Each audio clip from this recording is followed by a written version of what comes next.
So if you could all please mute yourselves, you can keep the video on.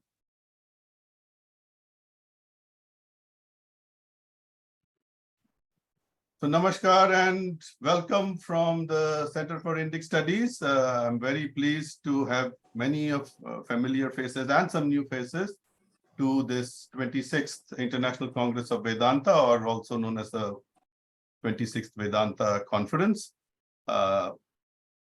I, on behalf of the organizing committee, which is comprised of Dr. R.P. Singh from JNU, Dr. Girish Jha from JNU, and Dr. Balram Singh from INADS, Institute of Advanced Sciences.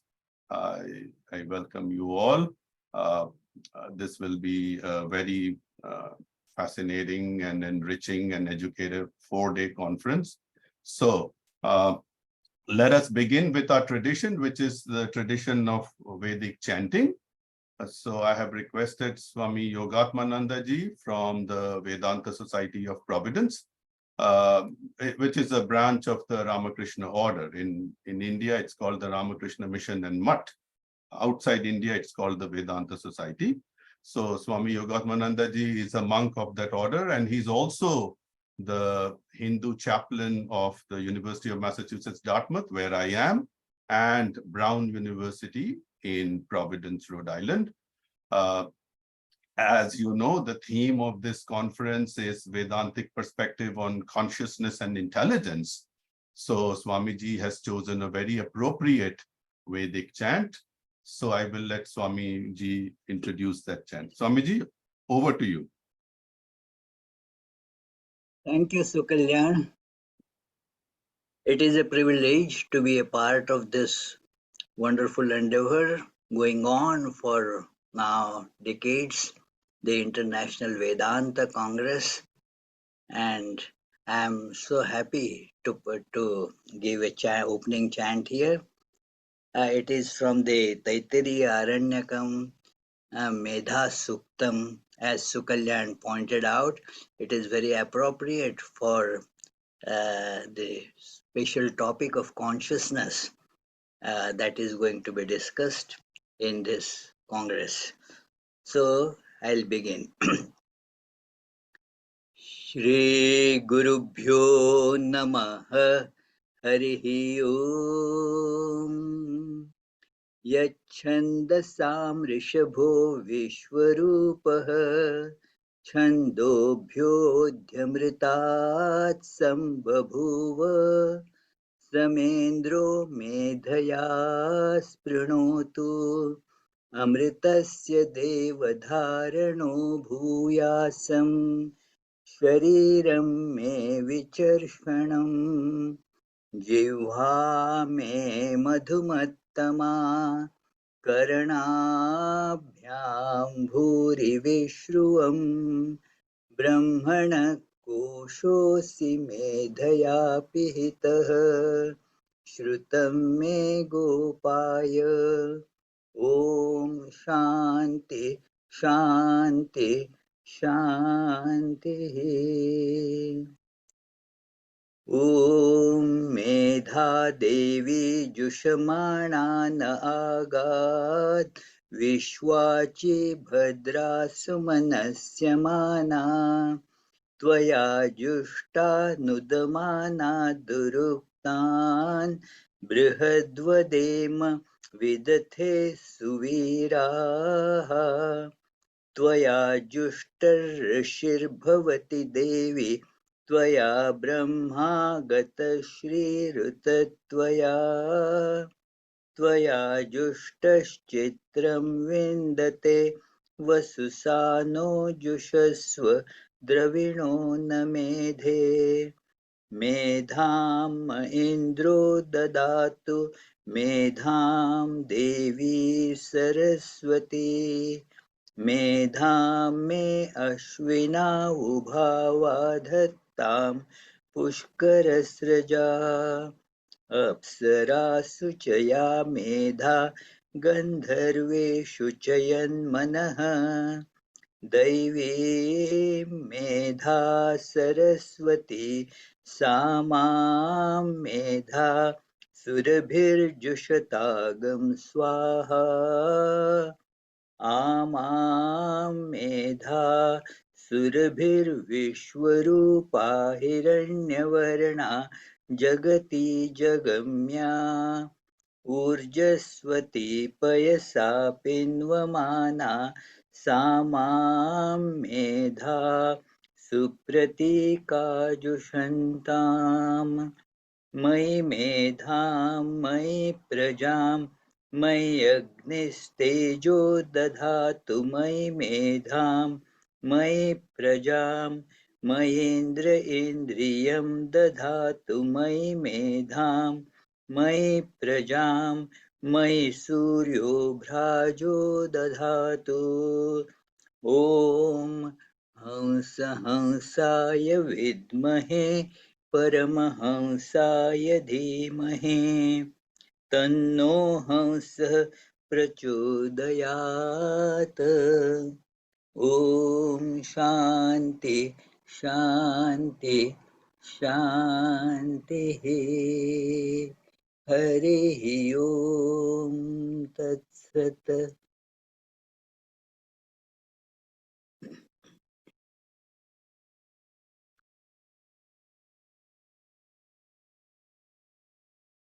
Maharaj, you want to give an English translation summary?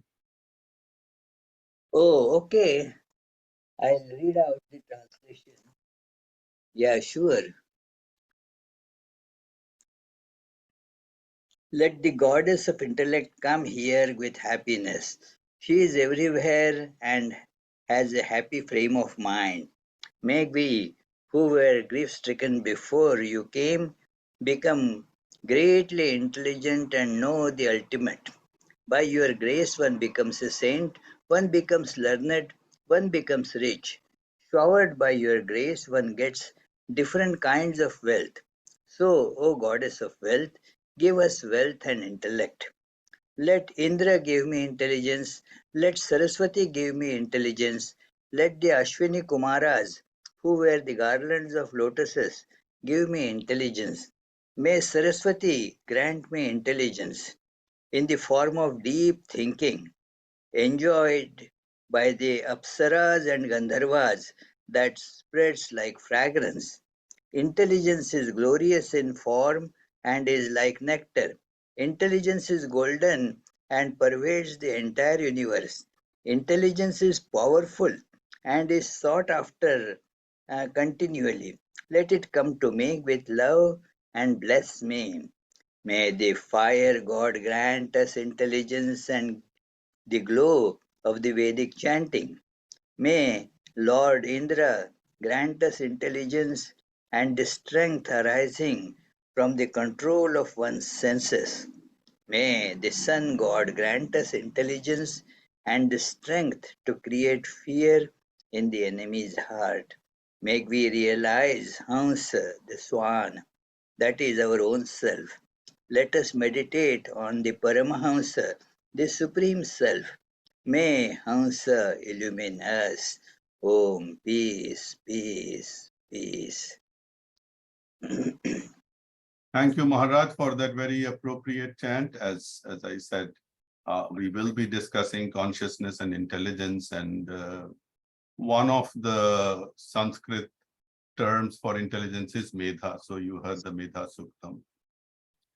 So now we would like to invite our provost, University of Massachusetts Dartmouth provost, Ram Prasad Balasubramanian. We all know him as Ram Bala. So Ram Bala is a professor, was a professor of computer science before he moved into administration in various capacities. Right now, as I said, he's the provost and also the vice chancellor for research and innovation. And when I requested Ram, he very kindly agreed. So Ram, over to you. Thank you, Suku. It is so great to see everyone, including one of the original founders of the Center for Indic Studies, Dr. Balram Singh. So it's a pleasure. It's really with great pleasure that I extend a very warm welcome to each of you on behalf of the University of Massachusetts Dartmouth. While I'd hoped to greet you all in person, the challenges posed by extended processing time for US visa and other logistical concerns led the Center for Indic Studies to transition this Congress into a fully online format. As I address you through these screens, rather than in the midst of our picturesque Dartmouth campus, I must confess that I miss the joys of personal interactions these Congress provides us. Summer in Dartmouth serves as an idyllic backdrop for such gatherings, and I hope we can meet in person very, very soon. I wish to extend my heartfelt gratitude to the members of the governing board and Professor Rama Rao Papu, whose visionary efforts first brought this Congress to life in 1986 at Miami University in Oxford, Ohio. I want to extend my thanks to Professor Sukalyan Sengupta, the director of the Center for Indic Studies, for bringing this event to UMass Dartmouth. Since its establishment in 2001, the Center for Indic Studies has been leading important conversations about Indic knowledge systems and tradition all over New England.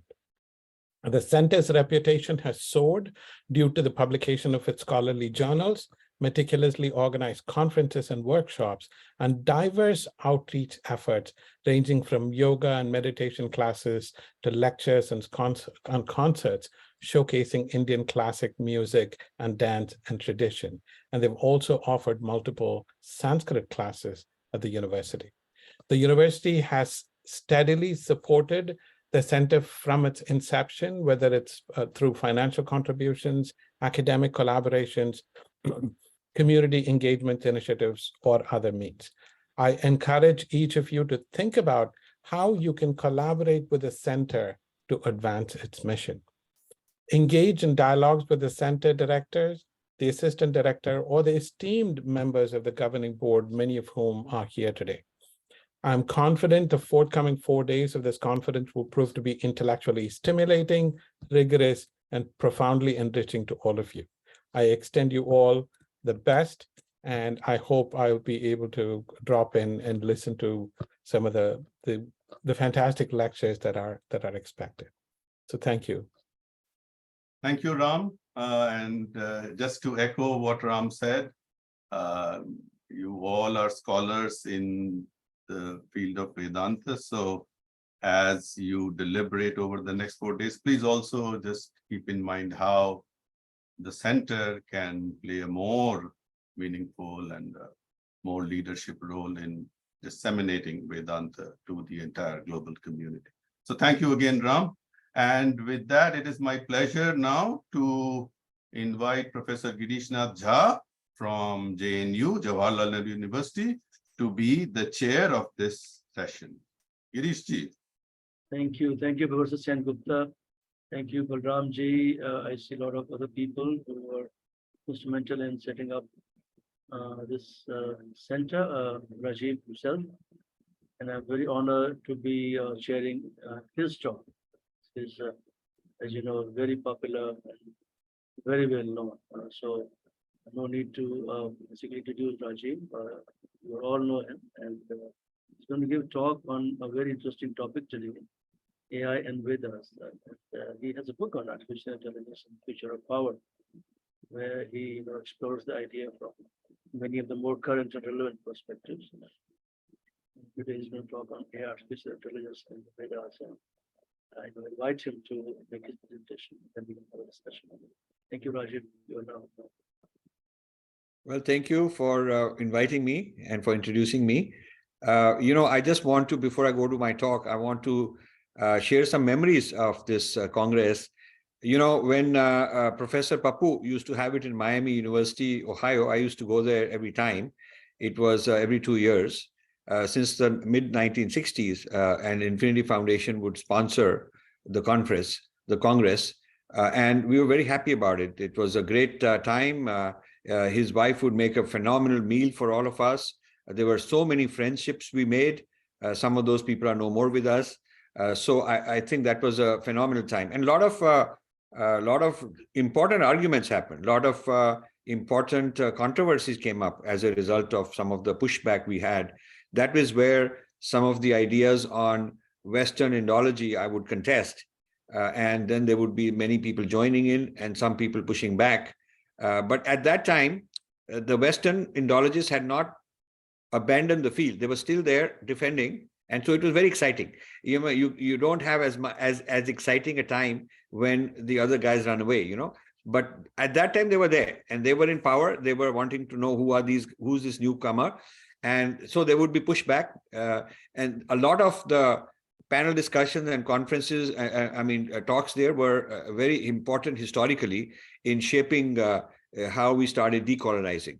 And then Professor Pappu said that he wants to retire and go back to India, and he was looking for a new home. I had joined, Balram Singh had brought me in, into the governing body of the Center for Indic Studies. And so I thought that that's a good home. And so I introduced the two of them. I asked Balram would remember that he should come over to the Congress and let's make a pitch. So there was a very interesting meeting with Professor Pappu, Balram Singh and me, in which the idea was to convince Professor Pappu to bring this Congress to the Center for Indic Studies in Massachusetts. A lot of things happened in between over a few years, but the long and the short is that transition happened. I think that was a very important moment in the life of the Center for Indic Studies, and also in the life of this Congress for continuity, because you need a stable center, you need an institution. And with Professor Pappu leaving, Miami University, there would be a vacuum. It would not be viable to continue there. So this is why we are where we are, and it is absolutely delightful that now it has moved on to another generation of people. Dr. Sen Gupta taking over and as director, and many others on the governing board, many of whom I know well as personal friends and colleagues. So this is just a preamble to kind of give you a historical connection I have and why this is a very special moment. And that's why when Balram Singh said, we'd like you to come and give the keynote, I thought this is a fantastic idea, because I've been out of touch for a while with the center and with this Congress, and I certainly hope to get back in. So now with that kind of a little thing, let me give you kind of an overview of what I want to talk about. I want to talk about two fields that have preoccupied most of my life, most of my intellectual life. One is as a practitioner and as a practicing Hindu and a person trying to understand more about our Vedic heritage and our Sanatana Dharma. I've always wanted to relate it with physics, because that's my professional training. To look at the cosmos try to build models and try to build understanding of cosmos, especially consciousness, in the light of physics. All kinds of theories, philosophies of physics are out there, and they have a very interesting intersection with Vedic thought. But I switched in my graduate school from physics to computer science. And then I became a computer scientist, and that became my actual practice before I retired in '94, about 30 years ago. Next year will be the 30th year of that. So this AI was my field at a time when AI was not known to have any value. It was a theoretical thing. I'm talking about early 70s as a graduate student. And AI meant, you're trying to recognize handwriting, you're trying to play chess, you're trying to recognize speech, and we were not very good at it. But the theories existed. What didn't exist was the enormous computing power that is required, and this whole paradigm of machine learning, which is a new thing. Rather than a fixed algorithm that you are trying to replicate intelligence, you have something that learns on its own, the way human beings learn on its own. The whole neural network was a very big breakthrough that came later. So being interested in physics and being interested in computer science, while having the Vedic philosophy as the driving force in my life, these three domains have always been intersecting for me. And I find it especially interesting when we can bring multiple domains together. There seems to be a noise somewhere. Yeah, okay, all right. I think it's gone. Sorry about that. So the field of, I was always looking at the physics as the foundation for, for interacting with the Vedic thought. And many events, many conferences we did with Maharishi University, we done with all kind of science and religion conferences. We did with Templeton Foundation, we did some major conferences, in Bangalore and so on. But lately, for the past 10 years, I started revisiting computers, AI, with a fresh perspective, because AI has gone much further than it was in the past. And now it seems that given the success of AI, there are new paradigms that it opens up, new questions it opens up, new challenges it opens up, new problems it opens up. So it's time to bring the Vedic thought and the AI into direct interaction. Okay. And that's what I've been doing. And 2.5 years ago, 3 years ago, I came out with a book as a result of this investigation, which has been going on for the past 10 years. So I'll share with you some of my findings, some of my thoughts, some of my concerns, and some of the questions. Actually, formulating the right questions is half the battle, in any field, as you guys know. What do we look for, and while there's a lot going on in terms of the practical aspects of making progress in AI, programming, and data sets and whatnot, I'm interested in the philosophical dimension, both cosmology, what does it tell us about cosmology, and also social science. What is the impact on society, and mind science, the inner being, because there are implants coming. And so what is the significance of that? What will be the boundary between a human and a non-human? What does that even, what does it even mean to be human? You have to ask these questions bravely. And, unfortunately, I don't find our gurus asking these questions. I don't find them even acknowledging the question. They kind of divert and shirk, and they have a very superficial understanding. And I've talked to all kinds of gurus. I don't want to name anyone. I respect them a lot for what they do, but they are not up to the mark and current with the actual understanding of AI to be able to engage it, so that you can give a trivial answer to a profound question, and that's no good. So from our tradition, I don't see enough leadership where it should come from, and it should come from the gurus. But I do see this from other traditions, especially the Judeo-Christian tradition. I see a lot of involvement with AI, the ethical questions, the theological questions, spiritual questions. And so I'm trying to ignite that interest, and I will try to raise some questions for you.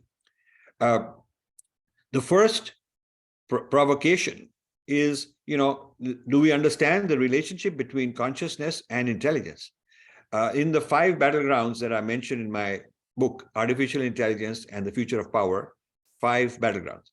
One of the most important battlegrounds, probably my favorite one, is the battleground on consciousness, on this whole field of, the question of, is an intelligent entity conscious? And I would say no. I have had this discussion with Subhash Kak, and I respect him a lot. I've had a discussion with a lot of people who, and the AI field subscribes to this idea called singularity. When the machine will become like, surpass humans, because it will have enough intelligence, and it will be able to not only pass the Turing test, but it will be able to be like a human being in terms of all its behavior. And there is this artificial general intelligence, AGI, which is the point when, machines can do all kinds of things like humans can do. But my pushback to that is that no amount of intelligence, even more intelligent than human behavior, constitutes consciousness. A self-driving car is not conscious, but its intelligent behavior can be better than a human driver. It is behaving intelligently. If I look at a car driving and it's really smart, the way it drives, makes decisions, stops, starts, and doesn't have accidents, as an observer, I would say this is more intelligent than the human drivers. But it is not a conscious machine. It is not conscious. So I can give you so many examples that intelligent behavior, what basically is artificial intelligence is the substitute for humans or augmentation for human intelligence with a machine or with an algorithm. So this algorithmic behavior, which a bystander or somebody who's engaged with this device will consider very, very intelligent, does not require as a prerequisite that this entity has to be conscious. An unconscious, totally unconscious entity can be intelligent. In fact, in our body, there is a lot of intelligent activity going on that we are not conscious of. We're not necessarily conscious that our heart is beating, and how the blood is moving, and how the digestion is happening, and all the metabolism going on, and all the things happening inside each cell. We're not conscious of it, but unconscious intelligence exists. So there is something called unconscious intelligence, which could be, one part of that could be the artificial intelligence. So you can have intelligence without consciousness, without being conscious of it. And the system may not have any capability of being conscious, and it yet could be very intelligent. The other way around also, you can be conscious and not very intelligent. I know some conscious people who are quite stupid. I know stupid people. And so if a person is stupid or unintelligent, he's still conscious.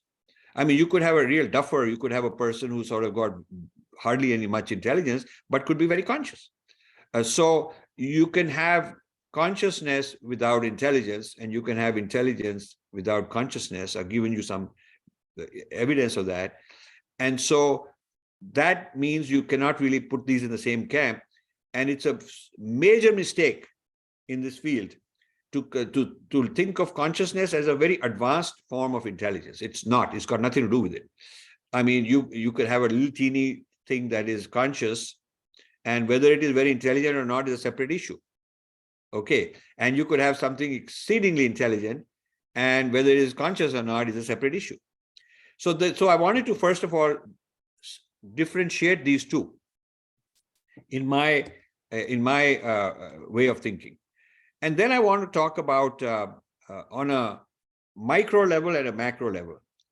On a micro level, with implants able to measure our emotion. Am I angry? Am I likely to get violent? What is the neural pattern that corresponds to somebody about to have a big problem, heart attack, or whether it is monitoring my biochemistry, whether it is monitoring some strange mental behavior. The recognition of patterns of neurons, even though the machines don't understand the pattern of neuron, is too complex, but the machines are able to, with AI, correlate a particular pattern with a particular likely outcome, probability wise, that when this pattern happens, Rajiv is likely to get into this kind of a problem, or so this ability to do that means that there is some value in implants, and this is going to be a very, very massive industry. I'm not talking about futuristic. It is coming this decade, in the next few years. Implants that serve the purpose of able to evaluate, predict, and then the question is, okay, once you've predicted that this guy is going to get violent, or he's going to about to have a cardiac problem or something, then the question is, do you intervene? How do you intervene? Do you bring an ambulance? Do you bring the police? Or is there also intervention possible? So there are two parts to it. One is the detection and pattern recognition through AI, and the other is intervention. They are two separate fields, related, of course. So this business of implants means that raises another issue. Now you have augmented my conscious behavior, augmented.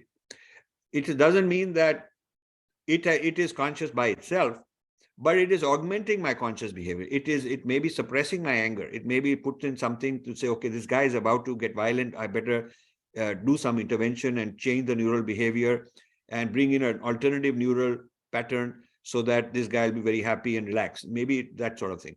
So it is not being conscious by itself, but able to interact with my consciousness, enhance it, suppress it, maybe dumb down people, turn them into people who will be compliant. They will obey the laws. They will go into very dangerous territory without being scared because you want them to. Maybe they will not disobey.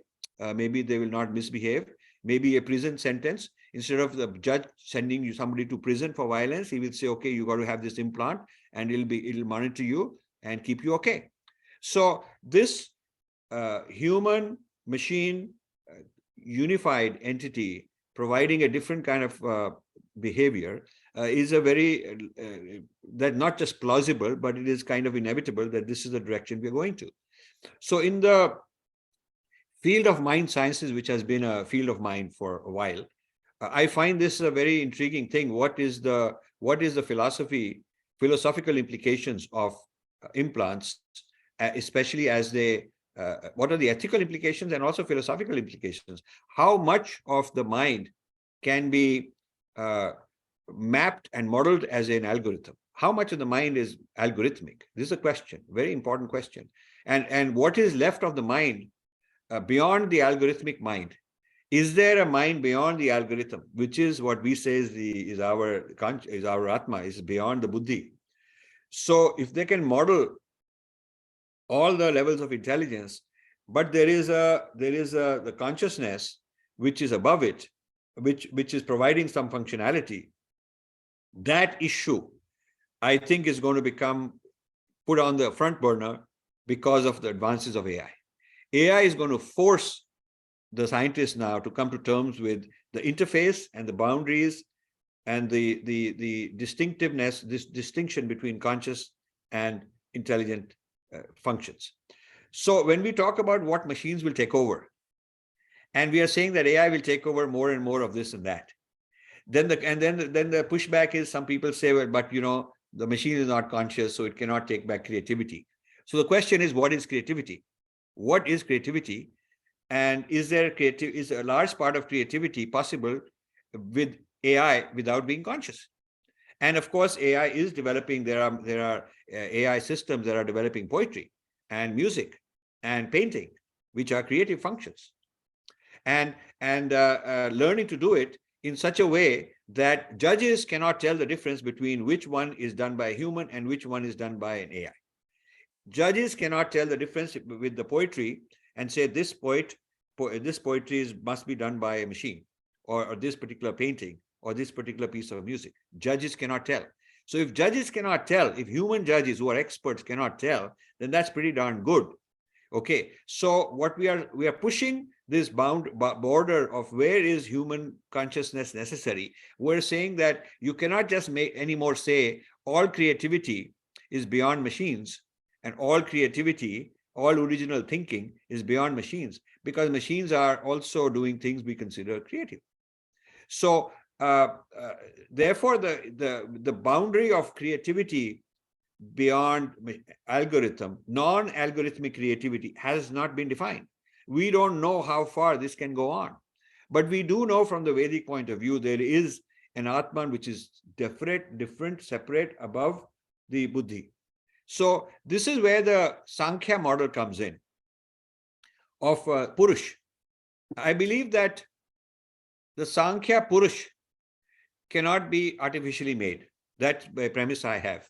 We can argue later if you guys want. But I start with the premise that the Purush of Sankhya cannot be replicated.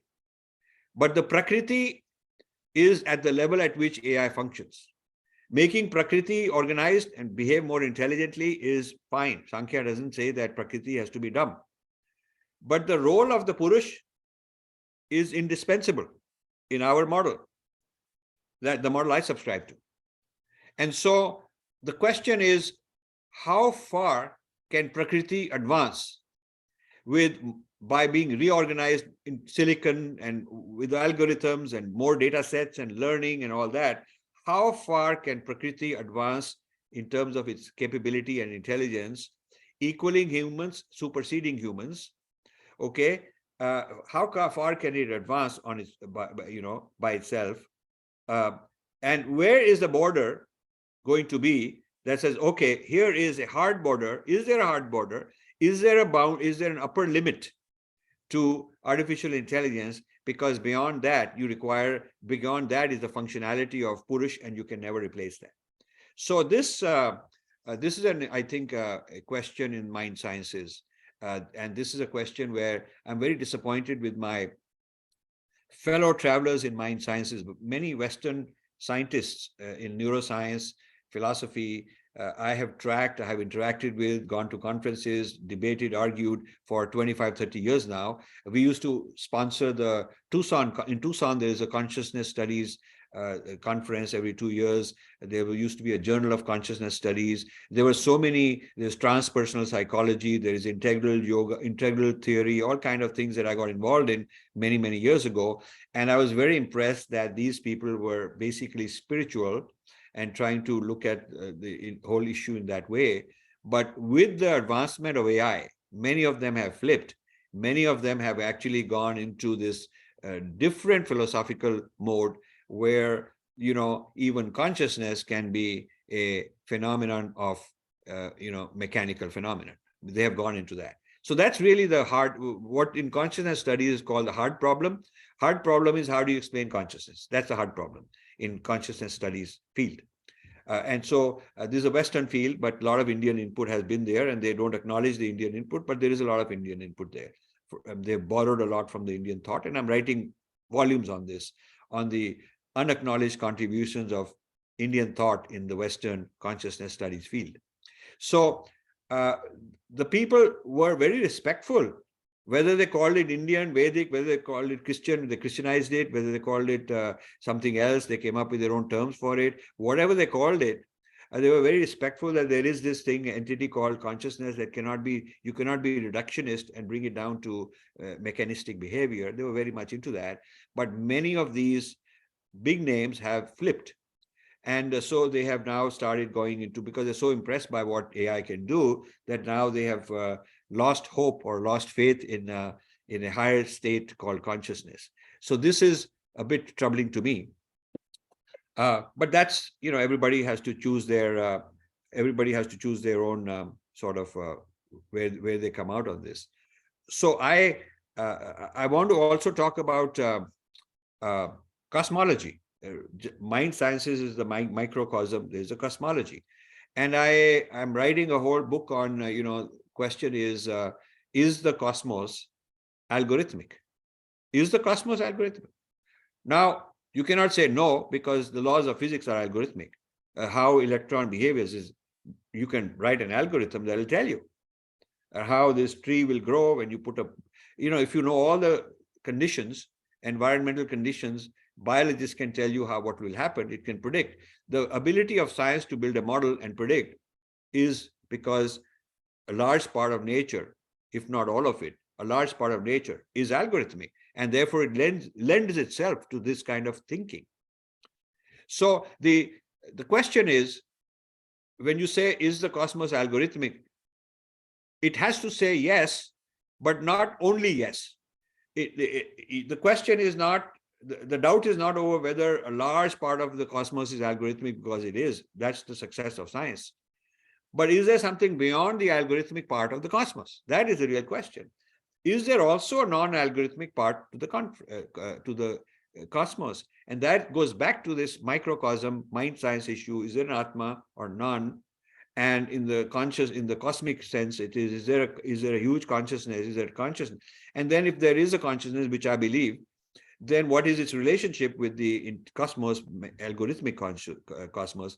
And then you end up with the Nirgun, Sagun, Brahman. You end up with the conscious level, and then the mechanistic manifestation. So I'm writing a lot on this. This is what I wanted to share with you. I'm writing a lot on these kind of issues that I've just been talking about, both at the macro level and at the micro level, and the relationship between these two. Now, since there is very little time, I'll just summarize. I have many things to talk about, but maybe we'll do it some other day. I'm also concerned about the societal level of AI not being grounded in Vedic premises. The underlying neural network model is not Sankhya. It's a mechanistic model. And I don't want to get into it much, but I'm building a whole Vedic model of AI, a whole Vedic model in which things will be, the entire philosophical approach will be different. And I intend to write some stuff on this. So in We know there is bias. If you look at the problem from the society side, we know there's bias in all these social media. You try and get away with something, and it'll reprimand you or do some shadow banning or throw you out or whatever. Whereas people on the opposite side get away with it. And there is this clear bias because the algorithms have been trained on Wikipedia and New York Times and various type of Western liberal wokeism kind of frameworks and data sets. So its behavior is mirroring the training. I mean, if you take a child and put him in a Catholic convent or put him in a madrasa or put him in a Maoist academy or put him in a Gurukul, it will be different. The outcome will be different depending on the environment and the data set and the syllabus of training. So the algorithms have been trained. What I would consider to be the liberal left-wing ideology has been used to train all these algorithms. Okay, and now like there is ChatGPT from the Western side, there is also Falcon as an example. It comes out of Qatar government. They've funded Al Jazeera as a media, very sophisticated, and now they've developed something called Falcon, which is an AI like a ChatGPT competitor, doing extremely well. And it's going to be trained on Arabic sources, Arabic data sets, Islamic data sets. So I've gone to so many gurus and said, why don't we have a Vedic AI? Why don't we have that? Why aren't you guys funding it? I'll lead the project. I need resources. I would love to do this. And they don't even know what the problem is. They don't even know what I'm bothered about. They think, oh, now they're philosophizing and trivializing the problem. But this is a serious problem that in the future narrative debates that people like us have been fighting for decades, the future debate of narratives is going to be highly influenced by AI models, because the power of the AI to take over conversations, shape policies, put in fake stuff, control social media, that power is so huge and getting more and more so. And human beings are not the ones who are going to be gatekeepers deciding, should we let in this guy's view or that guy's view, and whom do we reprimand and whom do we shut down, and what is truth and what is not truth is going to be decided by algorithms. And these algorithms are, trained. And so who is training them makes a big difference. So this is a field of AI bias. Now, if you look into large language models are not Sanskrit friendly. And this is something I want to ask Girish Jha what he thinks of it. We need to do Sanskrit tokenization. That is the AI term, tokenization, which means the smallest building blocks in the AI. Okay, what are the smallest building blocks in the AI? And there we need to put in Sanskrit rules that if you have this particular sound and this particular sound and you combine them, how do they make a new sound? And if you have a sound, how do you break it into two separate sounds? And when is it that when you put two sounds together, they don't merge? And when do they merge? All the rules of Panini, when you look at it, a kind of tokenization based on that would be very different from the large language models we have. So not only is there a problem of biased data sets being used to train, but underneath the thing, the basic level building blocks of the AI are from systems of thinking, which are not our system of thinking. Let me just say it this way. And I wrote a book called Sanskrit Non-Translatables, which is out there. You can read it. It's done very well, where I'm arguing why there are certain words and sounds and syllables of Sanskrit that do not have an English meaning, and it's a mistake to translate them. It's a mistake because the moment you translate them, you've lost what is unique about your tradition. The preservation of our, Sankhya and other philosophies is dependent on the non-translatable Sanskrit words which are used. I mean, if you translate Purush as something in the Western cosmology and Prakriti and whatnot, it's a mistake. You cannot translate Buddhi. You cannot translate these things. You cannot translate Pran as breath. It is not. Because breath, even a machine can be breathing, heart lung machine can be breathing, but it is not doing pranayam.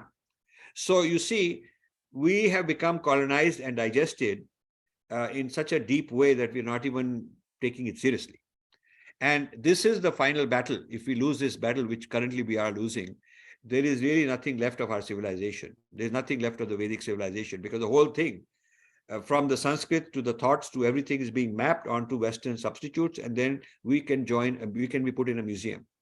Museum, because we're no longer relevant, we're no longer needed. Everything that was useful has been taken and mapped onto something Western.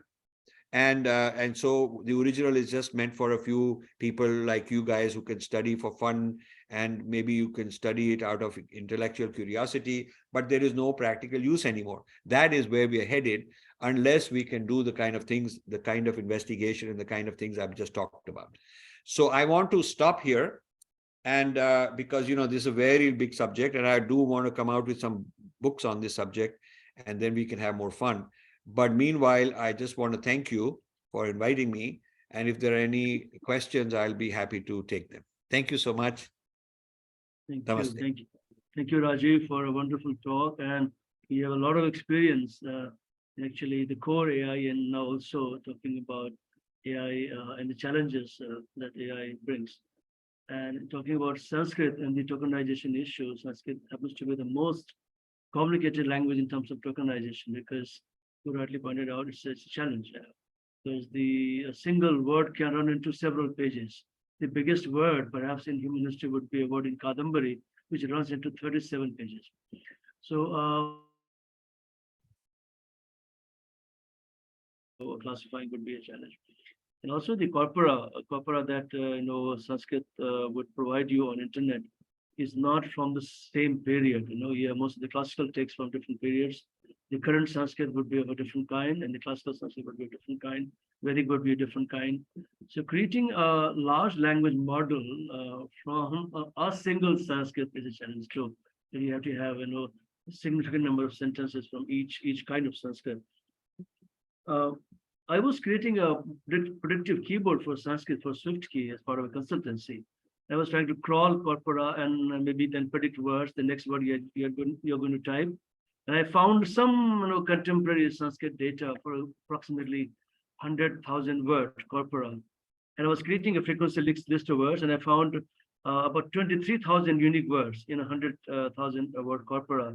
Because of the innumerable inflections that a noun can undergo in Sanskrit, and verbs can undergo in Sanskrit. And approximately there are 102 billion possibilities of tokens in Sanskrit.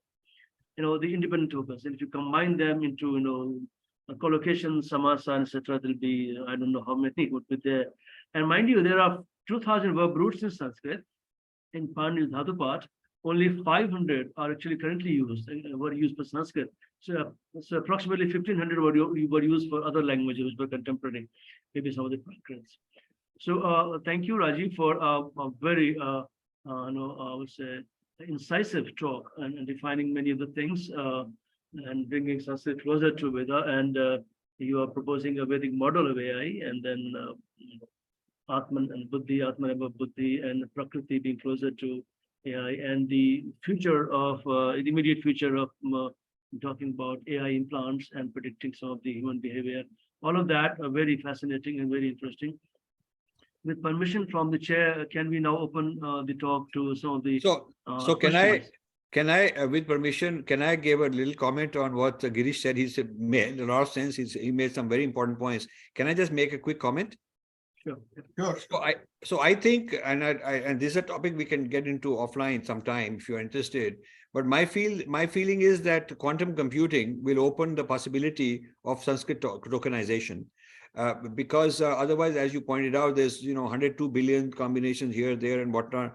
I mean, even though AI is so massive and the computing part is so huge, and they're talking about trillions of terms and whatnot that these guys have put in there, and so massive data sets, but still that is all based on the English tokenization, which is tiny, and so you need a different scale. And my feeling is that some of these challenges we'll be able to meet with quantum computing. But I'll just leave it as a thought and as a comment, and would love to take more questions. Even word to vector is a possibility we can, some of us consider. Yeah. Thank you. We can take some quick questions. Pratibha has a question. Pratibha, if you want, you can put it in the chat box, or you can unmute yourself. Yes, actually, I have a question about to ask about from Dr. Malhotra. When in the beginning of his talk, he talked about a person who was conscious. Let's see, he was intelligent, but not conscious, or was it? Yeah, I think that was it. So I wanted to know how he made, how, if we talk about how he sees the differentiation or something like that. So, okay, this is a very good question. If you read, I think it's chapter 5 of my book, either 4 or 5, but I think it's kind of 5. Go to the book Artificial Intelligence and the Future of Power. It's also available on Kindle, and I can send you a copy if you give me an address. Sure. That whole chapter, if you write to me offline, I'll send you the thing. That whole chapter is on this very issue. But in a nutshell, basically, intelligent behavior is how others see it. You see, when we study linguistics, we have first person, second person, and third person, right? First person is when I'm saying something about myself, this first person. I have a sense of self. I have a sense of who I am. That's first person. Second person is like we're interacting right now on video or in person. I, you, we are having a conversation. And third person is I'm thinking and reflecting about concepts, about ideas, and so on. That's third person speech. Now, a machine does not have the first person. It does not have the sense of me, mine, self. That idea of selfhood is not there. But the machine can fake a conversation with somebody else, second person. It can behave second person so well that you don't know if it's a machine or a person. And certainly machine can spit out an article or a thesis on some third person issue, some problem you give it, it can solve it. That's a third person issue. So the differentiator of, this is my book, the differentiator of consciousness is having first person, and machines don't have a first person. So that is something you cannot put in a complicated silicon logic and algorithm and say, okay, now this machine has a first person. That won't happen. That's the position I'm taking. And so how do you define that first person? The first person is the ability, the self-consciousness, which the interesting thing is I cannot tell whether you are faking or whether you are really have first person, because when you talk to me, it's second person. So from your second person behavior, I cannot tell whether you really have a first person. If I ask you a question, how are you feeling? You can say, I'm sad. That doesn't mean that you really have this idea of sadness in you. Okay. You just are making it up. So this is the problem of this is the problem of self-consciousness. Verifiability of self-consciousness is not there. So I cannot verify if Girish Jha is really a person or whether he's a robot. He cannot verify that about me, because that first person experience, by definition, only the person himself knows. Okay, so Pratibha, we want to move on to a few other people who have questions, and we have very little time. Yeah. Should I expect a question Ritu, from if you want to go ahead with a very quick question. Who, me? Thank you. Thank you No. for your lecture, Professor. I've been thinking on the same lines, and I would like to ask you, by giving a disclaimer that I am not an expert of sciences, but I have done a little bit of philosophy. And on that lines, I would like to ask you that, do you then believe the nature of consciousness being all pervading, and even in the matter and the Vedantic metaphysics is a kind of limited in that sense? In Sankhya philosophies, metaphysics explains AI on more logical grounds, in the sense that we can relate sattva with the intelligence. Sattva is self-revealing, the guna, the pure form of it, that we can correlate with AI. And but yeah, purushas are limited, and only we are incorporated of those. What do you think about this idea? Well, this is a very long discussion, but the place I go to, the place I go to a lot for this whole distinction between consciousness, how the super consciousness, how the one supreme being manifests. The place to go to is the manifestation of the supreme being into matter. So that while the matter cannot be something different, but it is a particular form of consciousness where it is not self-aware. And then the evolution. So the Vivekananda calls it involution. So if you look up Vivekananda's collected works, involution, not evolution, but involution, involution of consciousness as matter, and then in matter. And then Sri Aurobindo takes up the word involution because he considered Vivekananda to be his guru, although in physical term, in person he never met, but he met in his mind, in his imagination, he had a darshan. So Sri Aurobindo took this idea, Vivekananda's opening idea of involution, into a very, very big field. And that is where you will get a lot of insights. Thank you, All right, Rajiv Professor. ji. Thank you for your answer. And Zairu, we have very little time, so if you have a very quick question. I'll definitely, sir. Thank you so much. My question is very much related with what Ritu has said, that consciousness, when we talk about how could you differentiate consciousness from matter? Like Sankhya school of thought aptly said that they are totally different thing. They are totally different entities, matter and consciousness. And you also made a very important point that Prakriti is completely dumb. It doesn't have consciousness. So how would you explain the nature with growth and all that, and how computer sciences explain it? As we understand that consciousness has a degree and everything is conscious in this universe, but degree matters. So how would you reflect on that? Thank you, sir. So this is the same thing I mentioned just about involution. The model I have started is the whole idea of involution, evolution, from Vivekananda to Sri Aurobindo and so forth. And I think AI is a way to extend that even further. So when you look at it that way, consciousness, there is one consciousness that makes a choice to downgrade itself into unconscious matter, space, time, causation, limit itself. It's self-limiting. It's like, it's not some evil force or outside. There's no duality. There's no outside entity that came and limited the consciousness and said, okay, now you in this electron form or as a cloud or as matter, you won't be conscious.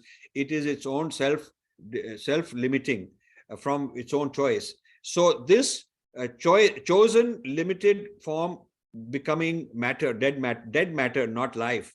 While it is consciousness only, but it has made that choice to be in this form. This is a view very powerfully explained both by Vivekananda and Sri Aurobindo. So I would say that if you were to go into that detail, I can send you a bunch of references also. I have a whole book out on this, coming into this whole area of a Vedic theory of evolution, involution, evolution, and the rise of intelligence and the limits of intelligence. And of course, if you start from the Vedic side and then take it all the way to AI, it makes a lot of sense.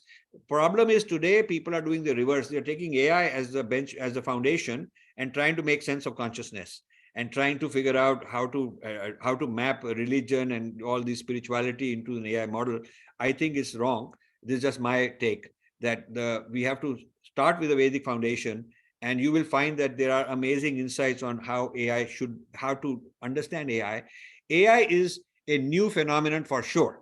It is not this self-learning algorithm that keep learning on its own, keep figuring out and learning on its own, replicates living entities very well, because living entities also keep learning, a little from a child, human child, or an animal, or even a virus, keep learning from its behavior.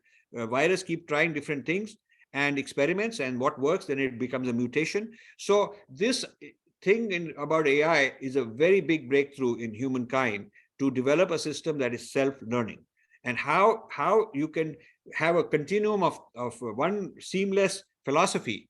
I think the Vedic foundation is absolutely amazing, and that is what the field that I'm working on now, and will be glad to interact more with anybody who contacts me. Thank you, sir. To Thank you, Kalyanji, sir. there's a question by Professor Balram Singh in the chat box. Should we take that also? Well, Girish ji, we are out of time. So, I mean, Balram ji has a direct communication with Rajiv ji all the time. So, He has a paper on computing, quantifying the consciousness. right. And before we go to the next speaker, I just want to highlight that you heard from Rajiv ji about the Sankhya kind of perspective. Tomorrow at the very first talk, the keynote speaker will be talking of consciousness from an Advaitic perspective. And he, as I know Jeffrey Long, he will deal very frontally with David Chalmers, the heart problem that Rajiv ji alluded to. So please do join us back tomorrow if you want to kind of enrich your thought. So Girish ji, over to you. Thank you very Thank much, you. all of you. Namaste. Thank you, Rajiv. Thank you. Thank you. Now I invite Professor Ramarao Pappu. You all heard about him. He's the founder of International Conference of Vedanta and was at Miami University, and also an ICPR fellow and very well-known person in the Indian philosophy all over the world. And he's been very humble, very kind, and he's been an inspiration behind the whole initiative of this Vedanta Congress in America, and then it coming to UMass Dartmouth, then coming to JNU, and then now we alternate 1 year in India, 1 year in America. So thank you, Professor Pappu, for joining, and now I invite you for your talk. Okay. Thank you very much.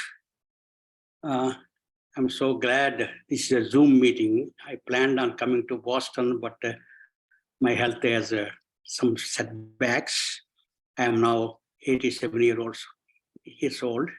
To speak in 20 minutes about the legacy of the Vedanta Congress is to summarize 20 years of my work.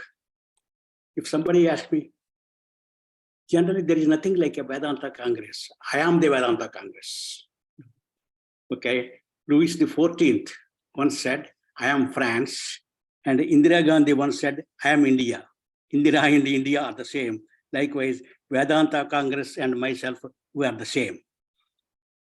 But to understand this one, I have to, everything about Vedanta Congress is totally immersed with my own biography. Ever since childhood, I have been influenced by Gandhi. I used to wear khadi clothes and everything till I came to this country. And philosophically, it was Radhakrishnan who has inspired me to study philosophy. Once, it is just an accident that once, while I was doing my BA in Delhi, I bought a small book called The Hindu View of Life. Still, it is Upton Lectures in 1923, which I find so refreshing even now. And when I read that one, I said, I want to be a philosophy major. So I did my MA in philosophy at Delhi University. And little did I realize, while I was studying, Radhakrishnan family, they were neighbors to my own family in Hyderabad. So when I was in the first year of MA, I got some connection and I asked Radhakrishnan's daughter, who was a neighbor in Hyderabad, whether I can see the President of India. She said, okay, come on over. And in his living room, I went there. And as a first year MA student, he was so hospitable, so made me so comfortable, just me with the President of India sitting there, asked about starts of philosophers and so on, so forth. And after the second year, when I stood university second, the first one was Manala Miri, former ICPR chairman and so on. And I went to see Radhakrishnan again. He remembered me. He said, oh, did you get your results? Yes. What class did you get? I said, first class, sir, university second. And he said, good. And I asked him, what can I do with a philosophy degree? I asked him, hoping that he will get me a job or something like that. He said, you can become the President of India, he said. The philosophy. Anyway, as things are fast forward, I joined as a lecturer at IIT Kanpur afterwards. It was only for a year. And after that, going from America, nobody knows where America is those days in the early 60s. So Sir Arthur Burks, who was a visiting professor of philosophy at IIT Kanpur, I asked him, sir, can I go to America? All these fellows are going to America, all the engineers and physicists. He said, yes, you can. Do you want to go? I said, yes. There I am. I ended up because no TOEFL, nothing of the stuff, Just he had to write recommendation letters too. And then there was a visiting professor of English from Michigan. he gave me that his English is good and so on and so forth. I joined Southern Illinois University. At that time, there came the Gandhi Centennial, came up in 1969. And the dissertation professor and myself, I interested him in Gandhi. And then I have organized, year-long celebrations for Gandhi Centennial. There was Buckminster Fuller, the future archaeologist, he put a dome and we were sitting there. They were the days of student unrest in this country. And then we were taking questions, meeting the students whole year long. And we brought 2 visiting professors there, Dr. Humayun Kabir and Dr. K.L. Srimali. Both of them were education ministers those days, and so on. Okay. And 69, I organized this Gandhi Centennial in such a grand way. I never thought I will live 50 years from there, but only 3 years ago, I have celebrated again at Miami University, 150th anniversary of Gandhi. Every year there was a lecture on Gandhi. I taught Gandhi and philosophy classes. That's one thing. And then came, I got some interested in Vedanta and all that. Radhakrishnan Centennial came about. So when Radhakrishnan Centennial came, I was so close to their family, so I have organized in a grand way at Miami University. 150 people, ambassadors, and John Kenneth Galbraith came and he spent 2 days there, and Dr. Karan Singh there. So many people came to the Radhakrishnan Centennial Conference. That is when the name International Congress of Vedanta was coined by me. That followed a number of centennials I have organized. Immediately following that, I have organized with at the Queen's College, the Nehru Centennial, and later on, the Shankaracharya's 1200th anniversary, 800th anniversary of Sahajivan Samadhi of Gyaneshwara, and Jiddu Krishnamurti Centennial Conference, and so on and so forth. So many centennials came about. Everything I made it at the Vedanta Congress. The Vedanta Congress actually is not narrowly defined as a kind of a analysis of text and all that, what I call the Vedantic spirit. Vedantic spirit, With the result, right from the second conference onwards, lots of physicists started coming. George Sudarshan gave me a lot of encouragement. He was there every conference. Amit Goswami and so many other people used to attend. That is one part of it. And later on, the Vedanta Congress, I have moved it all over the world. So about, we held it in 5 or 6 conferences in Miami, and later on in University of Madras, where, by the way, M.S. Subbulakshmi gave the last performance at the Vedanta Conference. I went and requested her, she was not doing well. And yes, for the sake of Vedanta, I will give you the concert. And she was unable to do. Anyway, and she did it all right. Likewise in Rishikesh and Trinidad, and many conferences were held in Moscow to coincide with the World Congress of Philosophy, and then in Brighton, and so on and so forth. So many places I have organized this one. And also, every time there was Vedanta Congress invited so many physicists, so many physicians, ophthalmologists were there. When there is a praparan prachaksha, ophthalmologists say, no, that's not the way it works, and so on. It's a good combination of great scholars, everybody came then. And so almost a total of 20 congresses were held in my time. And later on, Hinduism today has commented that attending the Vedanta Congress is like there, who is who in Indian philosophy or Indian thought, that is the kind of a comment that they have made, they have covered these conferences so well. And every conference has its own highlight, like the Madras Conference, M.S. Subbulakshmi came, and then we have the Krishnamurti Conference, all these things are part of the Vedanta Congress. Of course, you can have papers everywhere, but we have specified one particular area. Sometimes the subject matter we discuss the Buddhism and Jainism and so on, and that sort of a thing went on. Like, can you imagine Krishnamurti reading the Upanishads? We have got some tapes of that, Krishnamurti and so on. And also, I was encouraged in this effort by Dr. Karan Singh. Both he came 2-3 times to the Vedanta Congress, and when he was the Indian ambassador to America, of course, he used to call me every month, and hey, what is happening with Vedanta and all that stuff, and like that. Anyway, a couple of and then so the kind of audience we have got are wide on all, lots of physicists, lots of scientists, most a number of Swamis from the Ramakrishna Mission, especially the New York Swami Tathagatananda and Brahmananda in Chicago and so on. There are lots of Swamis and so on. They used to attend these conferences. And then I will be brief. To tell more about these things is to write a whole history of the Vedanta Congress. And I specifically want to say at least the spin-off from the Vedanta Congress I can see is fourfold.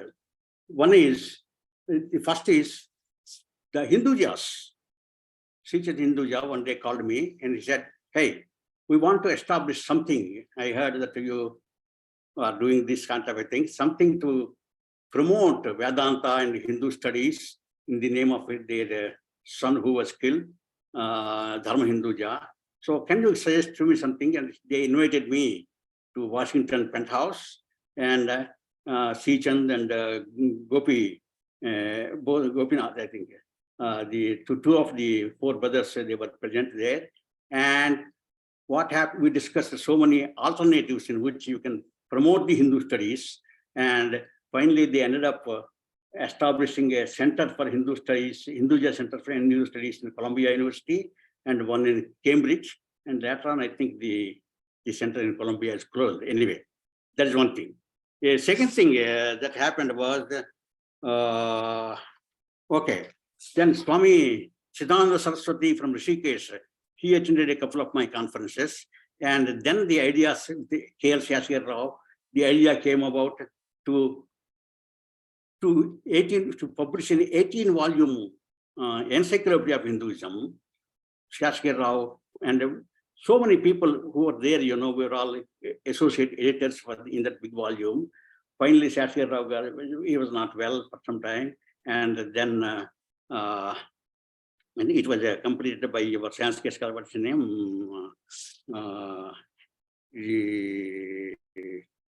Kapil Kapoor, yeah. Kapil Kapoor finally finished that 10-volume. So it's a spin-off from this conference. Third one I can think of is, Adarsh Deepak. Deepak always wanted this to be a part of this Indian Academy, American Academy of Religion and all that stuff. And I said, I don't want to be in any organization, just to do that one. So he started the Dhanam sessions, Dharma Association of North America. That is one thing. And of course, Rajiv just now said, that he was very much, his interactions with all the scholars and all that, and the arguments and all that led him to stay the Infinity Foundation. And he also helped me because I had no grants or anything like that, everything is my own. So that is also another influence I can think about. And then the last thing I can think about it is this. How is this kind of thing possible? I found out very early, organizing a conference is natural to me. I loved it. I loved it, attending the conference or this one. So my wife used to call me, my middle name is C. That is a conference. And the best joke concerning my involvement with arranging and arranging very successfully, at the time of my daughter's wedding, she made a joke, at the reception. I wake up and I said, "Hi, Suguna, which conference I'm attending?" "No, Dad, you are not attending a conference. You are attending my wedding." "Oh, I see. Okay." Anyway, I'm glad he chose to attend my wedding, but not attend at a conference. The reason is then, there is a reason on that particular day, myself and Sajjananda Murthy published the encyclopedia of in Telugu, encyclopedia of philosophy and religion in Telugu, which P.V. Narasimha Rao, when then Prime Minister, was to release it at his place. And so I was kind of torn between, interview with Narasimha Rao, my daughter's wedding, anyway, that's a sort of a thing. And in all these efforts, people ask me, who is second in command? Nobody. I am Ekameva Dvitiyam. That's all. Me and my wife. So what a conference. 80% of the work is who is coming when and who is staying where and what is he eating.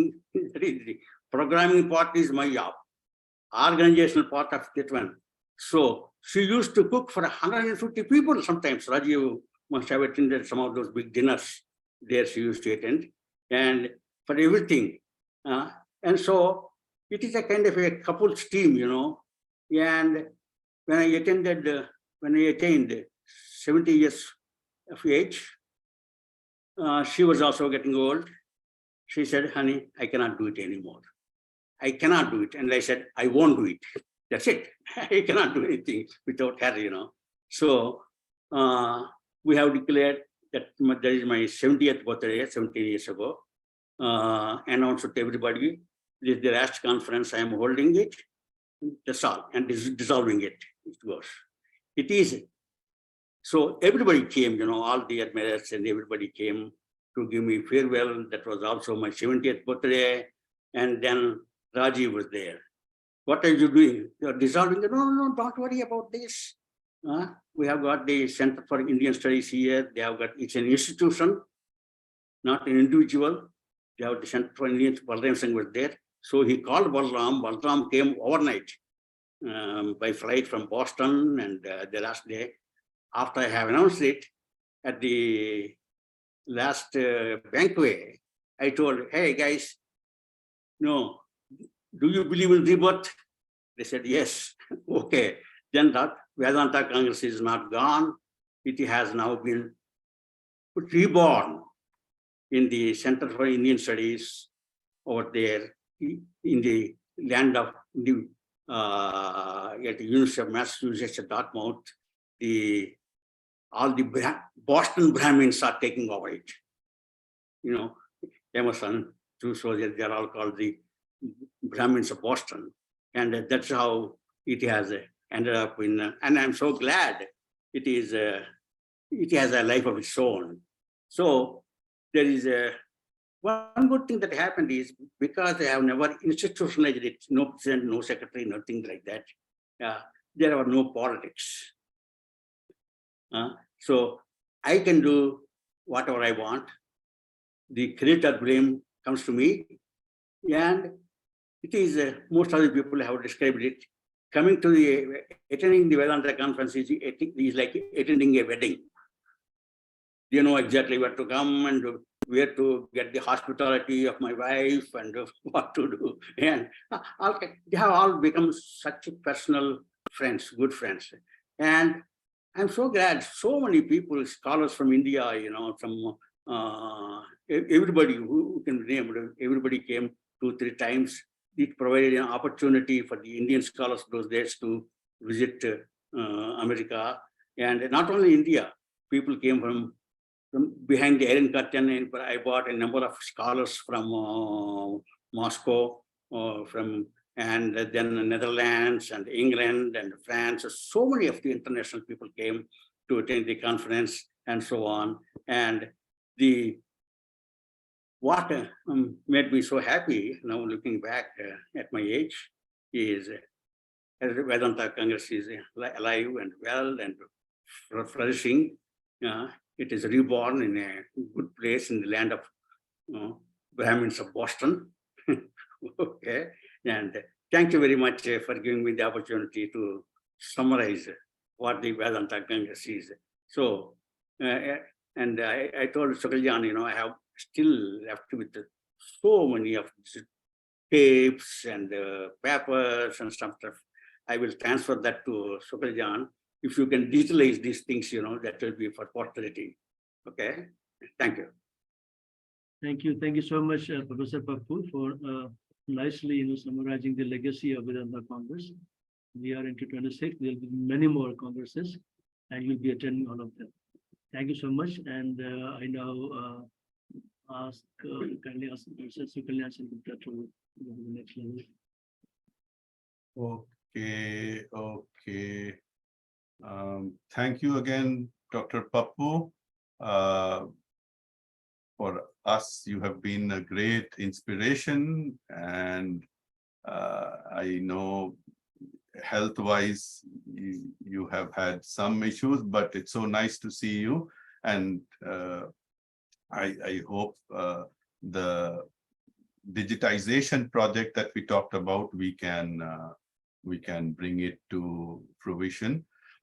With that, I would like to make a request of all of you. If you could please put your videos on. We typically take a group photograph. Of course, it's a digital photograph. So if you could please put your videos on, I will take 2 pictures because we want to put this in our report. And by the way, as you can see, this is being recorded, and our tradition is that at the end of the conference, we put all these sessions on our YouTube channel, and I'll send you the link. So with that, if you could please put your smiling face. Thank you. One, and I will take another one. Give me just a moment, please. All right. One more. Very good. Thank you so much. So that concludes our opening session, and Professor R.P. Singh is there. He's ready. And R.P. Singh ji, you tell us when you would like to start the next session, which has 8 speakers. I think it's Professor Balram Singh who will chair it because of the new program which you sent yesterday. Oh, I'm so sorry. Balram ji. I'm happy to yield it to Professor R.P. Singh. I'm just so happy if he wants to. No, please. I'll be one of the presenters. Yes. Under your chairmanship. Okay. Well, what time is it? It's so I think in your program you have 15 minutes break, I think. Yes. So 15 minutes of chat, not break actually, because I don't think you need a break. Yes. The recording is going on, so please keep that in mind. Yeah, please chat all your secret things right now because it's all being recorded. Let me correct Professor Pappu a little bit. So when I went there, Raju did it. Absolutely, he has a wonderful memory. Professor Pappu has wonderful memory. That I really did get a call, and I did fly overnight, and I got there. Yeah. And this discussion was going on. But Professor Pappu was really not interested at that time because, like he said, he's like Indira is India, so Pappu is the Congress, Vedanta Congress, and he has already dissolved it. So he didn't want to discuss about it at all. I think Raju made a lot of efforts. I for the first time I met him, I'm not even a philosopher. I don't know anything about this. I'm a scientist. So he wasn't really very interested. But I think slowly Raju was able to get him to be interested. And I think Professor Pappu wanted to, I think he mentioned that he moved, or he was planning to move it to India. And he himself went, I think, to India. But it didn't work out. As things happen in India, you cannot predict. Raju is, I don't know, I think he's not here. But nobody can predict India. No AI can ever predict India, what will happen. So India, Professor Pappu also thought that he will get this really going in, I think, Hyderabad or someplace. but then really nothing happened there. And so it didn't come to UMass, although I offered that we will do it, because I was really very impressed with the sessions. I was able to attend one day of the sessions. Fantastic. There was a session about physics, I think, there. If Rajiv Malhotra and Sudarshan and a couple other people who were there, talking pure science, in this Vedanta Congress. How is that connected? Wonderful session. But I think it didn't come to UMass right away. Although I think there was some declaration there, announcement that there is interest in reviving it. I don't think it was reborn right there. I think there was since we are making it out for posterity. It's and I think Vedanta Congress has a huge, great future. So I think it should be clearly known that they tried to give it to McGill University, Arvind Sharma. Arvind Sharma had I forget the name of the woman, Susan somebody, who was going to run it, but she didn't meet the requirement that Professor Pappu and Rajiv Malhotra and others had. I think they have very high standard for this. And she's in religious studies, but not that deep. Arvind Sharma is, of course, is a stalwart. So it took about 2 years. I forget the year. Professor Pappu can remind me which year they finally your retirement party was done. But there is a difference. I think it was 2006 or 2005 or something like that, because there is a gap of 3 years between when you ended in Miami and when you started in UMass. In UMass, it started 2009. But then, the exploration was done, and then it was found that, the best place is UMass Dartmouth. And we did run every year because Professor Pappu, like he's a Mr. Conference. So he has so many other things going on. And so sometimes it will not happen. Even Vedanta Congress will not happen every year. But we try to do this every year for 9, 10, 11, 12, I think. And then I met with Professor Girish Nath Jha, Professor R.P. Singh, of course, and we thought that it make it even internationally institutionalized, and which is, I think, a beautiful thing to happen, that, one of the best institutions that we have in the world, and of course, the top institution in India. I'm just not saying because it's my alma mater, but it has been graded like that. So in JNU being the top university, and, now I think there is probably already announcement that Professor Nataraju is moving to JNU also, its philosophy department. So Professor Girish Nath Jha is there to support, and Professor R.P. Singh still supports it. So it's wonderful to have this combination and the future. So I just wanted to tell the little gap there it was in there in the middle. Yeah, thank you. I'm forgetting most of these things. Yeah.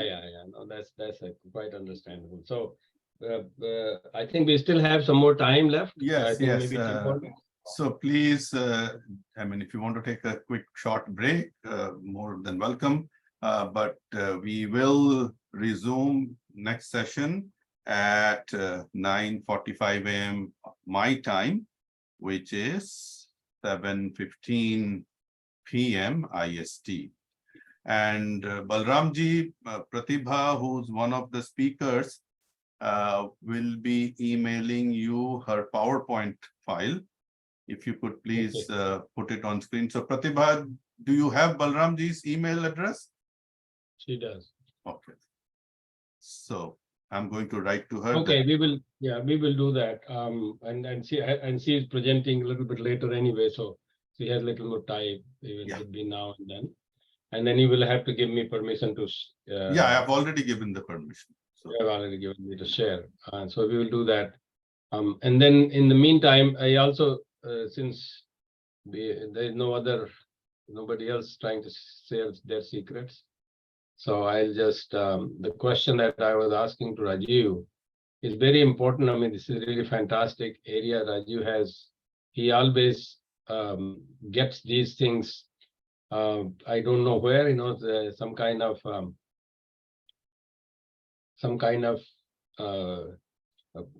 blessings he has, that epiphany happens to him, and he comes up with the very practical aspects of these things.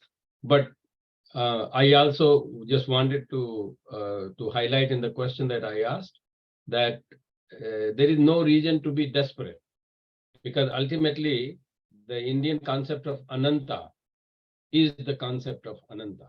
So, and that is very well supported by the thermodynamics, that nothing, though, which is what is used mostly for predictions. All these algorithms, they have to be energetically predicted, even though they write algorithms of computers, but ultimate decider is the energy. Do you have the energy to do certain things, will happen or not happen? And that says that entropy is the deciding factor. Entropy means disorder. And so I think the human beings will always be able to be creative as long as they don't get convinced. So I think what he was warning is the important thing is not to be convinced by this AI, no matter how great it does, how much calisthenics it shows to us that you cannot do this, you can do this and that. I think you can beat it, but that's a challenge for scholars and intellectuals, and in Indian context, darshan, people who have the darshan, that we can have different kind of darshan. So I think that when he talks about the Vedic, even Vedic is not fixed. You know, this is one of the problems that I'm facing, that people who are Vedic scholars, they think that thing is fixed. And when that thing is not fixed, it's very clearly told that it's not fixed thing. That's Ananta, you know, you have the infinite. And so I think there are some mathematical things to deal with that. You know, this is not the place really to, and I'm not presenting anything, so I'm not talking about, but I do have, I think Professor Girish Najha did say, I do have a few publications on consciousness, and where I try to quantify it. And one of the aspect that I have tried to address based on thermodynamics and Einstein's theory of relativity and bunch of other mind and neuroscience, that that there is a consciousness coefficient that you can calculate, and you can really practically calculate. I haven't done that part yet, but I have given a number. The number is something like 7.07 times 10 to the power 17, or something like that. I have given the number so that everybody starts beating me up as like, how did I get that? So, but the point is that, you know, you have to beat that coefficient. For the more your mind works, the lower it will be. So it will, if it gets to 0, that means you are Aham Brahmasmi. If it doesn't get to 0, and then you are fighting all this game of artificial intelligence and consciousness, and, you know, what you see, what you don't see, and things like that. So I hope that, you know, those of you who may be interested in this, although I'm not presenting for some reason, I should have maybe, but, you know, this is the gist of it anyway, and I'm working on a few more things about it. So I think there is no reason to be despondent. I think there is if the Rajiv's plan works out, and the Vedic AI does come, then I think we will have this Ananta, and you are in charge of it, that Ananta, because if you take yourself out of Ananta, Ananta goes away. Mathematically, if no, infinite doesn't exist if you take it out. Infinite means infinite. Everything has to be part of it. So if you decide that I'm not part of infinite, God is gone. Infinite is gone, because they cannot mathematically define that. So anyway, if anybody has any other comments or something else they want to share, please feel free. We still have another 7 minutes.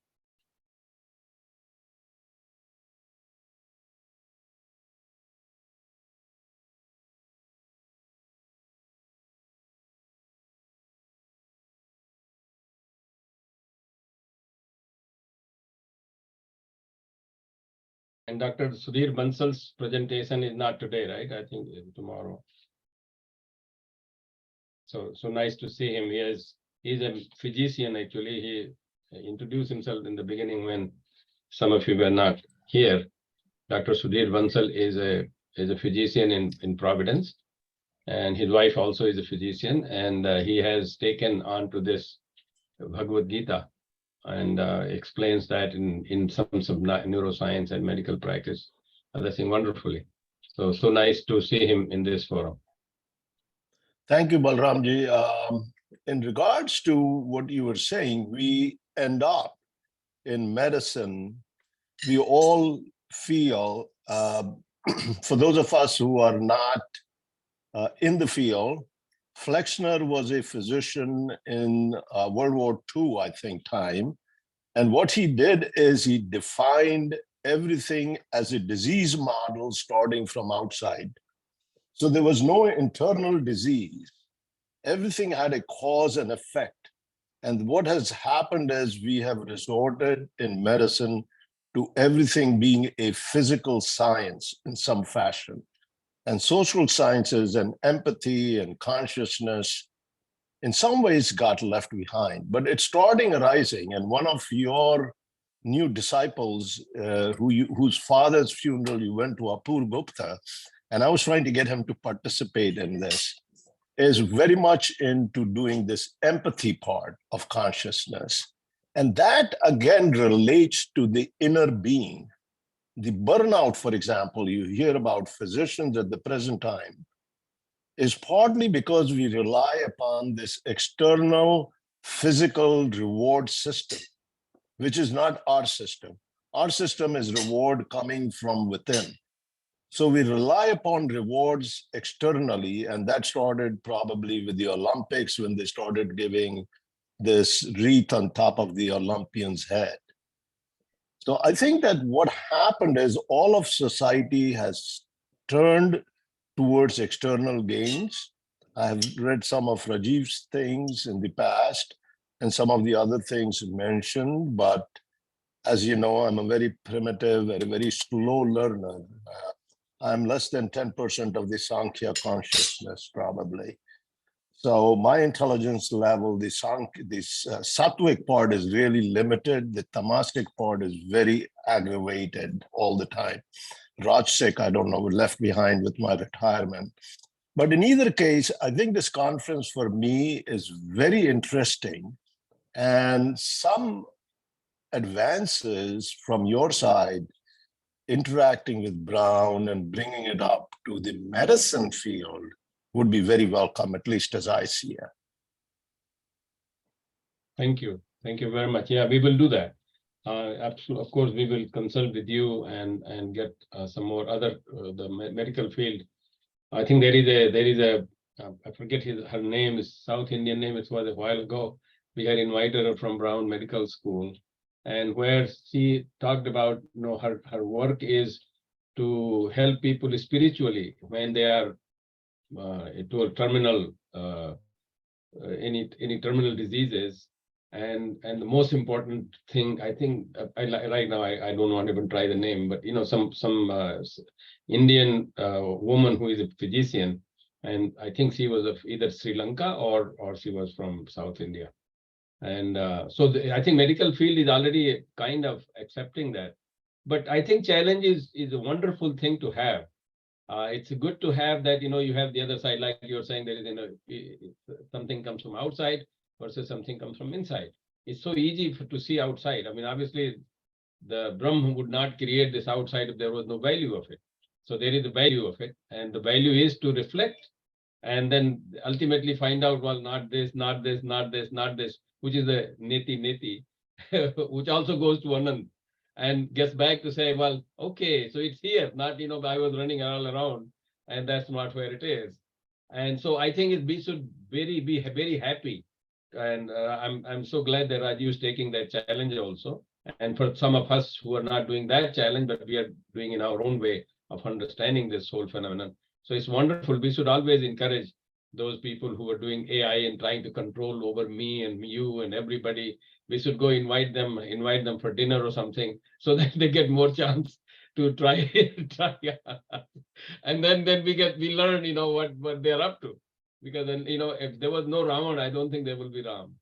The Ravan was there before Ram came, and Ravan did everything, you know, beautiful, fantastic, you know, Trilok Vijay, and ultimately the Ram's all greatness is because Ravan was there and he had to be faced. So I think we should be really, really happy about this whole phenomenon that is happening. That is on. Anybody else wants to make comment? We have 2 more minutes. a free discussion. It's not called break, it's called chat. Not chat GPT, but the chat, intellectual chats. All right.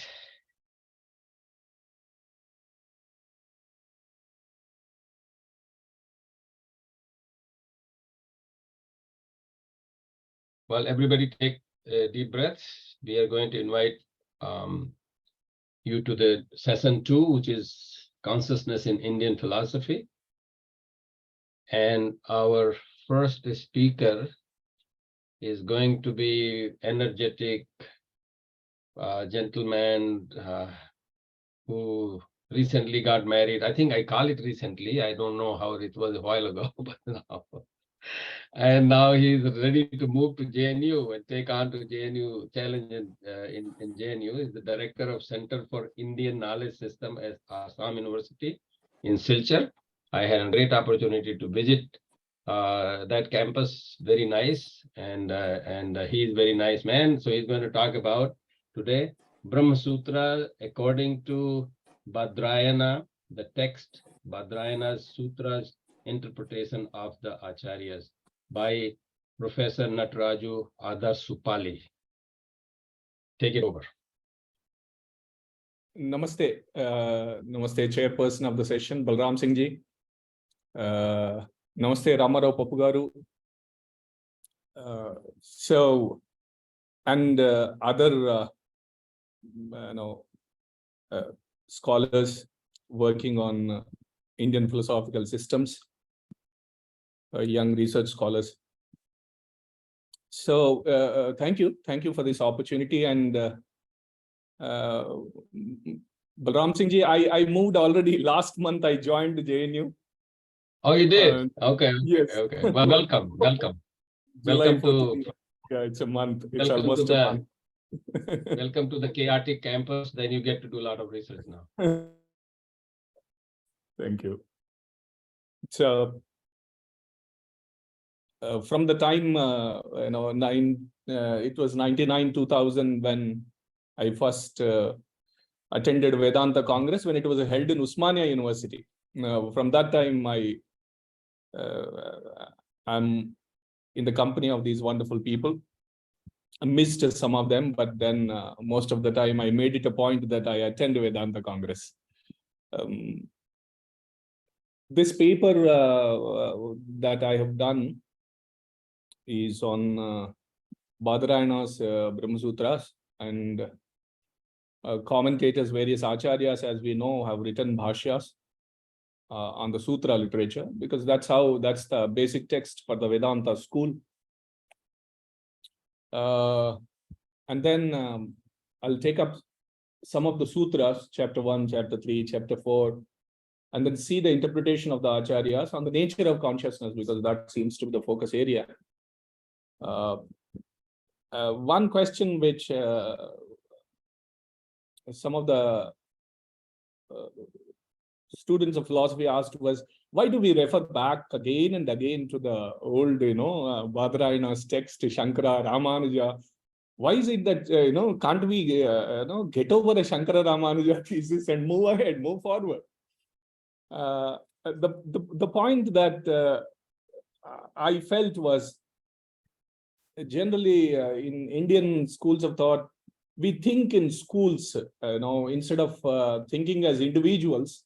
We belong to a school in Indian philosophy, and then from there we take up, and we have those, the sutra literatures as the basic texts, and then the bhashyas, the vrittikaras, a commentarial tradition is part of it. But did it lack innovative approaches to philosophic problems, or did it lack creativity? The answer is definitely no. That's not the way it was. But we started to develop schools, and we fall into a particular school, and we are part of the school. So it is thinking as a community. We belong. Even if it is Vedanta, there are different schools within Vedanta, thereby showing that a kind of dynamic activity and differences that the scholars held to. Bheda, so many schools, etc. So therefore, doing Indian philosophy is to belong to a school, to which school you belong, and from there you take it from there. You're not an individual anymore.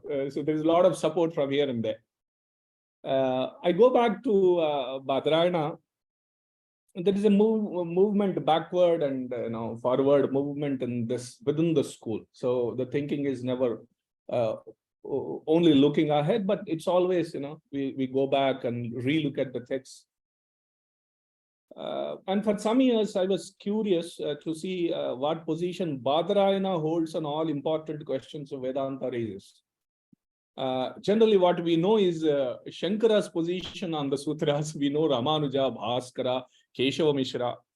We know the acharyas who have commented on Badarayana sutras, but what was exactly the Badarayana's position on many of the important questions that related to consciousness, self, Brahman, a relation between Brahman and the world, the whole idea of Maya, etc. What is it that Badarayana holds on to? What was his position, to be precise? Have we lost the author's position in the bhashyas? So, as we know, we have several commentaries, and which commentary represents Badarayana's position is the toughest question. And there are several questions that the text takes up.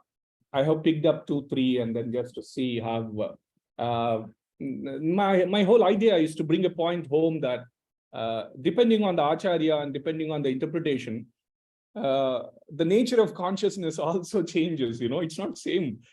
Consciousness in the understanding the nature of consciousness in Ramanuja is different from a Bhaskara, is different from a Shankara. What was the original position held by Badarayana is lost in this translation. So it's not the same nature of consciousness that is to be seen in all the Acharya's commentaries. Question 1 is, what is the nature of Jiva after Mukti? It is after the release that we speak. The 4th chapter, 4th Adhyaya and the 4th Pada, the last section of the Badarayana Brahma Sutras. What is the nature of Jiva after the release? Is it complete communion with Brahman? Is it identity? Is it difference? What is the nature of Jiva after the Mukti? Is to say that what is the nature of this conscious entity after the Mukti? This is Videha Mukti, not the Jivan Mukta type. And another question, as for Vedantins, there is no hard problem. They have dealt with all the problems, and probably tomorrow we're going to listen to that. For Vedantins, David Sharma's problem is never a hard problem. That was hardly anything for them. Jiva and its relation to Brahman is to understand the individual consciousness and its relation to the universal consciousness. What kind of relation, And another issue is that of transformation of cause into effect. When Brahman transforms himself into the world, is it real transformation or is it apparent transformation? You all know the Vivartavadas and Parinamavadas, etc. So that is just to give a glimpse that the nature of consciousness has not been the same, in the commentarial tradition. It differs from Acharya to Acharya. It's not a given thing that we can take it from there. Released self and its nature. This is 4th Adhyaya, 4th Pada, as we know, the 4 Adhyayas and each Adhyaya into 4 Padas. 441 Sutra. Sampadhyavir Bhavaha Svena Shabdat. The individual self on attaining Brahman manifests its own nature. And what is this nature of consciousness after the release? Chandogya 8:12:3. Now the serene one rising up out of this body attains the supreme light and appears in its own true form. What is this true form? What kind of form this is? 4.4.17 is an interesting sutra for me as I went through the Vedanta Sutras. 4th Adhyaya, 4th Pada, 17. Jagad Vyapara Varjam Prakaranat Asannihitatvacha. Jagad Vyapara Varjam Prakaranat. The released self has no control, does not take part. The released self is barred from cosmic activities, is Badarayana's Sutra. If the released self is barred from cosmic activities, it's a limitation on the nature of the released self. This is quite at the end of the Vedanta Sutras. And generally the concluding portions are the, is the position upheld by the author. Author generally wants to come up with his position right at the beginning of the text, Upakrama, and at the end of the text, the conclusion. And in the concluding sutras, Badarayana says, Jagad Vyapara Varjam. The released self, this conscious entity, has no control on cosmic activities. And what are those activities? Something like creation, maintenance, sustenance, destruction of this world order. There is no path that this jiva can take place. This is a prerogative of Brahman. However, all wishes are realized by the jiva. Jiva moves around the worlds, enjoying what he desires. This is Chandogya and Taittiriya. We have references to this in both the Upanishads. In Chandogya and Taittiriya, jiva gets his wishes fulfilled. Jiva can move around the worlds, can do, but cannot take part in the cosmic activities. This actually directly questions Acharya Shankara's position that there is complete identity of the jiva with Brahman after release. Now, Taittiriya 3.1.1, and the cosmic control is in the hands of Brahman. 3.1.1, Yato va imani bhutani jayante, yena jatani jivanti, yat prayati abhisamvishanti, tad vijijnasasva, tad brahmeti. It is Brahman, who is the originator of the universe, who sustains, and unto whom everything returns. And how do we interpret it then? Acharya Ramanuja then jumps into this discussion and says, look, this is what exactly I was trying to say. The individual conscious entity doesn't have a control on the cosmic activities. It is a part of Brahman. It is never identified with Brahman. See, look at the concluding sutras of Badarayana. And this is a position that I have been holding for a long time, says Acharya Ramanuja. And my position is upheld by the sutras, and individual consciousness is, is mode, a prakara of Mahavishnu. So the Paramatman's prakara, it can be, a part of the body of Brahman. Both matter and the souls become part of Brahman's body. There is no identity per se. Complete identity is unknown to the sutras. Now, how do we interpret it? These are the last sutras. And what is Acharya Shankara's defense is that these sutras are actually speaking about an individual jiva who worships Saguna Brahman and not Nirguna Brahman. That's a defense by Acharya Shankara. These are, the kind of release of the individual which we are speaking about is about somebody who worships Saguna Brahman.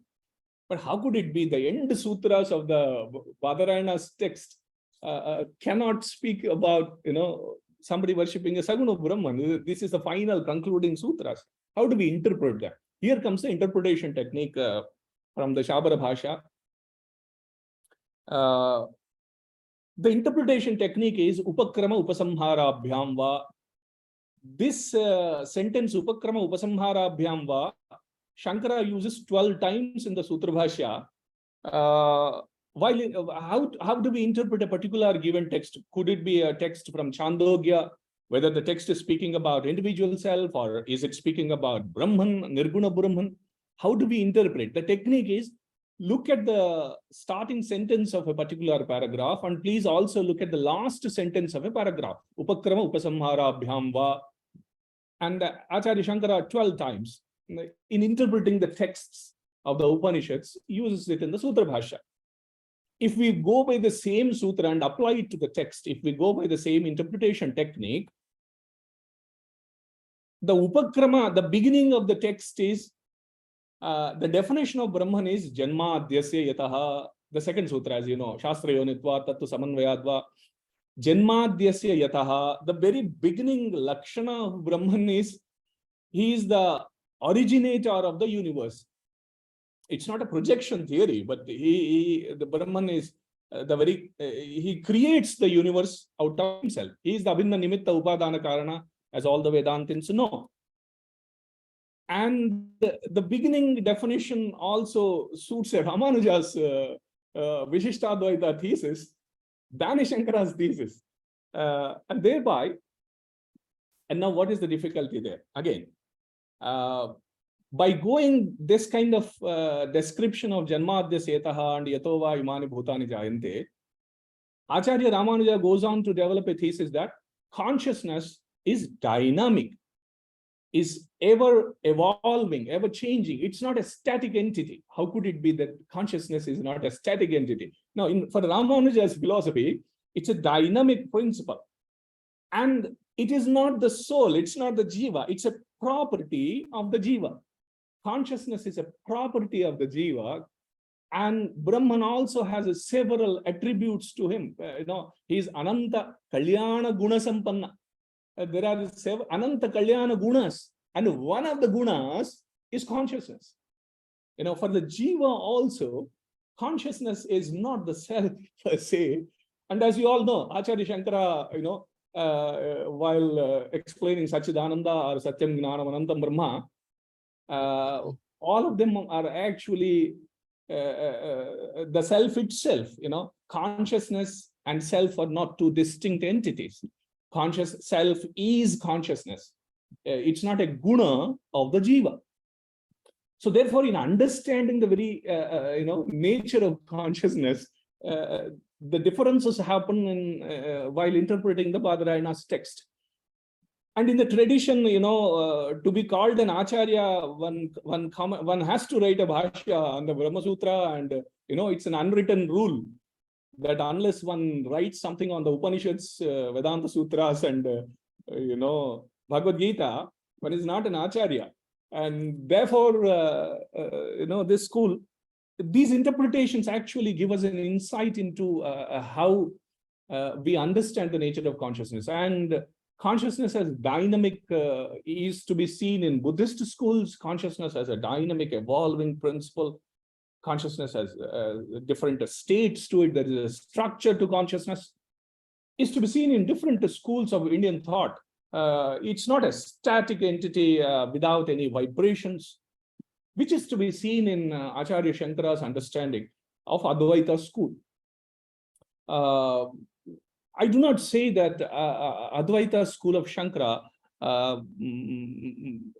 is not supported by the Badarayana's Brahma Sutra, and to be precise, that's the most logico-philosophical school that we have till date, most logically argued school that we have. But however, when we look closely at Badarayana's sutras of Brahma Sutra and see the acharyas, it's not the case. There are several cases where the words get twisted, the words get a gaunartha instead of the mukhyartha. They go for a lakshanartha. The secondary meanings are ascribed to the text rather than taking the primary meanings, etc., etc. So just with this paper, the intention was to say that understanding consciousness is and its nature is not the same case in the follows of Vedanta Sutras. The whole school of Vedanta had a divergence of opinion in understanding what consciousness is all about. As I said, we belong to certain schools, and then we keep working on that. There's a common thread that connects the people that belong to a particular school, etc. Now, by going by the technique of interpreting a text with upakrama and upasamharabhyam, the beginning sentence of a paragraph is important, the end sentence of the paragraph is important, and that's how the paragraph is given a meaning while interpreting the text. I just wanted to extend this scope and apply it to the text itself, not a paragraph, but apply it to the text and see how it works. 4.4.22, the last ending portions of the Badarayana Sutras. For example, if we understand that, as Acharya Shankara wants us to believe, those who worship Saguna Brahman are the ones which do not have a control on the cosmic process after the release, after the moksha. They are the worship of Saguna Brahman and not the Nirguna Brahman. The last sutra again goes on to say, Anavrittihi Shabdat, Anavrittihi Shabdat. There is no rebirth for those after the release. By that, what it means is, it's not the worshippers of Saguna Brahman alone. If the text is speaking about Anavritti, not returning back to this worldly life, it must be the worship of the highest form of Brahman.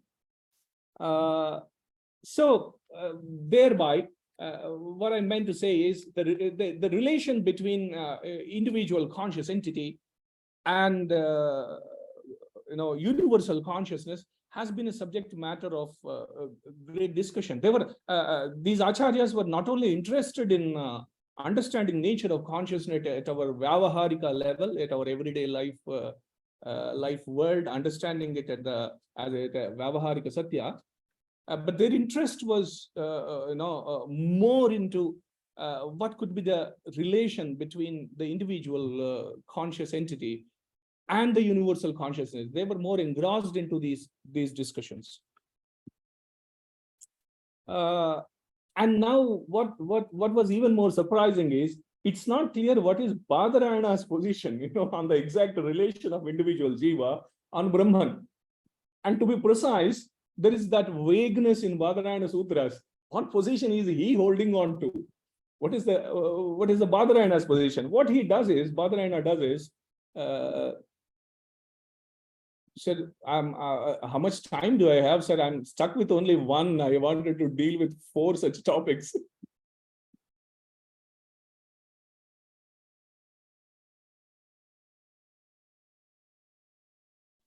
Yeah, so I'm sorry, I was muted. Yeah, we have about 5 minutes left in your time. So your problem is Chatur Yuga problem. You just finished 1 Yuga, and then 3 more to come. And then we will have to take up another time. But wonderful discussion, though. No, please, sir. I'll somehow try to say. It's not clear what is Badarayana's position on the exact relation. Is it Amsha, part of the cosmic consciousness, or is it a reflection, Abhasa? This is chapter 1, 4th Vada, 1-4, sutras 19 to 22. Text presents 3 positions. Badarayana's text presents 3 positions there. And Badarayana doesn't give what is his position actually, relation between the and the universal consciousness. He presents the cases of Asmaratya, Audulomi, and Kashakritsna. Asmaratya's position, we have the beginnings of Bheda, Abheda, and Bheda schools in the sutras itself. Asmaratya's position is Pratignya Siddher Lingam Asmaratyaha.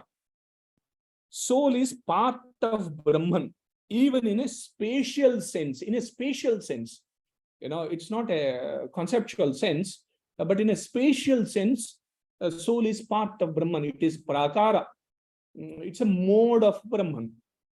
Audulomi says, in deep sleep, the soul is in union with Brahman.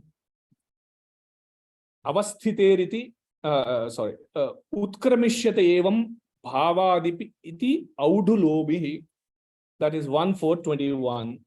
And we have another position of Kashakritsna, who says Brahman exists undivided, whole, in the form of Brahman. The cosmic consciousness is not divided. It does not have parts. There cannot be parts to it. Therefore, identity of individual consciousness with cosmic consciousness needs to be agreed upon. Avasthiteriti Kashakritsna, he who resides in the center. This is And from Brihadaranyaka also, we have the same reference that Brahman is partless, it cannot be divided.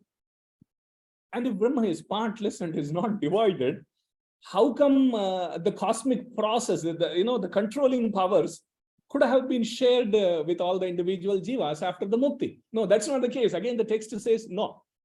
You as individual jivas would never have a hold on the process of creation, sustenance, and they are the prerogatives of Brahman. Is the concluding, statement from Badarayana. And the same continues, the difficulty continues in Acharya Shankara, Ramanuja, Bhaskara, and Keshav Mishra, while understanding whether the individual conscious entity is part of a universal consciousness or is it a merger, complete identity of the universal.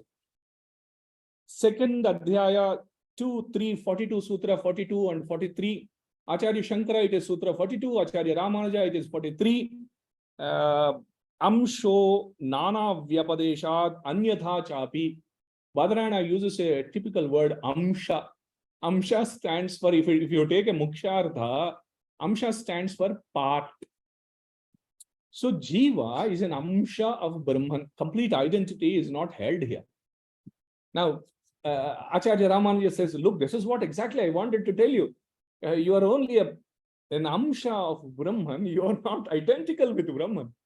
Bhaskara also continues to hold on to the same position. Vallabha and Nimbarka hold to the same position that it is a part.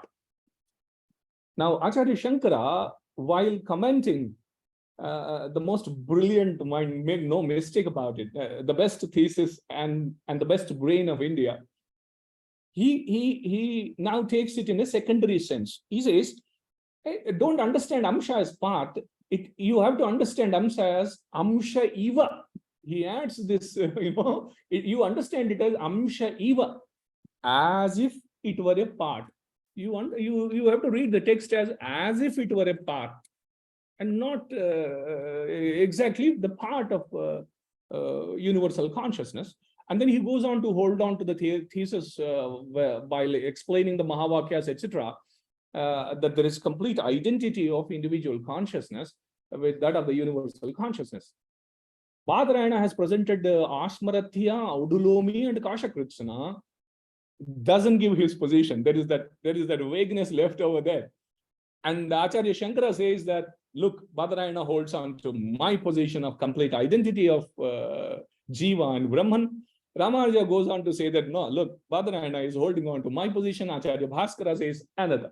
So very, interesting positions, but they reveal contrasting understanding of the nature of consciousness. It's if we take it for granted that consciousness is understood as a static entity, without any changes, etc., in the Vedanta literature, probably that's not the way it is.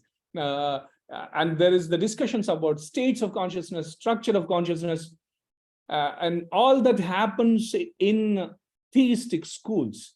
And you have a reflection of it in the Kashmiri Shaivism. You have a reflection of changing, evolving consciousness, dynamism of consciousness in Buddhist schools of philosophy, etc., etc. So, sir, I will leave the other three discussion topics from the Badarayana Sutras, and then thank you so much. Thank you so much. Thank you, Professor Nataraju. It has been wonderful. Unfortunately, we don't have any time left for questions, but people can put that in chat box, and I'm sure you will respond. The only point I wanted to just say is this whole discussion about whether it's part of or it is. The most important thing is it does affect. Question is, does the Jivatma affect the whatever the Atma, the Paramatma, or Brahm is? If I take the artificial intelligence idea of Raj Malhotra, if it is the question is, does this our Jiva or Jivatma has reached the heart of the Brahm? Has it reached the mind of the Brahm? Depending on which part it is, it can affect a lot more, right? So I mean, there is a chance that you might look like that you are, affecting it, because just like an artificial intelligence. If you have any comments. I mean, again, that's a toughest metaphysical question to answer, as to which part of Brahman does it affect, or where he is doing. That's the toughest. But somehow acharyas were all interested in this question, and if at all anybody can call anything as a hard problem consciousness, this could have been the hard problem and not David Sharma's problem as the hard problem. I don't know exactly. I have absolutely no idea. Thank you. Thank you so much. There are a lot of hands up, and I think they should put their hands down on their keyboard and write down their questions. I am sure Professor Nataraju will respond. I'm sorry, I have to move on. I'd like to invite the next speaker, who is Niharika Sharma. She is an MPhil research scholar from Department of Philosophy of Delhi University.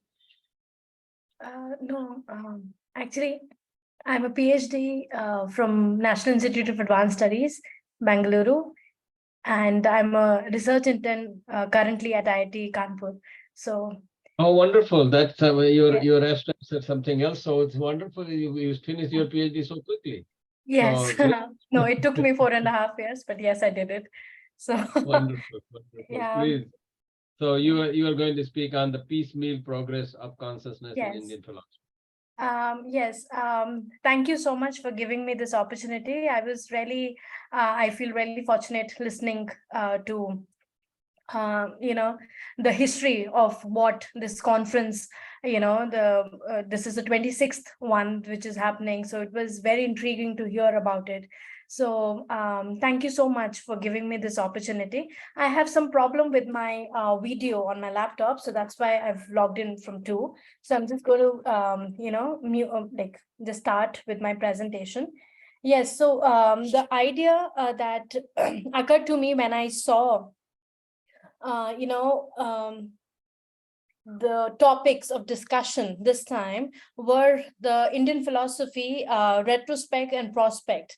So that was something that I was really intrigued by, and I wanted to, really talk about it. So that's why I named, the title of my research paper was The Piecemeal Progress, which is like bit by bit progress of consciousness in Indian philosophy. So I'm a researcher who has just completed a PhD in the context of Kashmir Saivism and consciousness. So I wanted to really trace how the word consciousness itself evolved from one of the oldest school which we know, which is Sankhya, to the most popular one, and as we know, Advaita Vedanta, to what Kashmir Saivism or Triga school has to say about consciousness. So without wasting any more time, I'm just going to share my PPT. Yeah, going forward. So in my presentation, I would be, briefly telling about the meaning of consciousness in general, what we, as a layman, what the perspective is, and then the notion of consciousness in Western philosophy, and what does it mean in Indian philosophy. And as I was saying, the notions in Samkhya Darshan and Advaita Vedanta, and then the popular debate between the two, and which leads us to the notion of consciousness in Triga philosophy. So going forward, the meaning of consciousness as a layman, it's often confused with the, abilities of the mind, like cognition. So it's the clear-cut distinction, if you read for any layman person or any common man, would be that the consciousness refers to the state of being aware and perceiving one's conscious surroundings, thoughts and emotions and sensation, whereas cognition is more about the processing and analyzing the information. And so as one can establish that consciousness actually is the awareness or subjective experience, while cognition is actually the mental process which is involved in understanding and processing. So this is the groundwork of what the paper is built upon. So the very popular debates on consciousness in Western philosophy, it's actually one of the most debated concept, and there are many standpoints which have come up over a century now, which is dualism, materialism, idealism, and phenomenology, functionalism, and there are certain more perspectives of individual scholars as so. But what does consciousness really mean in Indian philosophy? So in this paper, I have taken up, the notion of consciousness as denoting ultimate reality. Ultimate reality can also be, the reality which each metaphysical, position of each school is actually said. So maybe consciousness as in Sankhya can be Prakriti and Purush, and but there is a debate about how Prakriti is conscious. So then there's a debate which I highlight in my paper, that how there are, in the dualism, only one is referred to as witnessing consciousness and one is not, how the other one is matter, so which leads on to the mind and matter debate. And then in Sankhya, after moving on from Sankhya, then there is Advait Vedanta, which beautifully encompass the, Brahman as the ultimate reality, or, how that is, the main consciousness, and how everything, which is, that's the metaphysical entity, and how everything evolves around it only. So going forward, as I was saying, that Purush in Samkhya philosophy is actually said to be the witness consciousness or the perceiving consciousness, but it's absolute, it's independent, free, and it's unknowable through any other agency. But the amazing point that Sankhya puts forward, that it's just conscious and it's not involved, because it's neither produced nor it does produce. But then they say that Prakriti is jad, it's unconscious, and it's a primordial matter, as we loosely translate it, and that's the first cause of the world, of our experience, where we go and talk about the 24 evolutes. But how is that possible when they're saying that it's actually jad, it's unconscious, and Purush is not really getting involved per se in the evolutes? But then they go on to say that there is a partial connection, and then there's a notion of polarity of Purushas, which is not perceived by any other school, like the schools that I've taken, like Advait Vedanta or Triga philosophy. So all that debate is taken up by Shankaracharya very popularly, because Sankhya was one of the most formidable opponent for Sankhya, and that's the first school that Shankaracharya actually addresses, and this is the first point which he addresses it on. So before going into that debate, I would shortly recall what consciousness is actually meaning to Shankaracharya per se. So here they are talking about three fundamental categories, which is Brahman, Atman, and Prakrit. So then they go on to say that the Atman is identical with Brahman and there is no difference. And then they go on to say that the scholars go on to say that there's para and apara Brahman, and which is sagun and nigun, and we can go on to the details of it. But coming back to the debate between Sankhya and Advait Vedanta, where they talk about how Prakriti, the primordial matter, can actually be the first cause, and how is that possible? And that is the first argumentation which comes up. But if I wanted to bring this up in the discussion, because it actually leads to the consciousness matter debate, and how what consciousness really means. Is it like consciousness is like Purusha, then what Prakriti is, and how is it an ultimate reality? And if Brahman is consciousness, and it is the metaphysical ultimate reality of Advaita Vedanta, then it talks about obviously cause-effect relationships, and then they go on to say how it's all illusionary. But these are the schools which we have heard about, and they are one of the most both of them are very, very prominent Indian philosophical school. But my attention actually went to Kashmir Saivism or Triga philosophy, which is a very recent 9th century school, and which was founded by Vasugupta in his text Shiva Sutras, and how these all, the discussions and all these theories can fall upon the ambit that this school has to, give out as a philosophy. So then there are scholars, contemporary scholars like Kamlakar Mishra, B.N. Pandit, and even Dr. Rastogi, who say that okay, there can be two streams, like the Vedic traditions and the Tantric traditions, and then they go on to say that they gave different names to it, like minor or major traditions. But in my research, I came across Kashmir Saivism, which is like actually the perfect fusion of the Tantras and the Vedas, because it is it's very welcoming of all the philosophies that other prominent Indian philosophy have to say, and they actually fall under upon its ambit, and it works upon it and gives a better theory of consciousness, and how one answer or the way of thought that they present when it comes to consciousness, how that can really solve all the, I won't say all, but the problem of especially when it comes to the creation and cause and effect, and how we are going about it. And even there is a measure of metaphysics and epistemology for this school. So going forward, they say that the notion of consciousness in Triga philosophy. So I'm going to take up some. These are all.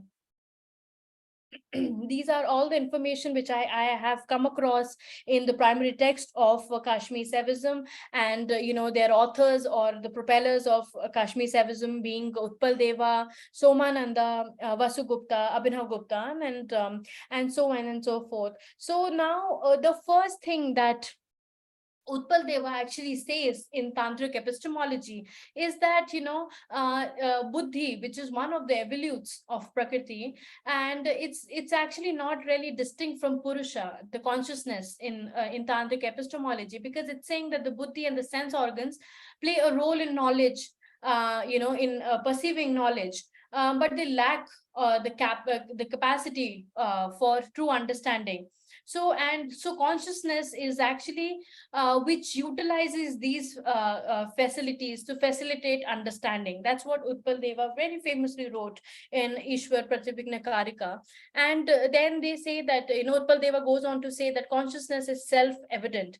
And Abhinav Gupta actually supports this premise in his commentary, which is the Vimarshani written on Ishwar Pratibhigna Karika by Utpal Deva. And he says that, at the beginning of any behavior, the self is the knower and the doer. So here they very Abhinav Gupta and even Utpal Deva, they very naturally they go back and forth, saying consciousness as the self, because and they are able to say this because they believe that the Jeev or Pashu or Anu, as it's denoted in Kashmir Saivism, is the reduced form of the ultimate reality, which you can say is Shiva, Parasamvit, or Chaitanya. So there is no much distinction in in the Jeev or the ultimate reality, because we are just the reduced form of Shiva, and it's just through their epistemological tool, which is pratyabhigna, which is awareness, and knowing that that we have forgotten that we are the ultimate reality. So this is how they go back and forth, and they have no distinction between the words consciousness and self. which is actually seen in other philosophical school. And this is one of the biggest revelations that they are making, that there is no such distinction. And then they go on to say that the consciousness is an independent entity, expressing itself through the human body's nervous system. And tantric epistemology takes the aforementioned this logical valid hypothesis that consciousness is an independent entity, and it's taken as a presupposition. And it's actually a non-material entity in the body with a knowing function. So this is how they are trying to explain it. And also that knowledge itself is considered the nature of consciousness. And this is how it's maintaining the common grounds with Sankhya and Advaita Vedanta, where they say that knowledge is the very nature of self or consciousness. Moving on with the premise. So I'm sorry, the first premise is actually derived from Shiva Sutra, a text, the foundational text written by Vasugupta, where the first sutra is Chaitanya and Atman, where they are, this is how Utpal Deva and Abhinav Gupta were able to write in their text further, that there is no difference between self and consciousness, because they are taking up the premise which Vasugupta actually provided, which is Chaitanya and Atman, that Atman and Chaitanya are just the same. So they are saying that there is no such difference, and that knowledge is considered the knowledge is considered as the nature of this Chaitanya or Atman. So they are very they naturally just interchange the words, even Chaitanya or Atman, when they are describing it. And the uniqueness that Triga school holds is that Atman or Chaitanya is present even in the state of deep sleep. So then the argumentation for this is given by Somananda, who was a pupil of Vasugupta, that stating that the sun still exists on a cloudy day. That's the example that he takes. That knowledge is still the very nature of Chaitanya and Atman, even in the deep sleep state. The point of distinction in Triga system is because of tantric epistemology. And in tantric epistemology, knowledge and Chaitanya or Atman are actually one. They are denotedly as one, and knowledge is both gyan and an effortless kriya here for Triga philosophers. And this point of view is actually what it makes a distinction from Advaita Vedantan point of view. So going on, and then they say that, okay, in the epistemology of Kashmir Saivism, there are the number of pramanas which are accepted are not taken up. But Abhinav Gupta famously wrote that Chaitanya and Atman is considered as the underlying principle of all means of knowledge, and it is actually a pramana in Triga philosophy. And the other means of knowledge are merely an extension of this Chaitanya or Atman. And according to Utpal Deva, as Chaitanya is self-proved, so there is no such notion of epistemic the discussions of the valid means of knowledge, because they are repeating it again and again, that it's actually self-proved, and Chaitanya is one of the pramanas. It is actually the main pramana, and others are an extension of it. And Shiva, as I mentioned earlier, is consciousness, or Chaitanya or Atman or Parasambit, or there are many other names given to the ultimate reality in Triga school. It's actually directly involved in the manifestation process. It's actually self-projection, unlike what Advaita Vedanta states. So here the ultimate reality is actually manifesting itself as a self-manifestation, and whatever there's no difference between the manifestation or itself, because it's just going through his swatantriya. There he's endowed with numerous shaktis. So he is able, like Shiva, is able to self-project himself and, reduce form, a jeev, can actually, just by the mere tool of Pratibhigna, can go back to the original state of Shiva anytime that a jeev, a reduced form of Shiva wants. So then a very interesting discussion which happens in Ishwar Pratibhigna Vimarshani is about Shabd Praman, which is actually denoted as Atmik Praman in Triga school. And they say that, Atmik Praman is the Shakti or Vimarsha of Shiva. And because Atmik Praman, our knowledge, as the Praman won't exist. They only exist because of Shiva. So they come in a loop where they say that, okay, self and consciousness or Chaitanya or Atman are the same. And the very nature of it is knowledge. Then they go on to say that, okay, the Shabd Pramana is given a lot of weightage in Triga philosophy, because it's said that, they come directly from the ultimate reality, and for them it's Shiva. So because it's knowledge, Atmik Praman is actually giving, it exists because of Shiva, and it's actually knowledge. So that is how their interlinkage of, Chaitanya or Atman with knowledge actually happens.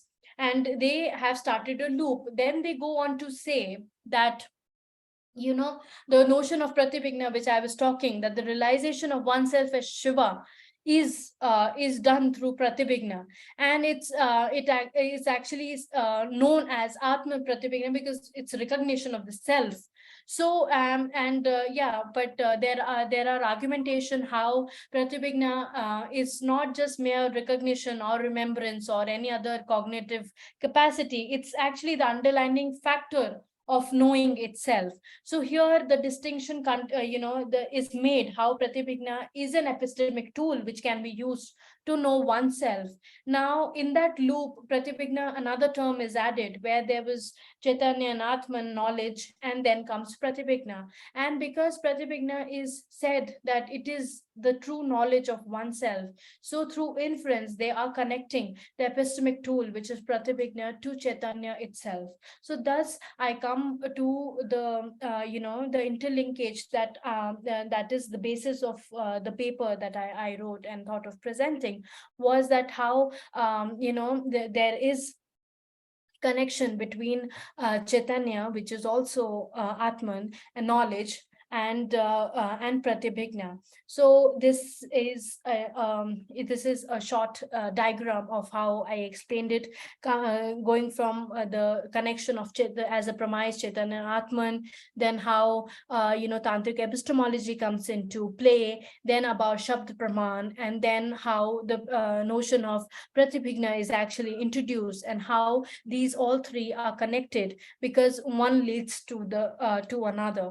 So that was actually the basis of how the connection is made in Triga philosophy. So the idea that I had in mind while I wrote about this interlinkage and how these premises add up was how in retrospect we started with a mind matter debate about dualism, and then we went into the famous theory of Brahman, and how a 9th century school is actually coming about and taking all these information under its ambit, and trying to give a theory which says that the ontological reality, which is Parasamvit or Chaitanya or Shiva, is no different from it is also reduced as the epistemic tool Pratibhigna, which is to know itself. And to know oneself is the knowledge that they're referring to. So this is how this was my small idea about how to say that the word consciousness itself evolved from a theory to this is no different from what a jeev is or what the ultimate reality is in Kashmir Saivism. So this was the small idea that I wanted to present today. So yes, I hope I didn't take much time and I presented my idea. Yeah, no, you did excellent. You did within time, and we have a few minutes for questions. Yes, thank you. So we would like, if anybody has any questions or comments, please raise your hands or start speaking or write in the chat box. While we are waiting for them to make up their mind, maybe I would ask this one question. Yes. Is this, especially in view of today's keynote, is this all these different aspects, different ways to look at, whether it's Shankaracharya looking or different ways you are trying to make epistemology? Is the epistemology also like a artificial intelligence? Yes, Because you're just because looking and making a perspective. You're just making a way of looking at it. yes. So yeah, this is something that I've been reading upon also, that how knowledge is actually the nature of self in Trigger school, and that's the same knowledge that which is fueling AI also in some way. So there is sort of, I'm not sure if dichotomy is the right way to explain it, but there is some interlinkage that I'm trying to find, and that is the the essence of the research that I'm trying to do. That is there like through these theories or through what they are saying about knowledge, can it somewhere add up in in AI? So Yeah, I was just looking at this. Somehow people have to be convinced about yeah. Kashmir Saivism or Sankhya or Mimamsa is the way of looking at it. And if people are convinced, some of them are, if they're convinced, then that's the reality for them, and that's how Yes. they start behaving. So Yeah, yeah. in a way, that aspect of artificial intelligence is still there. Yes. Yeah. I think there are a couple of questions, I believe. At the end of conference, we will collect presentation files and upload. Okay, that's the instructions. All right. Well, Dr. Singh, Dr. Singh, yeah. can I ask a question? Yeah, from please, Niharika? please. Yes. It's kind of a comment and a question. Both Yes. knowledge and consciousness is abstract. Are we trying to make the artificial intelligence try to present an abstract, which is abstract still itself, but trying to project it as becoming real or something which we can lay our hands on because we can put it in an instrument? But really what we put in the instrument is still abstract. Yes. So are we just making abstracts into abstracts which we can't really define? I don't know if I make my Very push. interesting. Okay, I think Pratibha is. Can I make a comment? Yes, please. Okay, I understand what you're saying there. And the way I would see it is that all of the dimensions you're calling abstract still belong into Prakriti. They do not belong to consciousness. I'm also going to talk about Sankhya. Okay. Yeah. Okay. And I would say that the greatest thing really that Sankhya offers us is that it presents the universe prior to any words, any of the gods, any of the visualizations that humankind has made that are also doubled up or shared or not shared, but actually it's atheistic. So I think to show it in that context, I'd like to show that. Thank you. But Nasadya Suktam is still not Sankhyan, but it's pretty much the same. What is it called? The Savian? The Nasadya Suktam. The Nasadya Suktam. Nasadya Suktam. Okay, I don't want to get into a debate now, huh? Okay.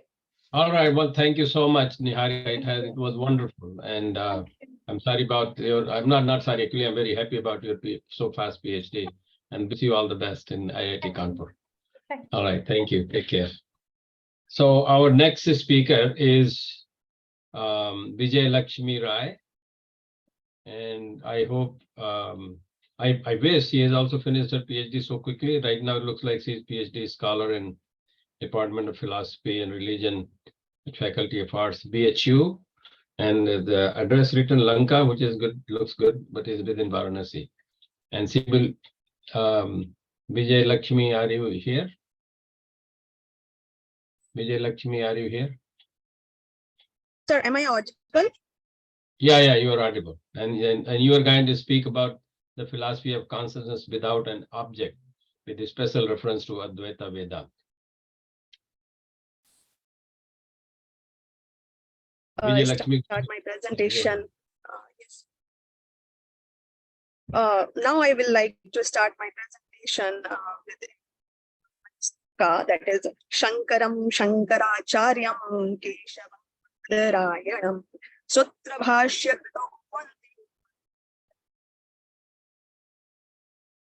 Respected chairperson of the session, respected professors, my seniors, my namaskar to all of you.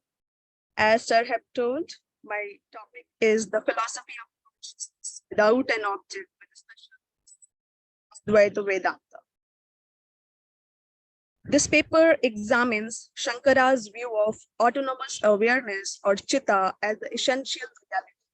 Chitta goes beyond subject-object dualism, and Shankara maintains that consciousness is ultimately nirvishayaka or non-intentional.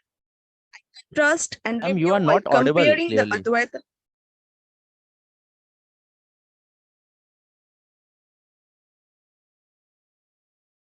Your voice is cracking a little Now bit. I'm So be close audible. to microphone. Yeah. Just be closer to microphone. Now Yes, it's yes. fine. Yeah. Sorry for the interruption.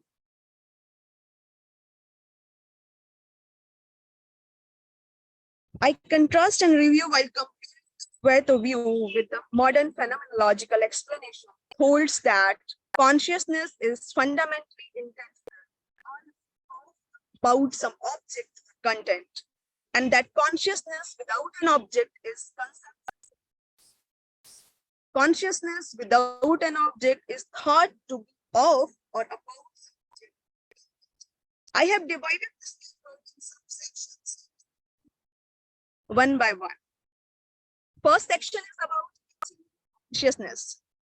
According to Shankara's Advaita Vedanta, the substance is pure consciousness or chitta. Because of this, it is believed that reality is ultimately unique in that pure consciousness truly exists and is ontologically independent, whereas all other phenomena that appears to exist are metaphysically dependent upon Advaita analysis, described as absolute and unconditional awareness as well as the formless of all restrictions.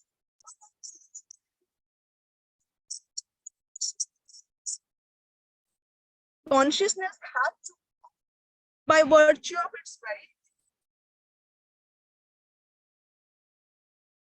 Vijay Lakshmi, can be closer to the microphone because your voice goes off.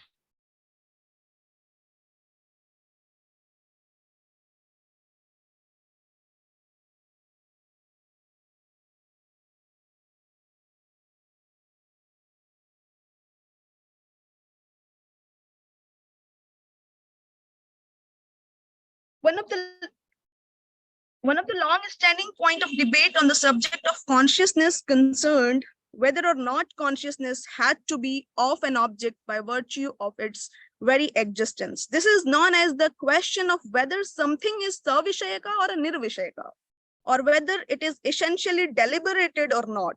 In the language of dispute, the discussion always focuses on the question of whether awareness has a place or is placeless, meaning is belongs to no one. Which term should I use in the debate, ashraya or a nirashraya? Now, Shankara interpretation states that Chitta is ultimately non-intentional and belongs to no one because it is both nirvishayaka and nirashraya. Furthermore, since Chitta is said to be nirvishayaka, pure consciousness itself is independent of any particular information or object that it is directed seems to be targeted, while pure consciousness without an object is the metaphysically fundamental mode. Consciousness of an object is a subsidiary and dependent mode. Because of this, Chitta is fundamentally independent of any specific objects that would seems to inhabit the field of awareness, which stands in stark contrast to the conceptions of consciousness that are widespread in the Western philosophical traditions. Different schools of metaphysical idealism in Western philosophy also upholds what appears to be related sort of ontological monoism, which is similar to the Advaita Vedanta position. In contrast to Western idealism, Shankara does not hold the belief that reality is primarily mental in character. Hence, it is important to draw attention to this crucial distinction. According to Shankara, the mind should not be equated with pure consciousness or chitta. As previously mentioned, he also holds that chitta is nirashraya, meaning it has no home and it is the property of no one. This means that it is independent of any individual mind, and pure consciousness must be clearly distinguished from what is actual mental. Advaita ontology, albeit non-dualistic, is yet dedicated to a profound discontinuity between the unqualified, immutable, inactive chitta on the one hand and the manifest world of qualities and form on the other hand. The mind is the part of this latter universe. Shankara contends that the specific state of consciousness connected to various agents at various times must be differentiated from pure unconditioned awareness as such. The apparent subject-object duality develops in these specific mental states because they are focused on things. Now let's come on the second section of the paper, that is about conscious mental states. According to the Advaita monoism, the complex, kaleidoscopic, and ever-changing material universe is not ontologically autonomous, but rather an illusion supported by Maya. This illusory material reality manifests itself in the individual human mind and body. Movement and forms are properties of matter as well as properties of cognition, which is manifestation of matter. Pure consciousness, on the other hand, is inherently formless and unchanging.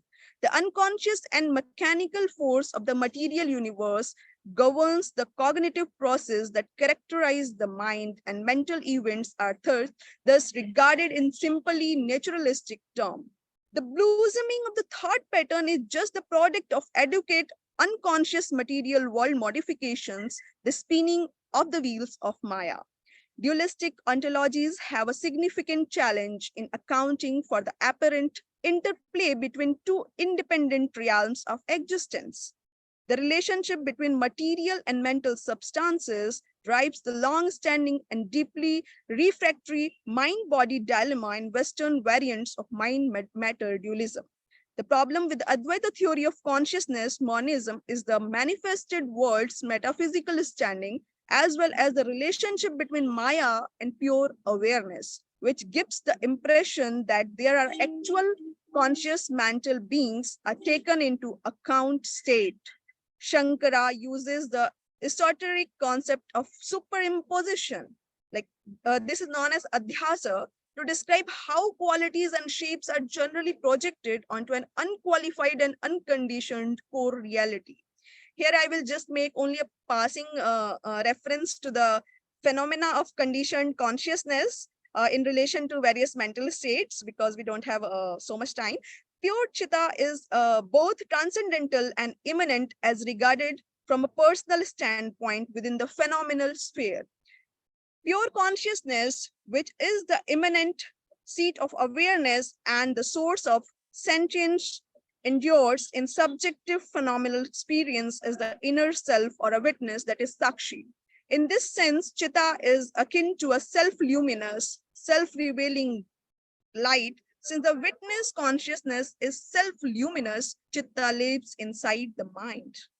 According to the Advaita account, mental process and occurrence are only conscious to the extent that they are illumined by chitta. The Sanskrit word manas is frequently translated as mind, but it is more accurate to note that manas and buddhi together roughly translated to the impersonal or objective mental faculties in Western philosophical discourse. And as I will discuss here, buddhi plays a key role in the occurrence of a specific conscious experience. Manas is essentially seen as an organ, specifically the particular organ of cognition. Here, Manas is believed to be closely related to the perception.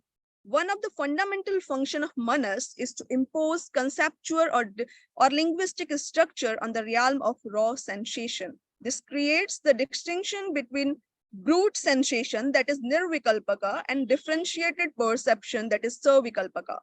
Manas is considered to be in charge of both perceptual activities as well as the cognitive process of analysis, deliberation, and decisions. It is closely related to buddhi, which can be loosely interpreted to mean intellect or reason. Higher level cognition processes, which call for intuition, insight, and reflection, are handled by buddhi, a subtler and more potent faculty than manas. While manas is in charge of lower order discursive thought and analysis, the appearance of sentient states that are directed towards specific things and cognition contains results from pure conscious illuminating the material thought forms of the buddhi. However, this directedness is only a surface level phenomena to pure consciousness. The concept of consciousness itself does not aim at these, that not intended to shed light on the constructed material structure in the question and is not at all dependent on the mental phenomena that happen to be the targets of its illumination. Now let's come on the third section of the paper, that is about consciousness and space. Space serves as an incredibly useful metaphor for attempting to answer the conceptual question of how is pure consciousness itself to be understood and what would provide an appropriate structural model for such a phenomenon. And an intriguing response is provided by the incredibly abstract idea of physical space. The Indians added a fifth and most important element, that is akasha, which is roughly akin to classical ether or space. To the ancient Greek classification of the world as consisting of the four elements, that was earth, water, and fire and air, pure awareness is seen to share a number of fundamental characteristics with this most delicate and in some ways most fundamental of the physical elements as a fundamental metaphysical entity. Now, similar to how space is ontologically independent of the objects that may fill or inhabit it, consciousness is as well. Therefore, consciousness of an object is a secondary non-fundamental mode similar to occupied space. Normal circumstances tends to obscure the reality that space itself is not ontologically dependent on the object that occupy it, since we are primarily concerned with and aware of the space that has things in it. Similar to this, we generally only pay attention to the field of consciousness when it is directed towards certain things and contents, when it has an intended object. And in Advaita perspective, this can hide the reality that pure awareness itself is independent of the things that we happen to be conscious of. Another similarity between consciousness and space is that in addition to being ontologically self-sustaining, space is also not even in theory susceptible to the effects of the things that fill it. Even when things are taking up space, it still feels aloof and unchanging. Space is completely immobile, unable of being moved or disturbed, and unresponsive to its content in any way. Air, for instance, is substantially different from this. Fluid that would otherwise occupy the same spatial location must be displaced by objects taking up space in the atmosphere. Space is completely impassive, inactive, and lifeless. The things that fill space cannot affect or change it. In contrast, space cannot have an impact on its inhabitants. Therefore, it is crucial that this extremely ethereal idea of akasha or space is utilized as the structural metaphor for consciousness rather than air. On this perspective, awareness itself is structurally equivalent to Newton's classical understanding of space as an independently actual, objective, and essentially separate manifold.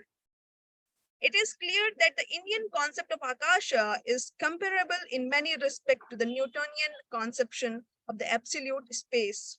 That was all about third section. Now I will discuss a fourth section of the paper, that is about Advaita consciousness and Western phenomenology. This is the more important section of the paper.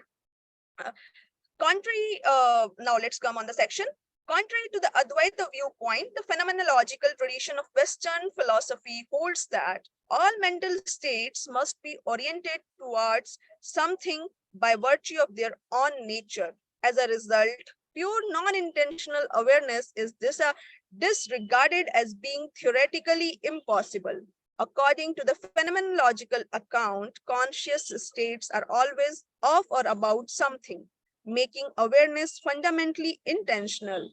Husserl's analysis is based on his revision and expansion of the idea of intentionality, which was reintroduced by his master, Brentano, and used as a fundamental criterion for separating legitimately mental from essential physical experience. Additionally, Brentano holds the position that consciousness is fundamentally intentional, rendering the idea that consciousness exists in the absence of an object to be incoherent. As a result, there are two key areas where phenomenological view on the intentionality of consciousness differs from the Advaita interpretation. First of all, Advaita argues that the mind and the methods by which it is directed to outside objects are fundamentally physical in nature, whereas Brentano emphasizes directedness as the primary characteristic, separating minds from purely physical systems.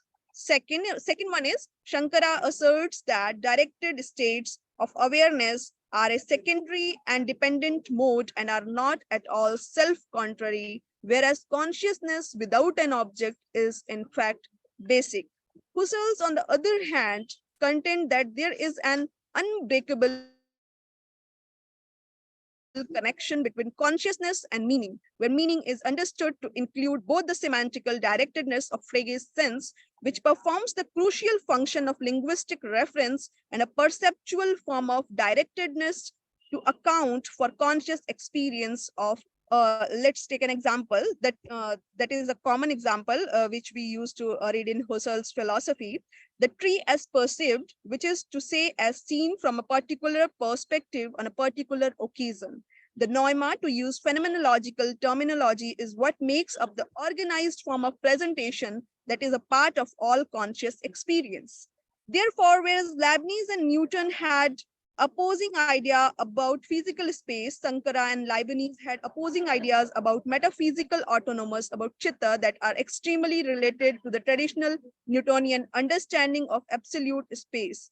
Leibniz and his disciples offered a different, more deflationary explanation in opposition to the Newtonian viewpoint. They refute the existence of a separate reality for space. Actual occurrence and actual object are the only things that can properly exist. It is best to view all spatial claims as describing spatial interactions between actual physical objects rather than as describing characteristic of space itself. Consequently, objects only occupy space to the extent that they carry the important geometrical relationship to other bodies and to the smaller version of themselves as extended object.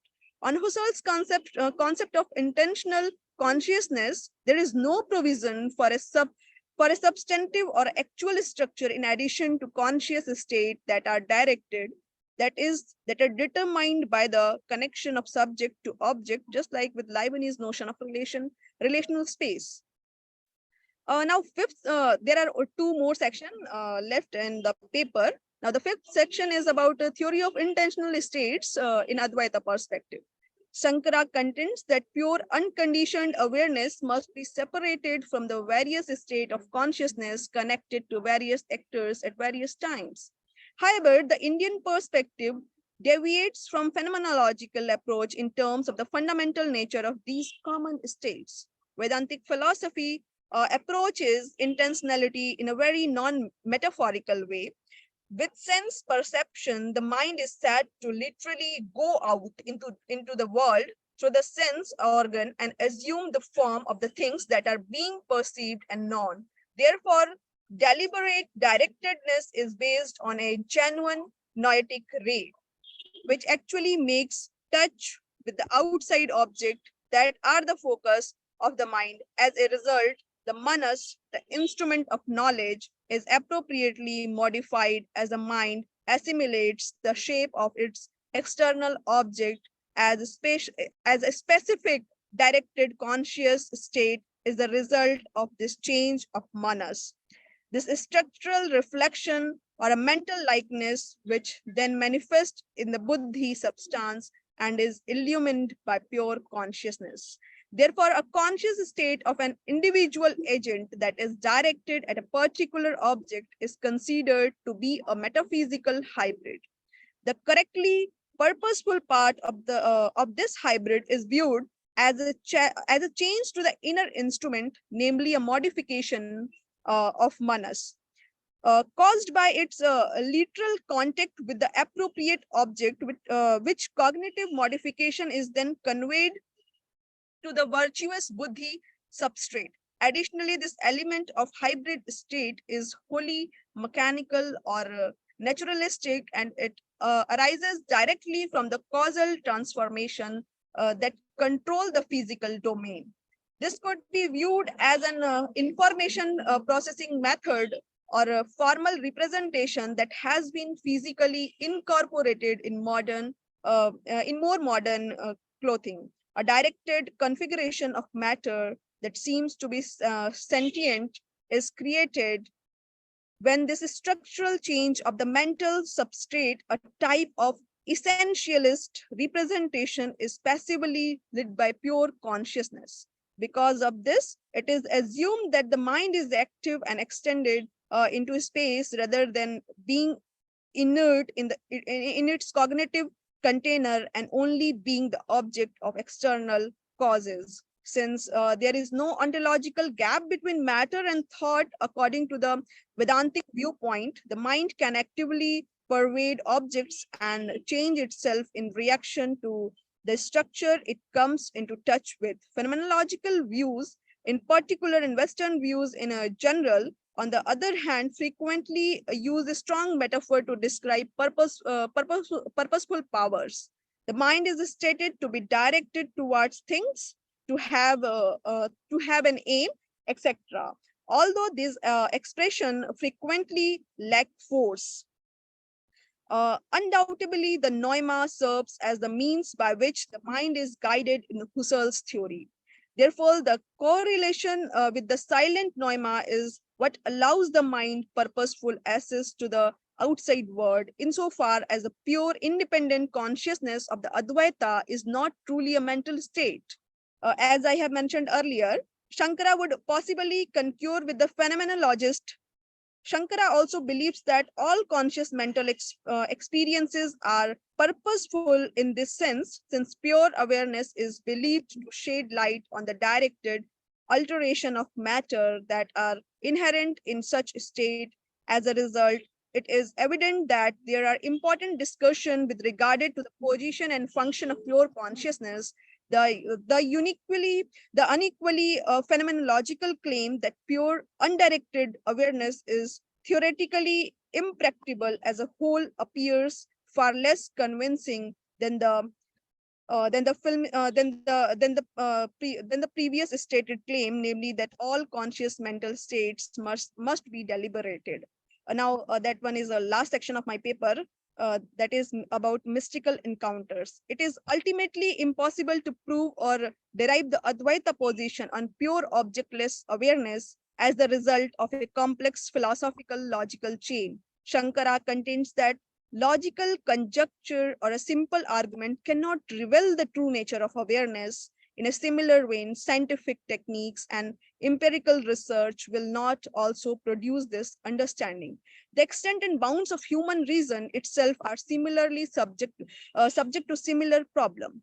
Physics is impossible without the preceding intellect resource of high-level mathematics, the fundamental foundation upon which our great scientific evidences are built is the prior knowledge acquired through logic, mathematics, and conceptual analysis.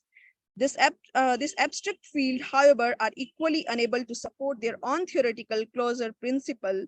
There are facts that are outside the purview of these intellectual approaches, which is completely consistent with logic, mathematics, and human reason.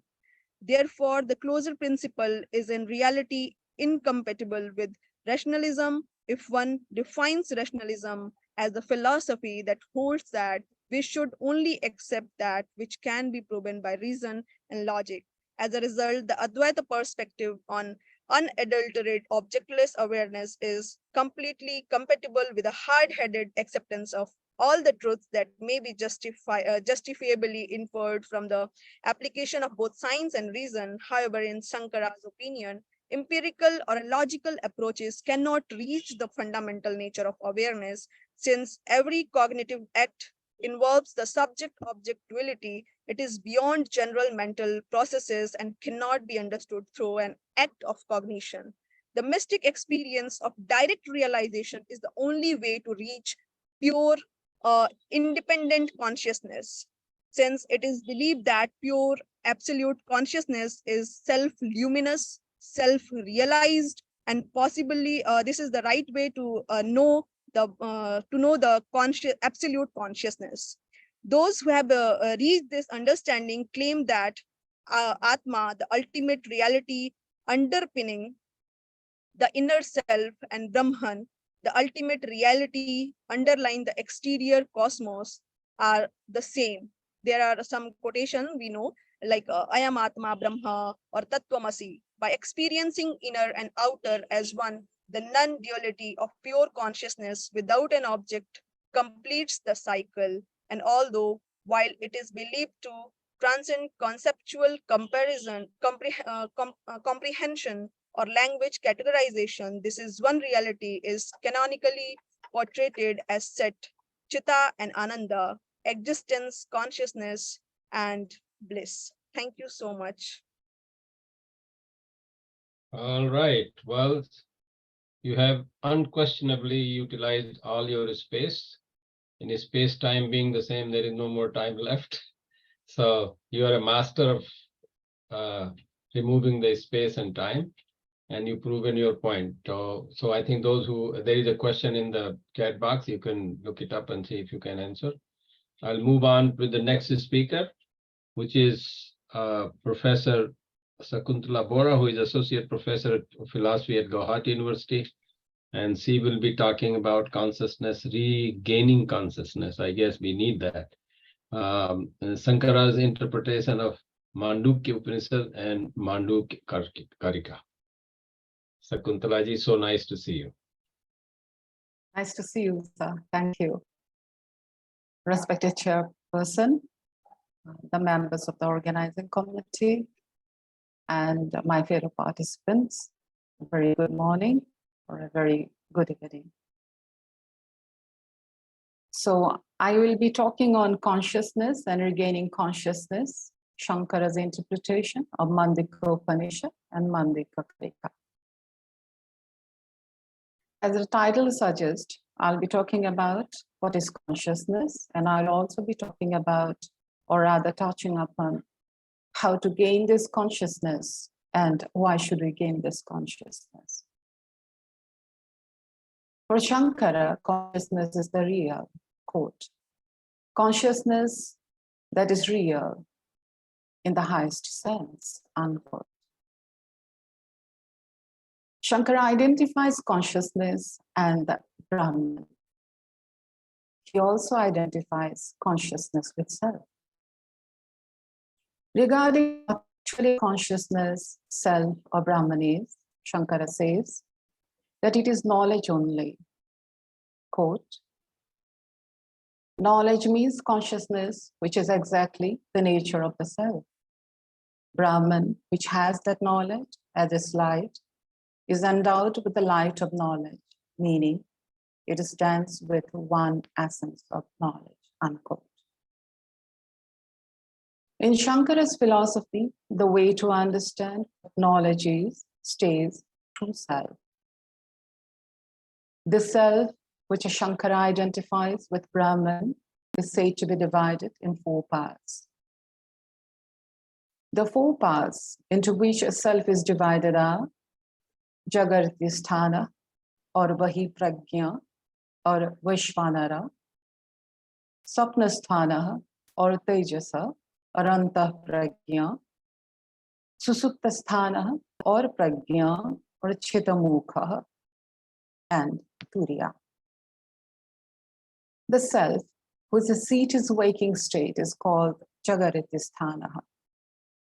The self of waking state is described as the consciousness that rests on external objects.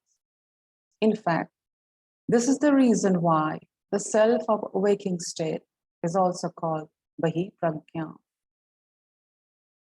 This self is also called the Vishvanara, the enjoyer of gross objects. He is considered as a not different from gross bodies. The second quarter is Tejasa. The seat of Tejasa is a dream, because of which it is called Swapnasthana.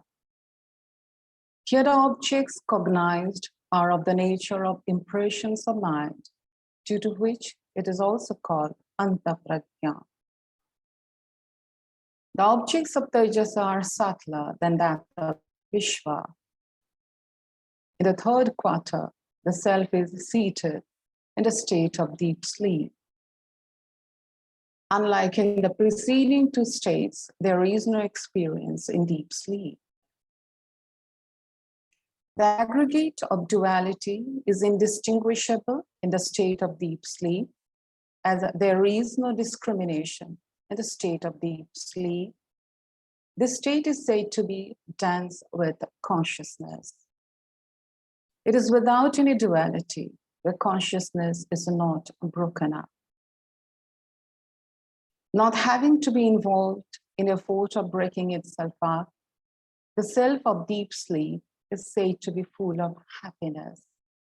Yet, it is not considered as bliss, as its happiness is not absolute. Shankara says it is called Chetomukha, or door to the mind, because from it develops mental impressions, which are regarded as objects of dream state. Again, he is called Pragya, since it contains knowledge of the previous 2 states, as well as for not being aware of anything specific. The 4th quarter is Turiya. Shankara says, this Turiya has no characteristics.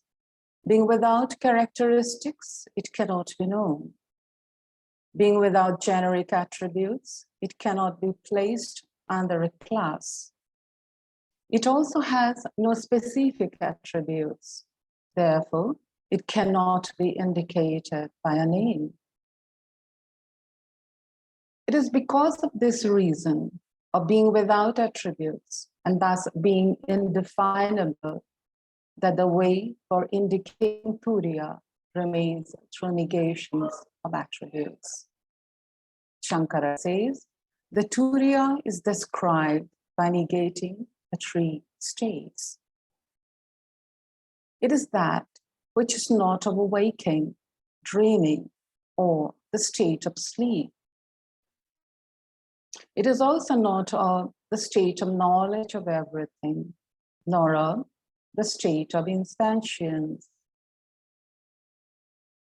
Though Shankara has said that by self, one is to understand the self that has been divided into 4 parts, It is clear from his discussion that the fourth part, the Turiya, stands apart from other parts. In fact, Shankara says that the fourth state is called fourth because it is different and distinct from the other three. The difference of Turiya from other states lies in the fact that Turiya is objectless.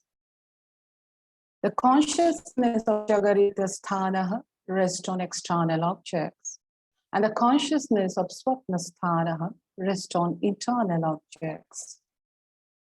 For Susupta Sthanaha, there is neither object nor awareness of object, but it is from here that there emerges cognition of varieties.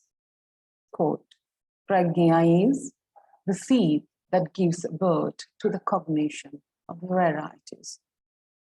Unquote. It is with this objectless Turiya that Shankara actually identifies a consciousness. For he says, consciousness to be self, which is objectless. Quote, consciousness is, in reality, the self itself, and is thus objectless. Unquote. For Shankara, the first three states of self are not real, but are mere appearances. Quote, the three quarters which are but appearances. Unquote. The reason for saying so lies in the fact that what is known in the first two states are unreal, and thus the knowledge of these two states cannot be called as a knowledge in true sense of the term. While in the third state, there is lack of knowledge.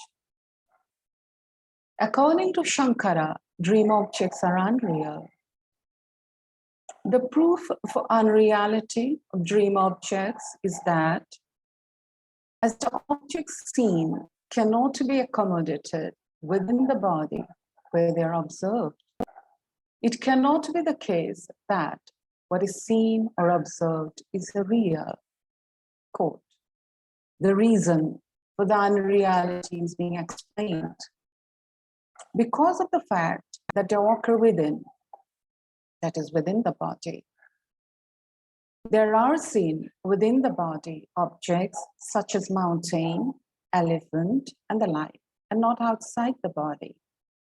Therefore, they should necessarily be unreal. Unquote.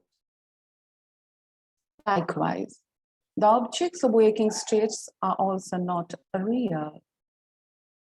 That such objects do not exist is proved by the fact that they are not always there. Quote, the unreality of objects seen in the waking state is due to this reason, that objects do not exist in the beginning and in the end. A thing like a mirage, which doesn't exist in the beginning and in the end, does not exist in the middle either. This is a subtle fact in the world. So too, the objects seen in the waking state are unreal, since they did not exist in the beginning and in the end. Unquote. Replying to the objection that the dream objects and waking objects cannot be treated as belonging to the same level, for while dream objects get contradicted by waking experience, waking objects have a pragmatic value. It is said that waking objects do get contradicted in dream. For example, satisfied hunger of a waking state does not guarantee a feeling of freedom from hunger in dream state. Actually, for Shankara, the so-called external objects are dream objects crossed by the mind outside. Quote, in the dream itself, what is crossed by the mind outside, for instance, a jar, through the eyes, etc., is real. Unquote. Further, the distinction seen amongst objects is due to the fact that different sense organs are used to perceive them and not due to the fact that they are really different objects. Quote, this distinction is not due to existence of the objects, for such a distinction is seen even in dream. How is it caused then? This is caused only by the difference in the organs of perception, unquote. This is the reason why Shankara says that the so-called real and unreal both are actually unreal. Quote, it is reasonable to hold both the real and the unreal to be unreal only. For there is nothing uncommon in them, since they are imagined by the mind only, either internally or externally, unquote. From unreality of objects, Shankara moves to unreality of nature of self in these states. Shankara's demonstration is based on the fact that objects in these states are characterized by mutual relationship of perceiver-perceived or subject-object. Quote, the object in both the states are associated with perceiver-perceived relationship, unquote. Shankara points out that in both of the cases of dream and waking, the self is characterized by seeing. Shankara indicates that in seeing, object of awareness makes sense as related to awareness of that object. And awareness of object makes sense only as related to object of awareness. That is, they make sense only in relation to each other. Now, according to Shankara, the awareness of object and object of awareness being mutually dependent, each has no mark of its own and thus cannot be considered as distinct. Quote, inasmuch as both awareness and the object coming within awareness are devoid of any valid proof, that by which a thing could be distinguished is lakshana. There is a want of proof of them. Each of them is perceived only through the idea of the other. One cannot have any knowledge of the jar, abandoning the idea of the jar. Nor is the apprehension of idea of the jar is possible by abandoning the jar. It is not possible to attribute in the present context any distinction to one of the being knowledge and to the other of being object of knowledge, unquote. Thus, the knowledge of object not being capable of getting distinguished from the unreal object cannot be considered as a knowledge at all. Vishwa and Tejasa are not knowledge, being associated with false objects. Prajna is not associated with any object. It is not knowledge in the sense of being pure, not knowing. Turiya alone stands as knowledge. Turiya, being objectless, cannot be proven to be false by falsity of objects. Turiya, being objectless, thus not having awareness of object cannot be proved false on the basis of falsity of objects. Turiya is the seer. Quote, Turiya is ever the all-seer, or Turiya is described as the ever-seer, unquote. And the seer cannot be doubted. Quote, Turiya should be spotted with an undeviating conviction that it is the one self that exists in all the states, such as waking, unquote. And the knower is not different from knowledge here. Quote, the very knowledge of which Brahman is the sole object is not distinct from Brahman as heat from fire, unquote. Thus, consciousness is knowledge in the sense of the knower. And it is this consciousness that is to be regained. As Turiya is knowledge, which is self, it is Turiya only that is self. Further, As the self is said to be the truth, Turiya is truth. Quote, the self alone is truth, unquote. And according to Shankara, it is this Turiya, the self, the truth, which is to be realized. Quote, the supreme truth called the Turiya, that is non-dual and unborn, and that constitutes the reality of the self, is the object of realization, unquote. Two questions emerge as Turiya is declared to be the goal to be realized. One, why should it be realized? Two, how is it to be realized? Shankara says that truth needs to be realized because it is only in truth realization that mind stops walking. Quote, when the truth, that is the self, is realized, the mind in absence of external objects ceases to imagine and becomes restrained like the fire in the absence of a fuel, unquote. And with mind, duality disappears. Quote, when the mind functions, duality is present. And when it doesn't function, it vanishes, unquote. This is so because mind is itself a duality. Quote, this whole of duality, which is perceived by the mind, that is itself imagined on the self, is the mind itself, unquote. And duality is ignorance, quote. Ignorance constitutes the universe of duality, unquote. For Shankara, duality is the appearance of vibration of consciousness, which is but facade that happens due to ignorance, as consciousness is in reality unmoving. Quote, just as in common parlance, the movement of the firebrand appears to be straight, crooked, etc., so too is the appearance as the perceived and the perceiver, as the object and the subject. What is it that appears? The vibration of consciousness. It appears as though vibrating on account of ignorance, but there can certainly be no vibration for the consciousness that is unmoving, unquote. This, in fact, is the reason why the restrained mind that happens with the realization of self is different and distinct from sleep.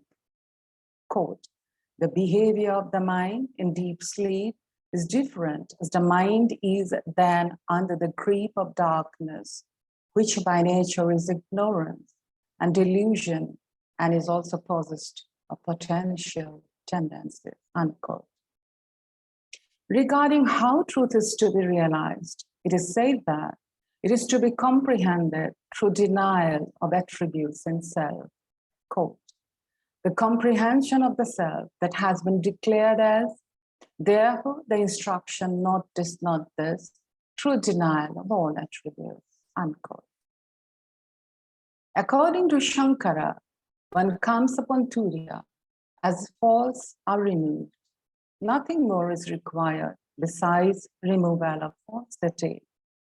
Quote, the knowledge by which the perception of the pot is intended, by removing the darkness and shrouding it, fulfills its purpose when it removes the darkness. Even as the act of splitting the tree into two fulfills its purpose when the parts are severed. In such a case, the knowledge of the pot manifests at once, and it is not the result of any instrument of knowledge, unquote. The state arrived at by negating the object is the state of Brahman. This is the state of consciousness. Quote, when the consciousness has abstained from objects of duality and does not engage itself in other objects, owing to perception of non-existence of objects, there follows a state of motionlessness, where it is of the nature of Brahman, unquote. Thank you.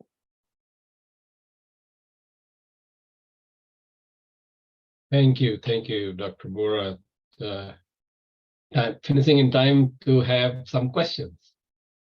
So I invite the audience to have any question anyone has on the status of mind, Sankara and Turiya, and consciousness.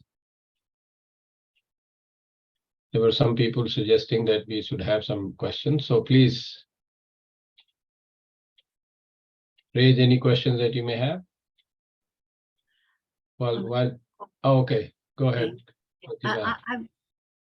Yes, I'd like to ask Dr. Boer if she herself has delved into Sankhya philosophy, because what I have learned is that it's very close to Vedanta, except for one thing, and that is, I was going to have it in my talk, but I'll just mention it now, is that in Vedanta, it is stated that the Prakriti, or all of the world as we know it, is within consciousness. This is what Vedanta says. It resides in consciousness and goes back and forth to create the world, and again to what in Sankhya they call consciousness as illumination, versus what Sankhya says, no, the consciousness is separate totally from the Prakriti. So this is the two things that are this point is what differs the Sankhya and the Vedanta, and otherwise it's very much the same, but it is expressed differently.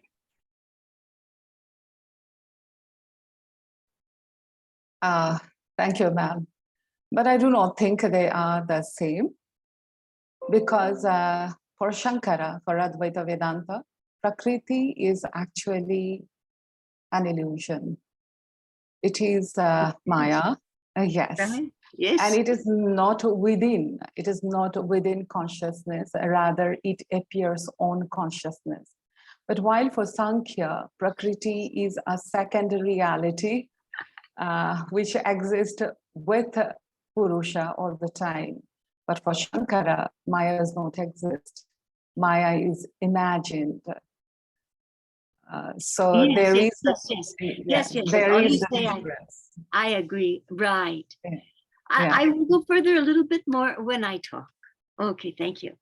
All right, Thank thank you, you. ma'am. Thank you. There is a question by Parmita Chaudhary. Says, thank you, ma'am, for your wonderful deliberation. I have a doubt regarding the state of Susupti. Is it also equivalent to Iswara? If so, why, ma'am? Thank you, Paramita. Nice to see you here. Yes. Susupti is the state of, Susupti is also called Ishvara in Shankara's philosophy. And actually from Ishvara follows the world of objects, while from Purusha follows the jivas. So Susupti, when we look at it as the origin of the world or the world of objects, we call it Prana Ishvara. And when we look at it as the origin of jivas, we call it Purusha. But yes, they are one and the same. Thank you. One last question with Dr. Jayanti Sahu. Can you define pure consciousness? Thank you, ma'am. In Shankara's philosophy, pure consciousness cannot be defined in positive way. It can be defined only through negation, through the negation of the three states and the true negation of all the attributes. That is the only way of defining it.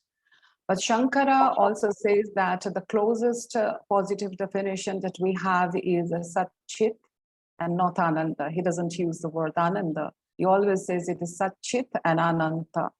And the reason for him saying so is that if I am denying Sat, I'm affirming it. If I am denying consciousness, I am affirming it. And if it is only one, that is, if I am affirming only that, then it has to be infinite, because if I am putting a limit to it, then I will have to admit duality. This is the closest definition he comes to in a positive sense. But he always says that it is only through negation that Turiya can actually be described. Thank you. All right, then thank you very much. I have this last Thank you. question or query. Do you if for every answer, every question you said Sankara said this. Do you ever get to experience Sankara yourself? I cannot say that I have, sir, but in a way, I would also say that I've come to the point, in a way, and that is of the Advaita, that I have come to at least to realize intellectually that when the mind stops working, that is when the mind does not project itself into the future with a desire. That is when the desire stops. That is the moment that a self is realized. This is also called the samadhi. That is when there is no vibration of the consciousness. And vibration of the consciousness is there only when the mind projects to the future. So there are examples in Advaita, that is in ecstasy.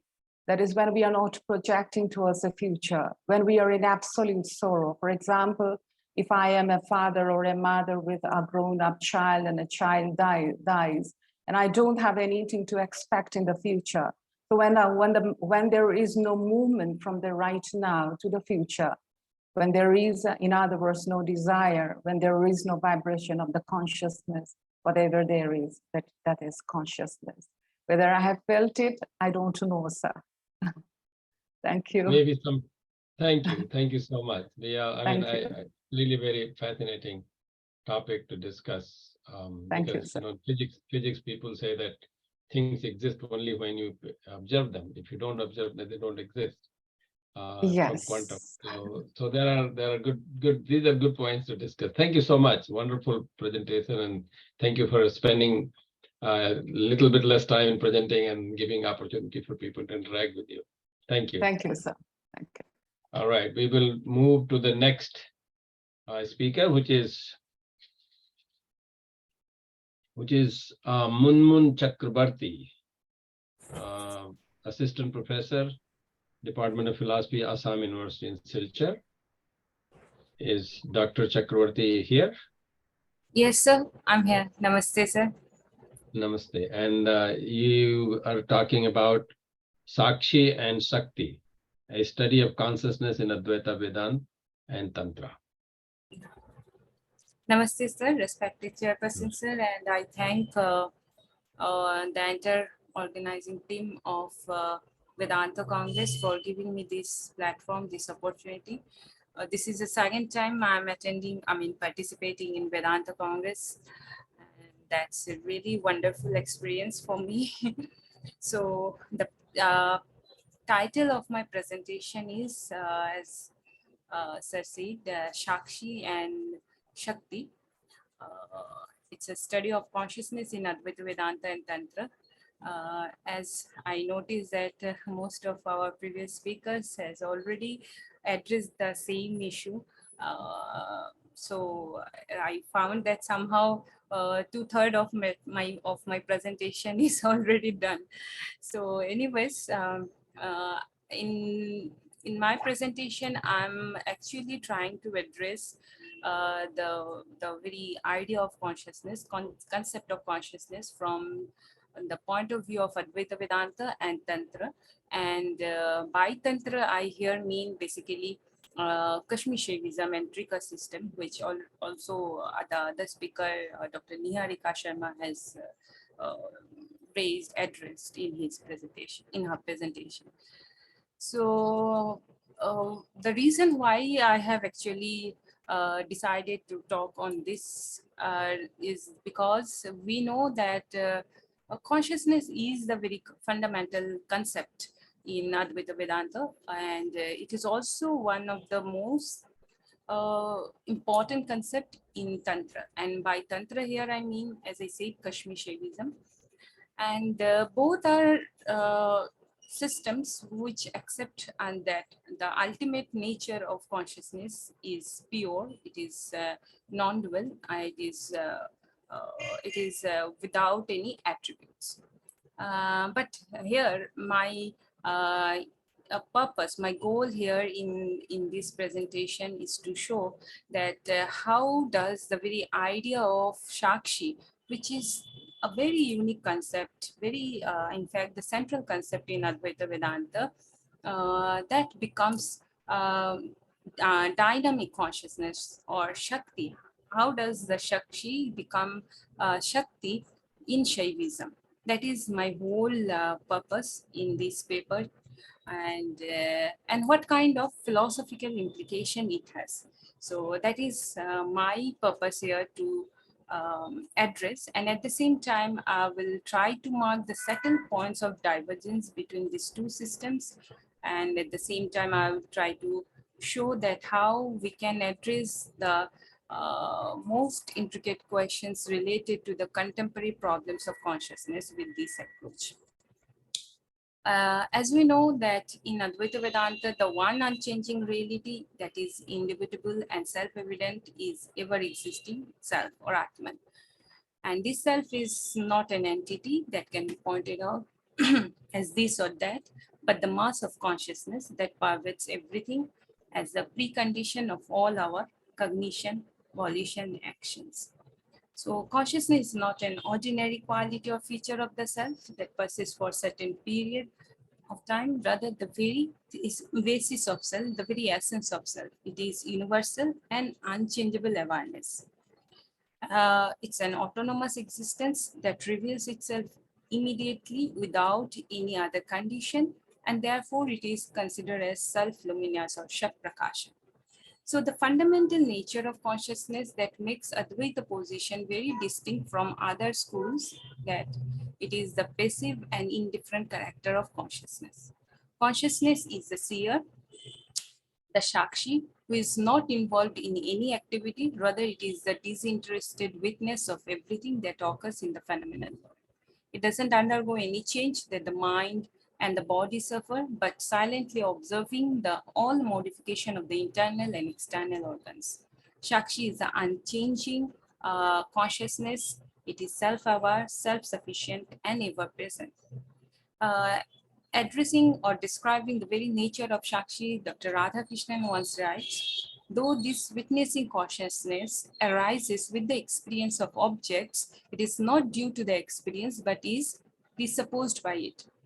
So even though Upanishads and Advaitins many times conceived it as the conceive this consciousness or witness as a knower or subject of our cognition, it would be a mistake to categorize it either as a knower or as a known, because it's an all-pervading existence that encompasses both the subject and the object and goes beyond. So the essence of consciousness is such that it escapes all our cognition, and also it cannot be an object. So from the Advaitic perspective, we can understand the very idea of self-luminosity or saprakasha with these 2 points, that consciousness being the cause of all manifestation necessarily confirms its own existence as the very presupposed in all instances. And secondly, consciousness is the eternal witness that goes on revealing all objects, including both the known and unknown. As it is stated in Vivarana Pramaya Sangraha, Sarvam Vastu Gyatava Va Agyatava Shakshi Chaitanya Vishayeva. There are, enormous illustration and discussion on the concept of witness consciousness or Shakshi in Advaita literature, and of which I consider that Swami Vidyarana's Panchadesi is quite enlightening. For Vidyarana, consciousness that reveals at one and the same time the agent, the action, and the external objects is known as witness in the Vedanta. He argues that consciousness that observes the activities of the 5 koshas, panchakoshas, is not part of them. It is not identical either with the body or the mind or the intellect, because these are the objects, or these are the things that appears and disappears in the very ground of consciousness. Being the seer of all the objects, it cannot be grasped as an object, yet its existence is undeniable and realized in all experience. It is also not an agent or doer who is bound through bodily features, and consequently it transcends all our cognition. He further writes that that which is the subject cannot be an object of the sense, but as it is the very self of everyone, it cannot be said to be beyond the keen of perception. So he denies basically the very non-existence of witness. The experiencer is experienced in all experiences, yet cannot be identified as an object. It is the one unaltered and unaffected experience that manifests all changes. It keeps illuminating both the external and internal objects of the mind and persists even when they are absent. So again, Panchadeshi writes, the witness consciousness lights up the ego, the intellect, and the sense objects. Even when the ego, etc. are absent, it remains self-luminous. So Advaitians have contested here all attempts of modern thinkers who tried to naturalize consciousness or reduced it into mere physical brain process. Even the physical principle of causality is not applicable here, since there is no cause-effect relationship between consciousness and matter. Further, it is important again to understand that the so-called difference between external and internal object, it has to be understood in terms of body or mind, not in terms of consciousness, which is the mere witness of everything. Now, let us reflect on the philosophical implications of Advaitic concept of Shakshi or non-dualism. As I said, it refutes any causal connection between consciousness and physical body or the world. So there are two reasons actually for, as we know, for holding this position. First, consciousness being the enduring and motionless core principle cannot be either the cause or the byproduct of any process. Secondly, any form of correlation between consciousness and the phenomenal world shall distort the basic tenets of Advaita. Here we need to examine the status of the world in Advaita, because Advaita doesn't deny external reality, Vyavaharika Sattva of the world, but it also doesn't enjoy any independent ontological status apart from Brahman. The world is not unreal, but it is also not real. So it is considered as anirvachaniya, indescribable. The much of the controversies that have emerged against the Advaita philosophy, I think it's due to this inexplicable nature of the world. It seems that the real problem for Advaitins is how does the objective physical world appear from such pure, non-relational and immovable consciousness? In other words, how does Advaita argue for the absolute non-dualism in the presence of this empirical world, which is so diverse, insentient, and ever-changing? So it is just the reverse of the modern hard problem of consciousness, because for Advaitins, the ground reality is always the pure consciousness or consciousness as such. On the other hand, we know in contemporary consciousness studies, the hard problem is the problem of explaining the correlation between phenomenal world and the subjectivity. The question is like, how does the subjective conscious experience appear from the objective phenomenal world? The dilemma for the modern positivist is that we confront a world which is material, objective, public, open, changing, movable, insentient, but we also have a conscious experience that is private, subjective, inward. It is something of which we are immediately and directly aware and therefore cannot be denied or questioned. It thus seems logically difficult to conceive that our private, inward, and subjective experience appears from something that is public, material, transient, and unconscious. For a contemporary scholar, so it is a real hard problem, because for them, the ground reality is nothing but this material, manifold physical world. So we have these two versions of the hard problem. For the modern version, there is no satisfactory answer, we know. But Advaita has an answer. Advaita has coined the most controversial concept, Maya, to resolve their hard problem and try to explain the phenomenal world through the twofold functions of Maya, which at a time conceals the reality of the absolute pure consciousness and projects the manifold world. The world is not real because it is appearance and thus suffer contradiction. Now, the difficulty of this approach is that it doesn't seem to please the mind of a modern thinker and materialist for whom the reality of the phenomenal world is more evident than anything else. Now, here we find that Shaiva philosophy unfolds another dimension of non-dualism, which has an answer for both these two versions of problem. Neither the world is considered as unreal, nor consciousness is assumed as a product of any material substance. Shaivism does not advocate any theory of correlation because consciousness is not a cause of this material world. Rather, it is the dynamism of consciousness that empowers it to express itself in diverse ways. We know it cannot be denied that Trika system on or non-dualism, there are different forms of non-dualism. Even within Vedanta, we have different forms, and Kashmir Shaivism is also one form. Now, like Advaita Vedanta, Shaivism consists in the non-dual and universal nature of consciousness.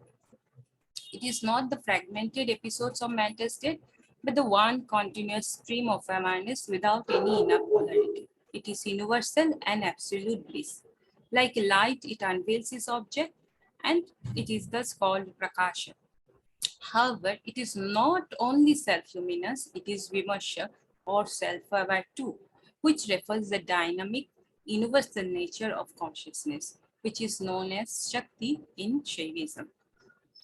So consciousness is not just passive witness, but the dynamic energy that allows the world to come into existence. It transforms and expresses itself in multiple forms and thereby explains this phenomenal world. This dynamism of consciousness is not a separate and independent reality, but the one and the same universal consciousness that keeps evolving and manifesting in multiple ways. It is this unique character of consciousness that makes Shaivism a promising philosophy in the global platform. On the one hand, it challenges the reductionist interpretation of consciousness. On the other hand, it compels us to reconsider the theory of non-dualism. But the question is, how does the static consciousness become dynamic? The answer is because for Shaivism, consciousness is both being and becoming. It is both Shiva and Shakti. These static and dynamic characters are not two opposites, but two harmonizing aspects of one reality. So the symbolic representation of the union of Shiva and Shakti here, we see the Ardhanarishwar as a special implication in this system. This identification of the static and dynamic aspect of consciousness is a prerequisite for the manifestation and comprehension of the universe, since Shakti is the integral power and the companion of the Shiva. Shakti is not a quality or attribute of Shiva, nor it can be regarded as an independent reality apart from the Shiva. Shakti is also not illusory appearance, nor it is the Prakriti or the unconscious principle of Shankha. Shakti is rather the dynamism, force, or the energy of the Shiva that spontaneously reveals itself in multiple ways and remains identical with Shiva. So Shakti is distinguishable but not separable, inseparable from Shiva. So technically, she is the creative aspect of Shiva that drives apart cosmic consciousness into one in this Aham and Idam. She is the I consciousness or Aham Vimarsha or Chiti, or what is also called as Spanda. So while Sat Chit Ananda are the Sharupa of cosmic consciousness, Ichha, Jnana and Kriya are the essence of Chiti or consciousness force. So it follows that the account of consciousness Shaivism offers is very dynamic and multidimensional. Vimarsha here refers this dynamic and creative aspect of our awareness. It is the primary mode of action or kriya that occurs in consciousness and that enables the static consciousness to express itself in multiple ways. Defining the nature of Vimarsha, Motilal Pandit writes that it represents the energetic kinetic aspect of consciousness. So in other words, we can say the consciousness is not only a knowing principle, but also an energy that acts, transforms, and therefore it is also known as consciousness force. But at the same time, it must be noted that any Transformation of consciousness does not disturb its static aspect as it constitutes the very essence of consciousness. Now, the reason why consciousness is considered as dynamic in Shaivism is the very inherent freedom of consciousness. Consciousness is not determined by any other force, nor it is dependent on any material entity. It is self-luminous and at the same time self-determined. So the absolute is unbound or satantra, who can manifest and express itself freely. This doesn't transform the essential nature of Shiva because it is both transcendent and immanent in the universe. So yet it is neither dependent on anything inside or outside. Freedom is the Shabhava or intrinsic nature of cosmic consciousness. If this is denied, it would be a mistake to call it an absolute. So interpreting this dynamic nature of consciousness, Abhinavagupta writes, if the highest reality didn't manifest in infinite variety, but remained cooped up within its solid singleness, it would neither be the highest power nor consciousness, but something like a jar. So it seems interesting to note that Shaivism, along with Advaita Vedanta, endorses the non-dual nature of consciousness, but the former goes far beyond this passive and indifferent essence of consciousness. Consciousness is not passive spectator of the world, but it has a power, will, Icha, who is actively involved in the phenomenal world. Now, the entire process of creation in Shaivism, we see that has been understood in terms of this, the triad character of Shakti, that is Icha, Jnana, and Kriya. The primary phase of creation is a will or Icha of consciousness, which is pure bliss and Swatantra. And bliss or Ananda is not passive state of consciousness. It refers to the inward flow or the motion of consciousness. So creation is the subsequent externalization of the inward bliss of consciousness. It is the true nature of Shakti, her Icha or spontaneous will that results from her freedom and joy. So there is the first, the will to create. The second phase of creation is the ideation of the phenomenal world, that is the jnana or the picture or the image in the mind of Shiva. Since the creation of any kind is a manifestation of the creative idea of the artist. So Shiva here is the artist who holds the idea of the world within his mind, which is nothing but Jnana Shakti. And lastly, it is the Kriya or the act of manifesting the world. There is no real transformation, but the external projection of cosmic consciousness. So the Kriya of Shakti is not an ordinary physical activity here that a living being performs. It is not a voluntary action for achieving goal. As consciousness has no motive to acquire anything, nor it has a desire to shake off anything. It is self-contained existence that acts spontaneously. So the Kriya of consciousness signifies here the thinking in consciousness, and not any physical effort. The technical term of which is Vimarsha or eye consciousness.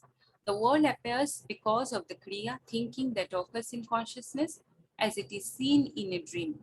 The dream activity, though it seems physical, we know it is all mental events that take place in our psychical plane. It is the mind that projects the object and the same mind that strives to create it. So in a similar manner, the phenomenal world is a projection of the consciousness force, Shakti, which is an inherent thinking or Kriya of consciousness. The former may appear material and different, yet it is inseparable from the foundational consciousness. So the concluding observation of this paper is, what is distinctive about the philosophy of Shaivism is the fusion of knowledge and action between knower and known, Shiva and Shakti, transcendental and empirical, and static and dynamic aspects of consciousness. The status of the world has not been questioned or denied as illusory, but affirmed as a deliberate projection of the cosmic consciousness, an expression of supreme joy. And I think this perspective of Shaivism led them to attain a new paradigm in consciousness studies. On the one hand, they encountered the contemporary theories of consciousness like materialism, reductionism, epiphenomenalism. On the other hand, they make an appeal to re-evaluate the Vedantic theory of non-dualism. The Shiva theory of consciousness, I think, takes a rational approach to avoid both the extremes. Shaivism overcomes the flaws of dualism and also can satisfy the critics of monism to a large extent. It resembles the modern theory of panpsychism that emphatically affirms that the being of consciousness is not limited, but it has universal existence. There is some amount of consciousness in every being and non-being, because consciousness is the inherent nature of everything that persists. So the account of consciousness is not only passive, but also dynamic, universal, and multidimensional. It is thereby overcomes all the dichotomies between consciousness and matter. And the so-called hard problem of consciousness, which is a serious challenge for many contemporary thinkers today, is not therefore a concern for Shaivism. Since Shaivism does not accept subjective experience as a product of matter or outcome of any mechanical process, rather it is the consciousness alone that has transformed into the matter and therefore essentially one. So the last thing that I would like to point out here, that there is no mysterious gap between subjectivity and the phenomenal world, since it is the one unitary consciousness that has evolved and transformed into many ways. So I stop here and thank you once again, sir, for giving me this opportunity.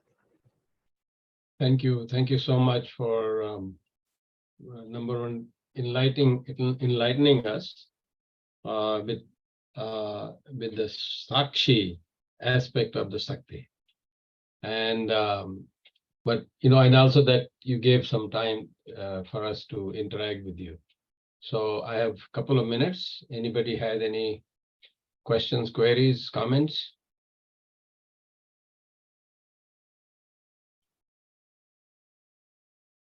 So maybe I'll start in the meantime while other people are figuring out what to ask.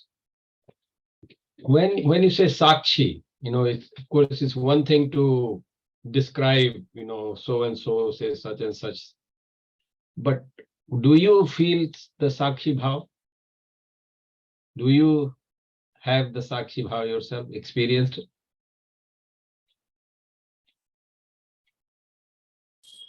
That's a very, very interesting question, sir. Thank you. I think it is there. What we call Shakshi, it's actually the first person perspective, which is constant and that actually experiences all our states which are fleeting, which are moving. This is one concept which I think it's very prominent in Advaita Vedanta, and at the same time, in modern times, I feel like Dan Zahabi, who is actually phenomenologist, but very strongly supporting the same idea that is first person perspective, the very meanness, something which you, cannot challenge, something which is the very experiential self, and something you cannot doubt. Like, I cannot doubt that I'm the same person who went to college at the age of 18, then have done masters at the age of 22, and then now I'm teaching in some place. Now, even though my states of experiences are changing over the period of time, but I cannot doubt that I am the same self, same being. So that is the very first person perspective, the witness consciousness, according to my understanding. So I think a very beautiful explanation. I share a story. Once I started doing some yoga. I didn't believe in yoga, but I started doing it and then I started experiencing it. You're talking about being subjective, how subjectively you can look at things. And then I decided to explore it. I have a tendency to utilize all my situations to see what I can learn out of it. So since I was a professor in chemistry department, I proposed to the chemistry department that we teach a course on the chemistry of mind, because I thought this mind is the game. If I can understand that, that will be helpful. So you can imagine the chemistry department people going haywire. What is this guy trying to do here? So I talked to the division chair, Don Smith, and I'm in a biochemistry division. So I said, I wanted to offer a course called Chemistry of the Mind. He said, well, that is psychology and philosophy. People teach that kind of stuff. There's nothing we can teach chemistry. I said, well, chemistry is a central science. If there is anything exists, we should be able to teach chemistry of it. So he couldn't deny that, because that was I was obviously eulogizing or admiring in chemistry. So he said, oh yeah, that's true. I said, Don, do you have mind? He took about 20 seconds to answer that question. So he said, yes. I said, do you think I have mind? He said, yes. And now he had an idea that where I'm going with this. So then I said, do you know anybody who doesn't have mind? And he said, no. So I said, why? That means it exists. And how does it exist? I mean, and the history that chemistry of the mind is really its own course right now in the University of Massachusetts Department of Chemistry. It has its own number. Chemistry of the mind is one of the courses that is in the chemistry department. Graduate students can take it. But what I was stuck with this subjectivity and Sakshi Bhav is like my mind goes all kind of places, like you just enumerated that, you were a student and then you did your PhD and now you're teaching. But who is that observing? And that is the Sakshi. Wow. That means there is, even my mind is being observed by somebody, which is the me. And that is very, even though it's a very subjective, in a way, it's like it's me, but it is very unbiased. It is very, that is not biased. That tells you exactly what you are, whatever you did. You can play with your mind and then tell somebody whatever else you want to tell. So that's really a beautiful concept. It looks like there is no other person has any question, or was there any question? I think there was a question in the chat box. Is why do we need Western explanation for witness consciousness?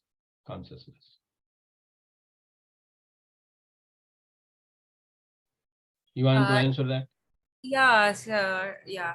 Actually, I just try to explain the thing with an illustration. That's why I bring Zahav here. But of course, we have our own understanding, and the thing is very profound. Even in Advaita, the Sakshi is the very idea of consciousness, which is non-relational, which is not active, which is the witness self.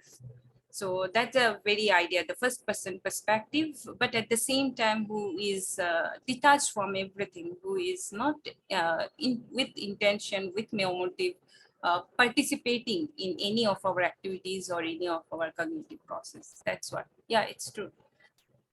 It's just for reference, I try to, yeah. Dr. Jayanti Sahu was the one who asked that question. I have some silly answers to that question. I say, oh, because sun sets in the west. Both are true. you use Western, I say, because sun sets in the west. So what does that have anything to do with that? Well, because the sun has to set to rise in the east. It's like, I mean, it has some deeper meaning, but the point is that you need to explain where explanation is needed. Western world does need explanation. That's why they come up with all these explanations. So you sometimes use that to explain to people like me who don't know otherwise, philosophy. So it kind of handles that one. I hope Dr. Sahu gets that point and she's reasonably happy with it. Thank you so much. And we'll move on to the next speaker. And the next speaker is Professor Raghavendra Pratap Singh. He's my friend. Where is he? Are you there? Professor R.P. Singh? I Yes, don't sir, see I'm him. very much here. Oh, you are. Yes. Oh, I'm looking for you. Okay, there you are. Okay. All right. So you are, everybody knows you. You are my guru about philosophy. And he was at the Center for Philosophy at JNU. I think he may still be teaching something there, but now has gotten some freedom from them to say whatever he wants to say. But he's going to talk today about the witness consciousness, Sakshin. Well, that's a good Sakshi, from Sakshin to Sakshin, and the mind. Well, I was asking about that question. All right, there you go. Take it over. Thank you very much, Professor Balramji, and thank you, Sukalyanji, and also my previous speakers, Professor Natraju, and everybody who have contributed a lot to this discussion on consciousness. Many things have been already explained and substantiated. So I'll take up some of the issues which needs to be little more highlighted about it. So the first issue is about the notion of reality. Whenever we talk about reality, what does it mean? How real is the reality? That kind of a conception. And if we take up the Western model where sun sets, but in fact sun rises there also, and sets in India, but then it rises there. So in fact, sun never rises or sets. So it's our perspective that is there. So it exists as a fact or a thing without imagination or imitation. It is located in space and time with quantity, quality, causality, etc. And also, if we make a closer observation, we find that in reality, there are certain events which happen regularly, and due to their regular occurrences, we bring out certain common features, and those common features can be regarded as the standards on the basis of which that standard will be in a range, or it could be exact at the point. So for any kind of evaluation and everything, we make a range kind of standard, and then that becomes ideal. Then we establish the laws, and that way we can say that this is what reality is. But in Indian tradition, particularly in Vedic Vedantic tradition, Upanishadic tradition included into it, reality is something which includes much wider notions into it, like Satya, Vastava, Yatharth, Purusharth, Paramarth, even Sajatiya, Vijatiya, Swagata, Bheda, Rahita. There are very many metaphoric suggestions about the notion of reality. And all these terms, we find that these terms are there in the Vedas, but Vedas are the storehouse of knowledge. And what do you do of the storehouse? You have to be very selective, and you have to organize it. So we find that if the Vedas are the storehouse of everything, then Upanishads are the explorations of it. Some of the issues concerning Atman, Brahman, knowledge, values, etc., have been explored in the Upanishads. And then we come across the Sutra period. Sutras are the compilation of it. Badrayana and Jaimini, Badrayana, everybody, they were the compilers of the sutras. So in a very long, pregnant sentence, they will put up all the ideas together. Again, it will create many problems for the interpreters. So we have the Bhasyakaras, Vivrankaras, and etc. Kind of procedures to unveil the meaning of it. But this unveiling the meaning of it depends on the method that has been adopted to compile it. Suppose the way Badrayana has compiled it, and Professor Nataraju has given details of it, and then when bhasyas are written on it, then we look at the chronology aspect of it. Chronology is a very problematic term. I'm using the Western terminology because chrono is the devil who eats away everything. But they call it as a time kind of a conception. So chronologically, or we take it as a normative issue, that what kind of values or the norms came first, and then we look at the thematic dimension of it and also the conceptual. So we can see that at the initial stage, we are at a very complex situation. Now, three concepts I will like to unfold, and each will take around 5 minutes for me to do it, because the 20 minutes which is there, that I will make use of it besides the discussion part of it. The first thing is about the Atman, and in which the witness aspect is there, but that I'll take up at the end of it. So about the Atman, just as about manas also, it exists, and that it exists in me, in everybody, everywhere, in everything. Then the question is that what does it mean? How do we go about it? So Shankaracharya in his Tattva Bodha, he has tried to outline it, and that outlining is something which is very fascinating for me. And it is more fascinating than what we have in the Brahma Sutra. So here, the first thing is that how do we go into the inquiry concerning Atman? That what is this kind of, tattva, the tattva viveka kind of an element. So what is the inquiry into the truth? It is the firm conviction that self is real and all other than the self, that is unreal. So, and the real, please take it the way I have outlined it: Satya, Vastava, Yatharth, Prasad, Paramarth, Sat, Sadati, etc. Not the Western connotation of it. So then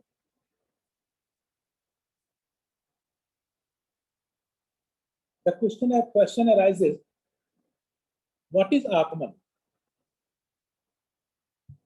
Self. Then they say that which is other than gross, subtle, and causal body. There is a gross body, there is a subtle body, and there is causal body. In fact, Raju Malhotra has been very substantially on it. Gross body, subtle body, and the causal body. And something which is beyond the 5 bodily sees, Panchatattva, kind of a thing. The witness of the 3 states of consciousness. There are 3 states of consciousness: waking, dreaming, and the deep sleep. The one who witnesses these 3 states, that is known as the Sakshi, the Turiya. We cannot explain it in terms of language, because language becomes silent there. But it knows that I had a, susupti, that I had the dreaming state, and that I'm in the waking state. So this witness Sakshi is this kind of, state of consciousness. In fact, it is not the state of consciousness, it is the pure being. Rest of the 3 are the states. Waking, dreaming, and deep sleep are the conditions, states, avasthas. But the 4th one is the actual state of being, pure being, kind of a thing. And then it is said that it is of the nature of pure existence, pure consciousness, and pure bliss. Let me substantiate it a little more. Like if Atman is said that it is pure consciousness, pure existence, pure consciousness, and pure bliss, then what does pure existence mean? Existence. And then the answer is that Kala existence is Sata, something which is which remains unchanged in all the 3 tenses of the universe: past, present, and future.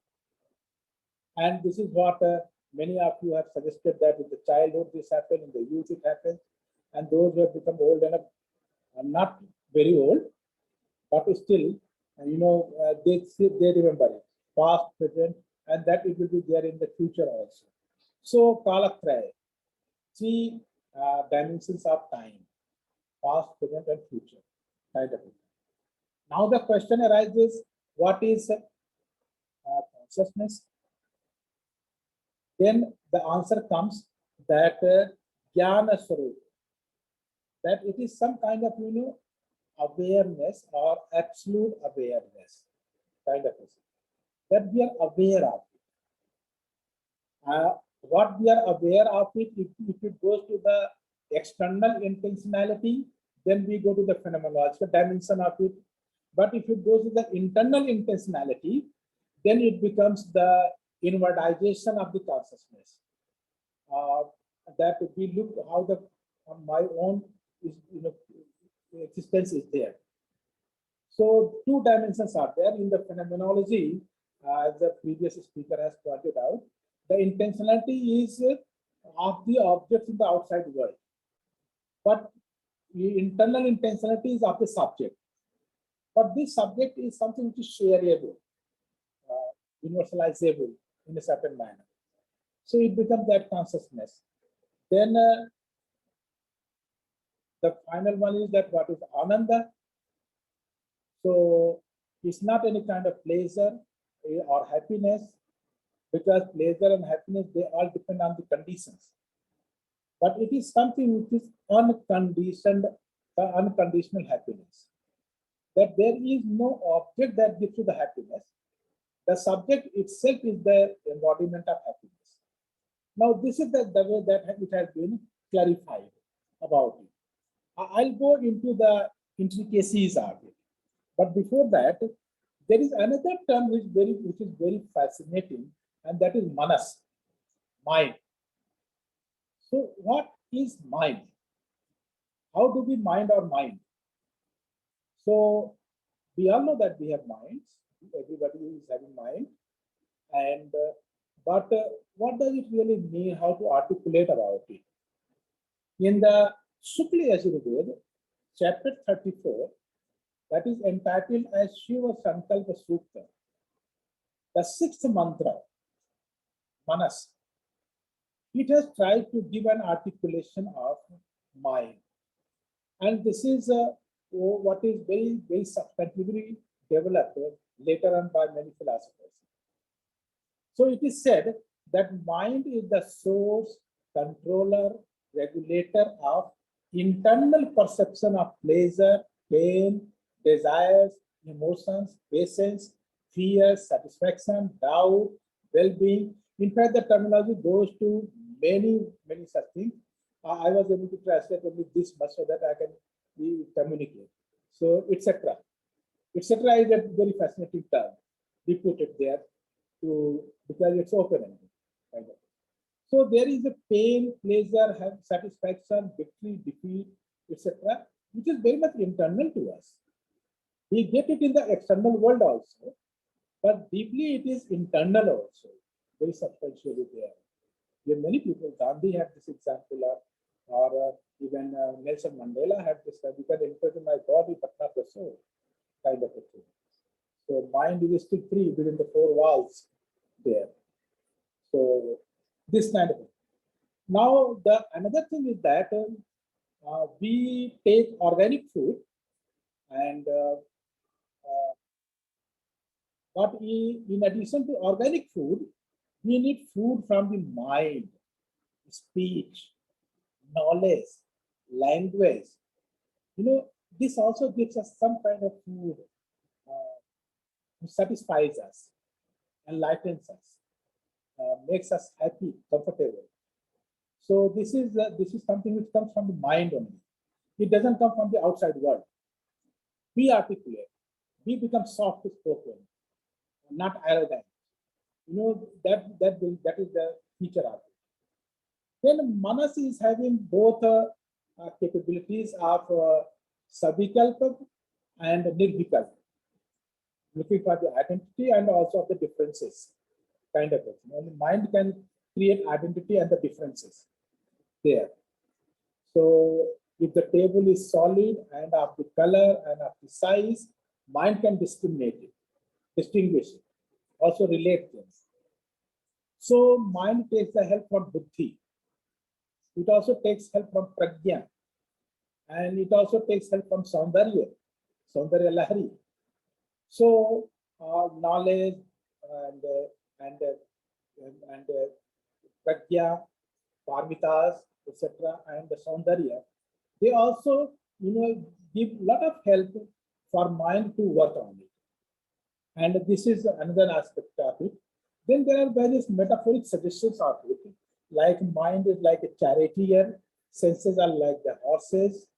There are 5 horses, all the 5 sense organs, they work like the horses, and mind is the one which controls them, regulates them, shows them the destination, you know, and things like that. And then finally comes a wonderful statement about mind. And to understand it, in fact, I'm grateful to one of my very young friend, Professor Balramji's son, Rishi. So he's a very layman way, but he explained it in a very substantive manner. That is, when it is said that mind is near, mind is far off. Mind is all the time awake. It is the source of everything. So I thought, what does it mean? Mind is near and mind is far off. And then there was an explanation given to me that Einstein was traveling from one place to another place, and on the railway station he met with one of his friend's wife. She was a very pretty lady, and he sat with her in the train for 2 hours. And then the lady said, "Look, your destination has come. You have to go now." And he said, "Oh my God, I didn't realize. If you are sitting with a beautiful lady, 2 hours passes like 2 minutes." And then he went home and sat on a stove. And then he realized that if you sit on a hot stove, 2 minutes passes like 2 hours. That's the relativity of time. And then I explored this possibility that if I'm sitting with an intelligent mind, 2 hours passes like 2 minutes.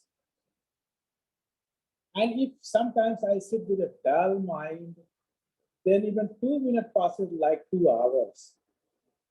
So there are simple things which are so far off for a dull mind, but there is, very difficult thing, but it becomes so simple and close to the intelligent mind.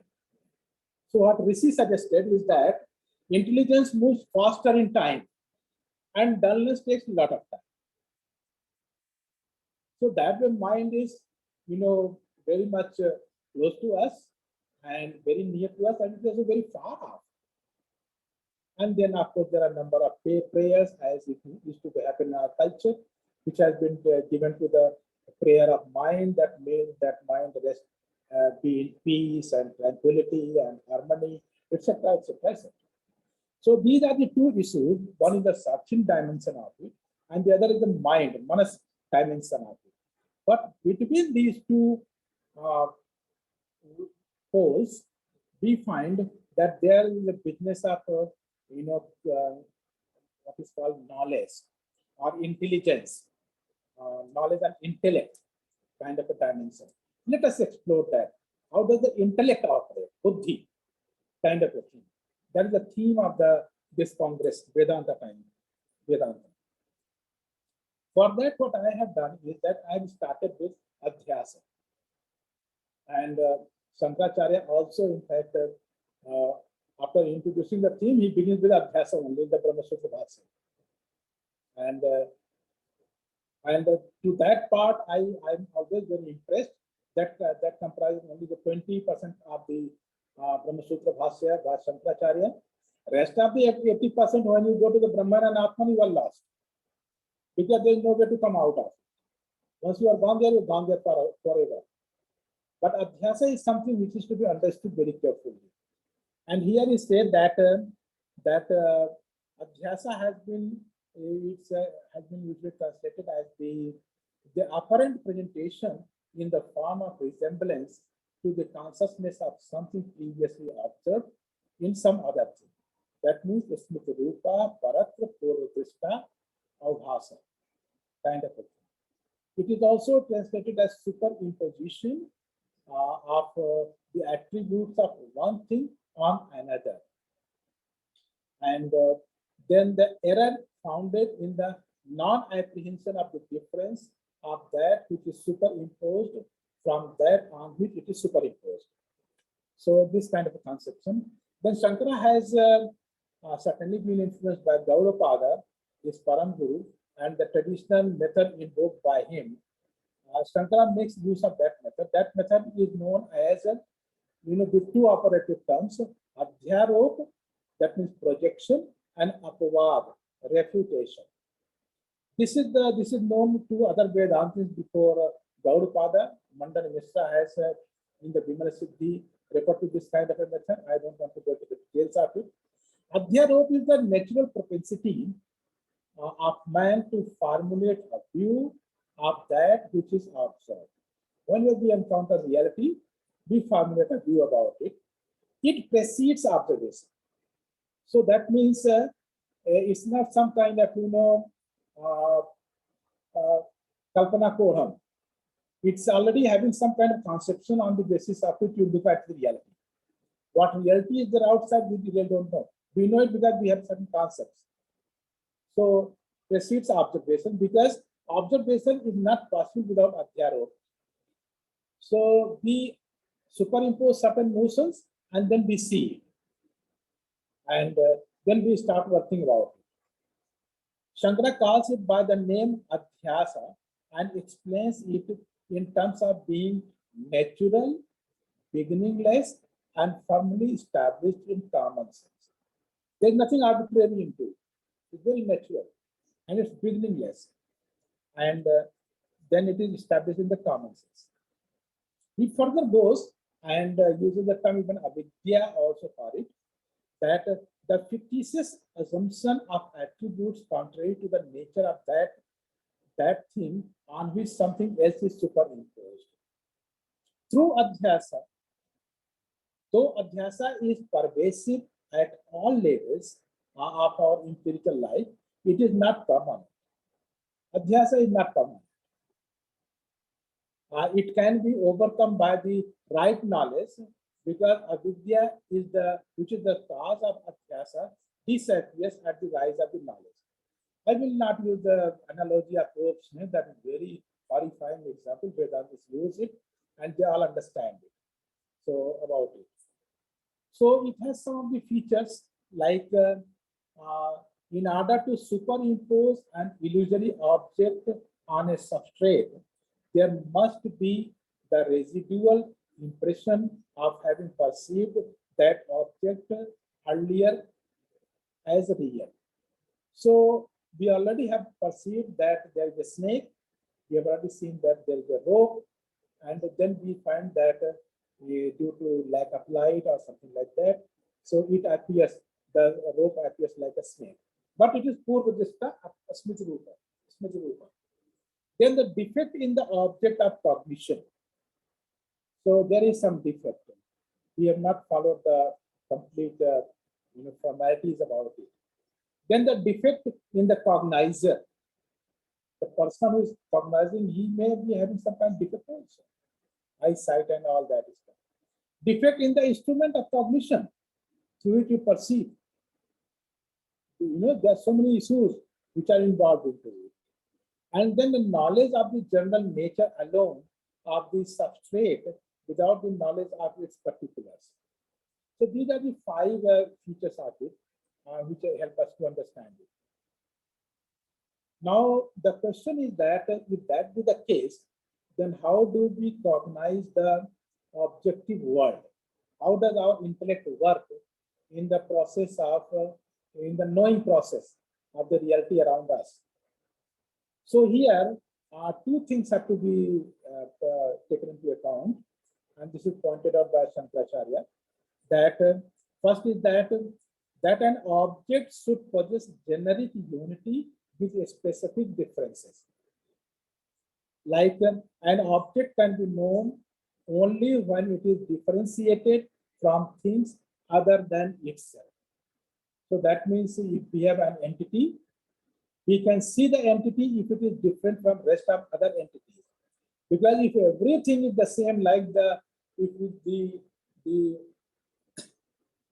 satellite lands on moon, you will find that everything is the same on the moon. There's hardly any differences anywhere. But then, unless the differences are found, knowledge will not begin. It begins not with the identity, but identity with differences, kind of a thing. We can identify an object only under the conditions in which we can differentiate the object from the rest of the objects. We can know a table, its size, its color, etc., only if we distinguish it from the rest of the things. The category of substance, attribute, etc., therefore implies for its application to plurality of things that should at the same time belong to the same genus. So this ability of distinguishing, differentiating, that is the beginning of cognition. And some of the Western philosophers like Descartes and others, they have said that we are born with this kind of an ability. This is an innate kind of an ability. A baby is born few days old, and I have seen it through with my own son, that if you show the person the child two different things, the baby will give two different reactions to it. So they will recognize the lack of the mother and the lack of anybody else. So differentiation is there, something which is innate, deeply innate about it. So buddhi is something which is also begins with that. But I'm not proposing innatism here. Second feature is that the characteristics of an object such as generic unity, specific qualities and actions, it is asked, these are the conditions of intelligible discourse. Intellect starts working on this at this level.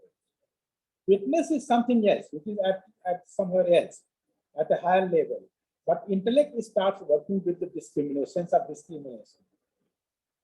Shankara has also said that every word employed to denote a thing can do so only insofar as it is associated with certain genus or a certain act or a certain quality or a certain mode of relation.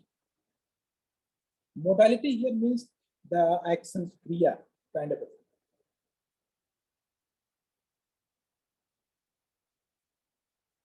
The cow and horse imply genera. Teacher and cook imply acts. White and black imply qualities. Wealthy and cattle owner implies possession.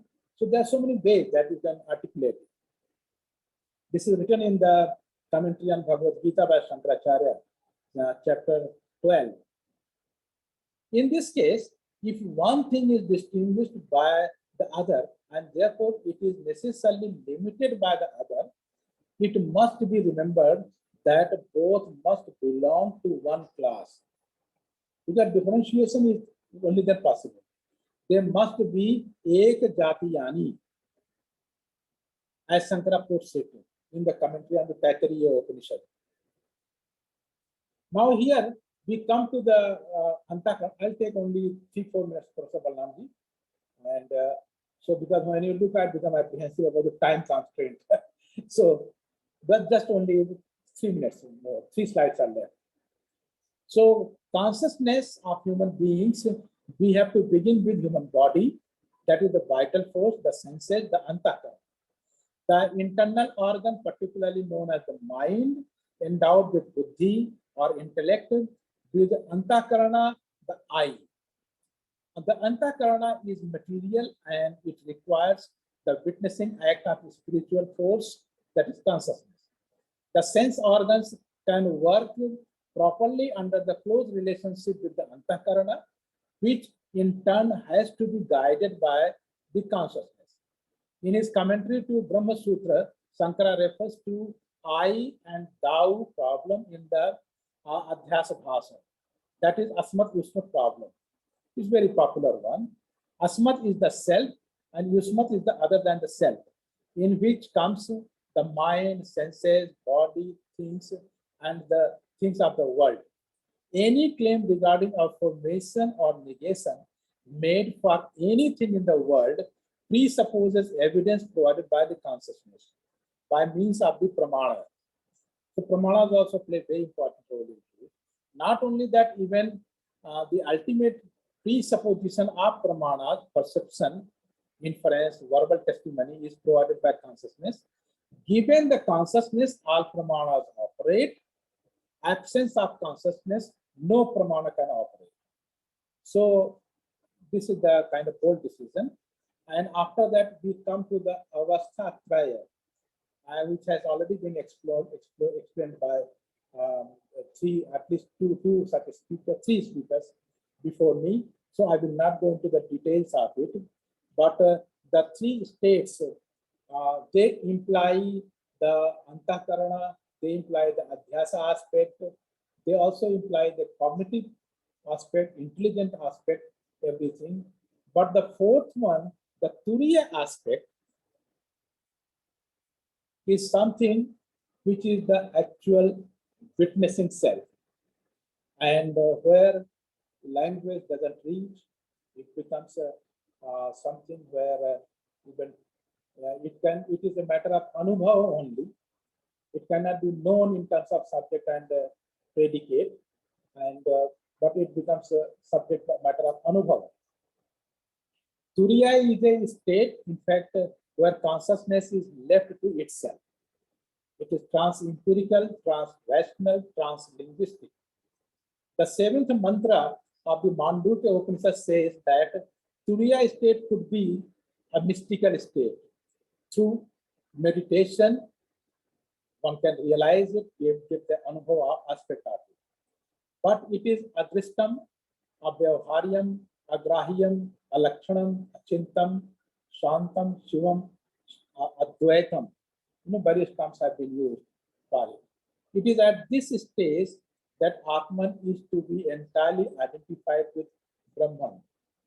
In other words, if I am the Atman and Atman is absolute, then it follows syllogistically that I am the absolute.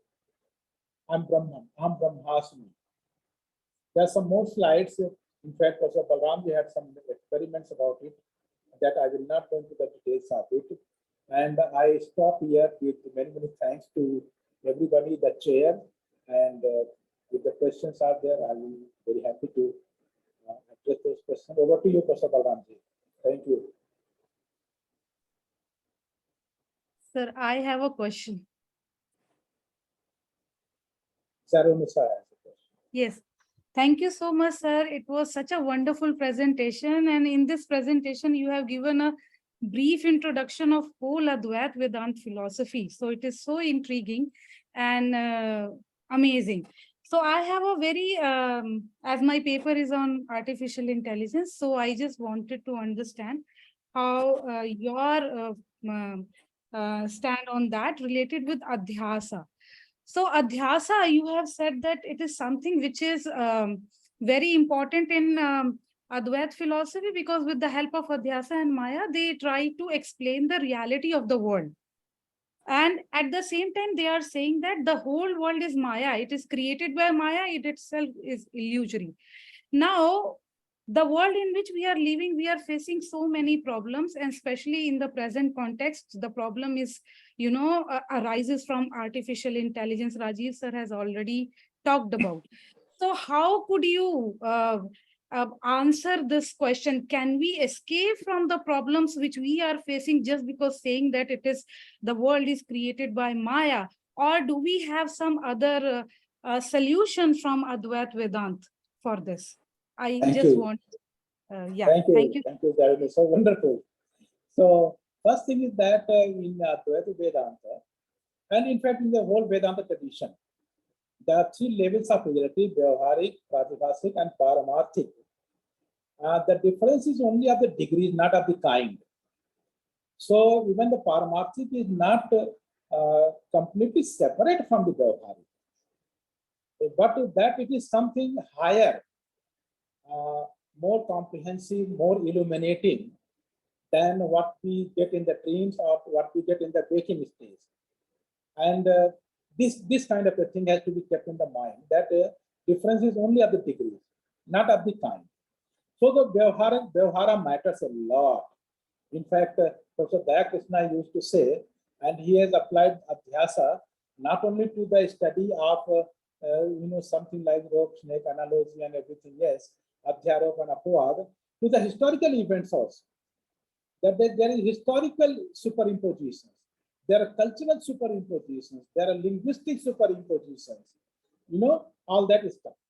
AI, artificial intelligence, in which intelligence is basically the human dimension of it, which has been given to the machine to help us. And now the machine, to the extent that it can help us, it seems that it is artificially done. But the intelligence that we have is something which is deeply there inside us. We make use of it, it is there deeply inside us. But when with the help of machine we do it, then it was faster, it was comfortably, it makes life more easy. So there's no escape from it. It's not that, when we look at the power dimension of it, that how manipulation is taking place, how the indicators of power like economy, technology, and even the diplomacy and other things that happen. When the sense of domination comes into it, then one has to be very alert about it, how it is going to dominate us. Yeah, but that becomes the cultural aspect of it. Yeah, philosophically, first thing, there's no escape from it. Whether you like it or you don't like, you have to face it. So let us face it happily. And our intelligence is still, much bigger than any computer which has been created. Any artificial intelligence, it can question that, it can witness what the hell is going on there. It can still check on it. That's why still AI is under our control, and it is not fully controlling us. You have to see it. Yeah, the day we leave everything on automation, that let it go on. Everything is automation only, and there is substantive part of it which is in the world of automation, and that also is good for us. But still, there is a check to it by the human beings. There was a time when people said that globalization is something which will control and manipulate and this and that. But state will wither away, state will not exist, nobody will be able to control anything. But state still exists. It frames the policies. You can still frame the policies for the AI. What is you doing? He is in fact making us aware of what is this going on. Be conscious of it, so that some kind of a restraint can be created. He is working day and night, towards this kind of a direction. So it's a very substantive aspect of it. Let's not be scared of it. Let's not be scared of anything of it. Yeah, you can face it, and there may come a counter intelligence to check it, to control it, to regulate it. Yeah. So, and there are people who are doing it. There are people who are making use of it for their military gains, for their information, for their manipulation, for their technology, for their domination element. But then domination has to be countered by another domination. Only then the deterrence will take place. So thank you very much for raising it. And Adhyasa is in fact a beautiful term. And Daya Krishna and Bala Subramaniam used to have a lot of debates on it. Because Bala was basically rooted in the classical understanding, and Daya was experimenting it in very many ways. So, over to you, Professor Balram. Thank you so much. So we will move on. Wonderful to ask that question, and you will be coming up a little bit later to elaborate something more maybe on this question. So Yes, we'll yes, move on to this. We will move on to the next speaker, and the next speaker is Dr. Pratibha Graman. That's from California. She has her training in psychology and consciousness, spirituality, and then she is a faculty, psychology, philosophy, dean at the Enza College of Truman State University. So Pratibha ji, you already have your slides. So please take it over. You're going to talk about exploration of relationship between consciousness, three gunas, and intelligence according to Indian philosophy.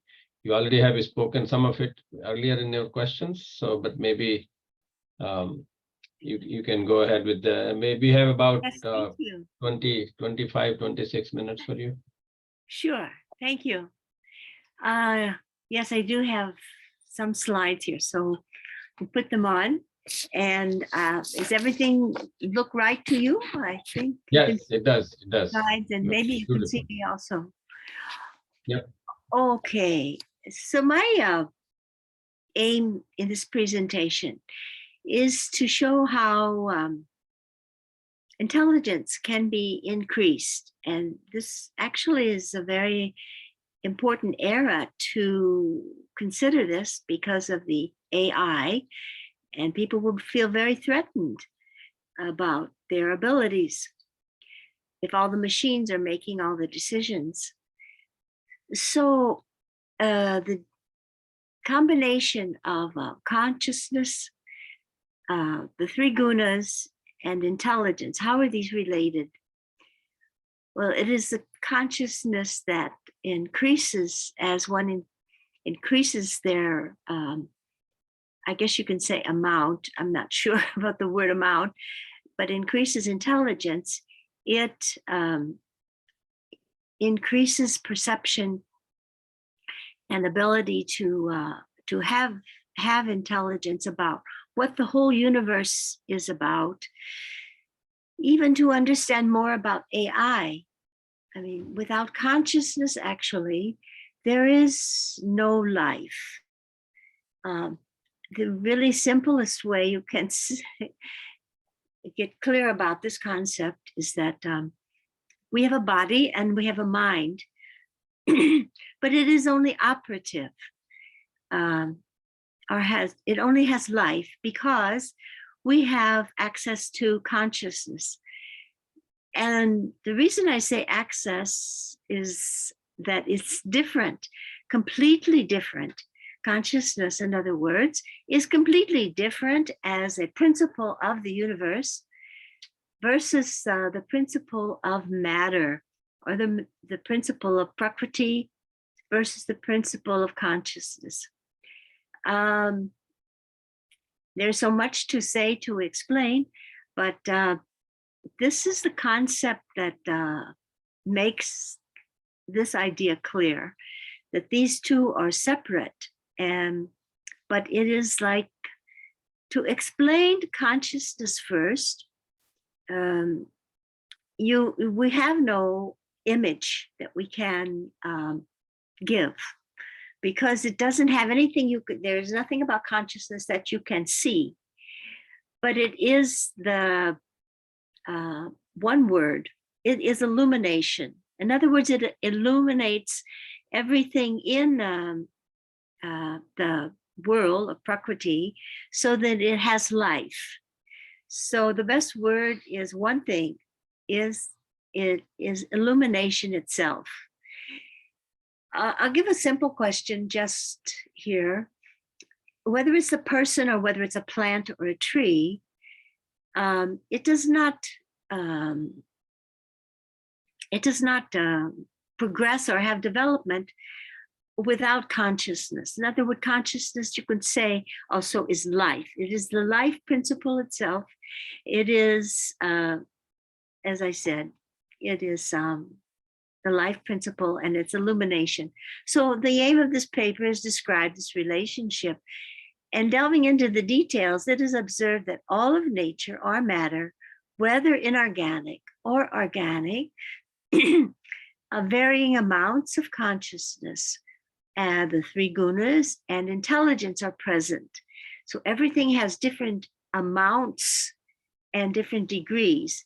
In the scheme of evolution, what is the meaning and significance of humankind ultimately? A certain amount of distrust about the significance of life exists now in humans that may not have existed some eras ago. Well, that causes distress or distrust in humans. It's not clear to them what the meaning of life is. So it is appropriate to explore through science that which can be explored with scientific instruments.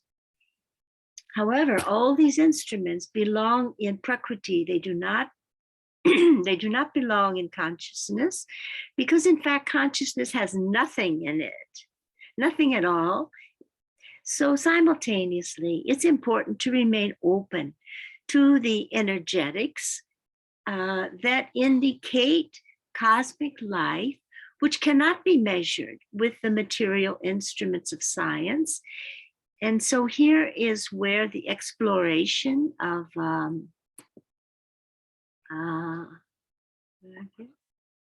this one? Okay. So here I have showing the three energies that make up Prakriti. The study of them is very enlightening. So the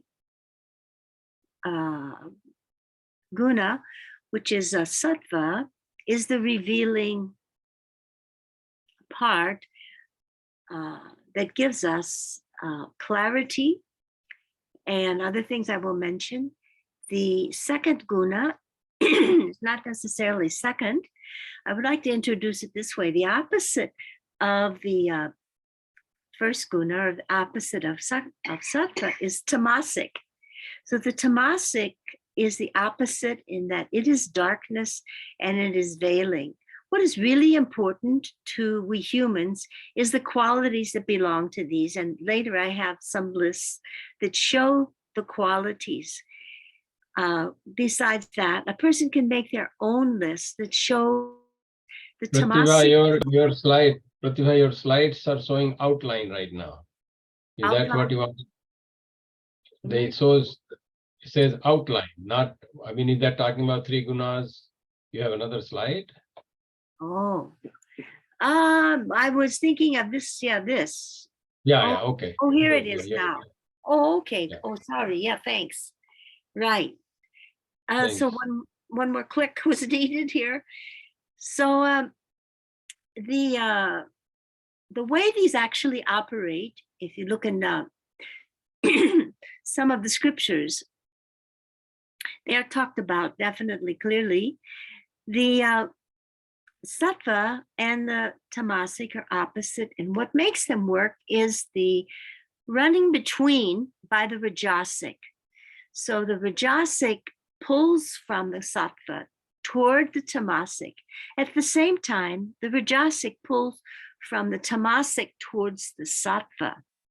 So this is what makes the world, this is what actually is Maya, as this description shows. This is Maya. This operation is actually the world that we live in. And this goes on constantly with the movement. You can also call it kinetics in Please move the slides. The slide is still showing three gunas. Oh, yeah. Oh, I only, oh, okay. We can show the sattva now.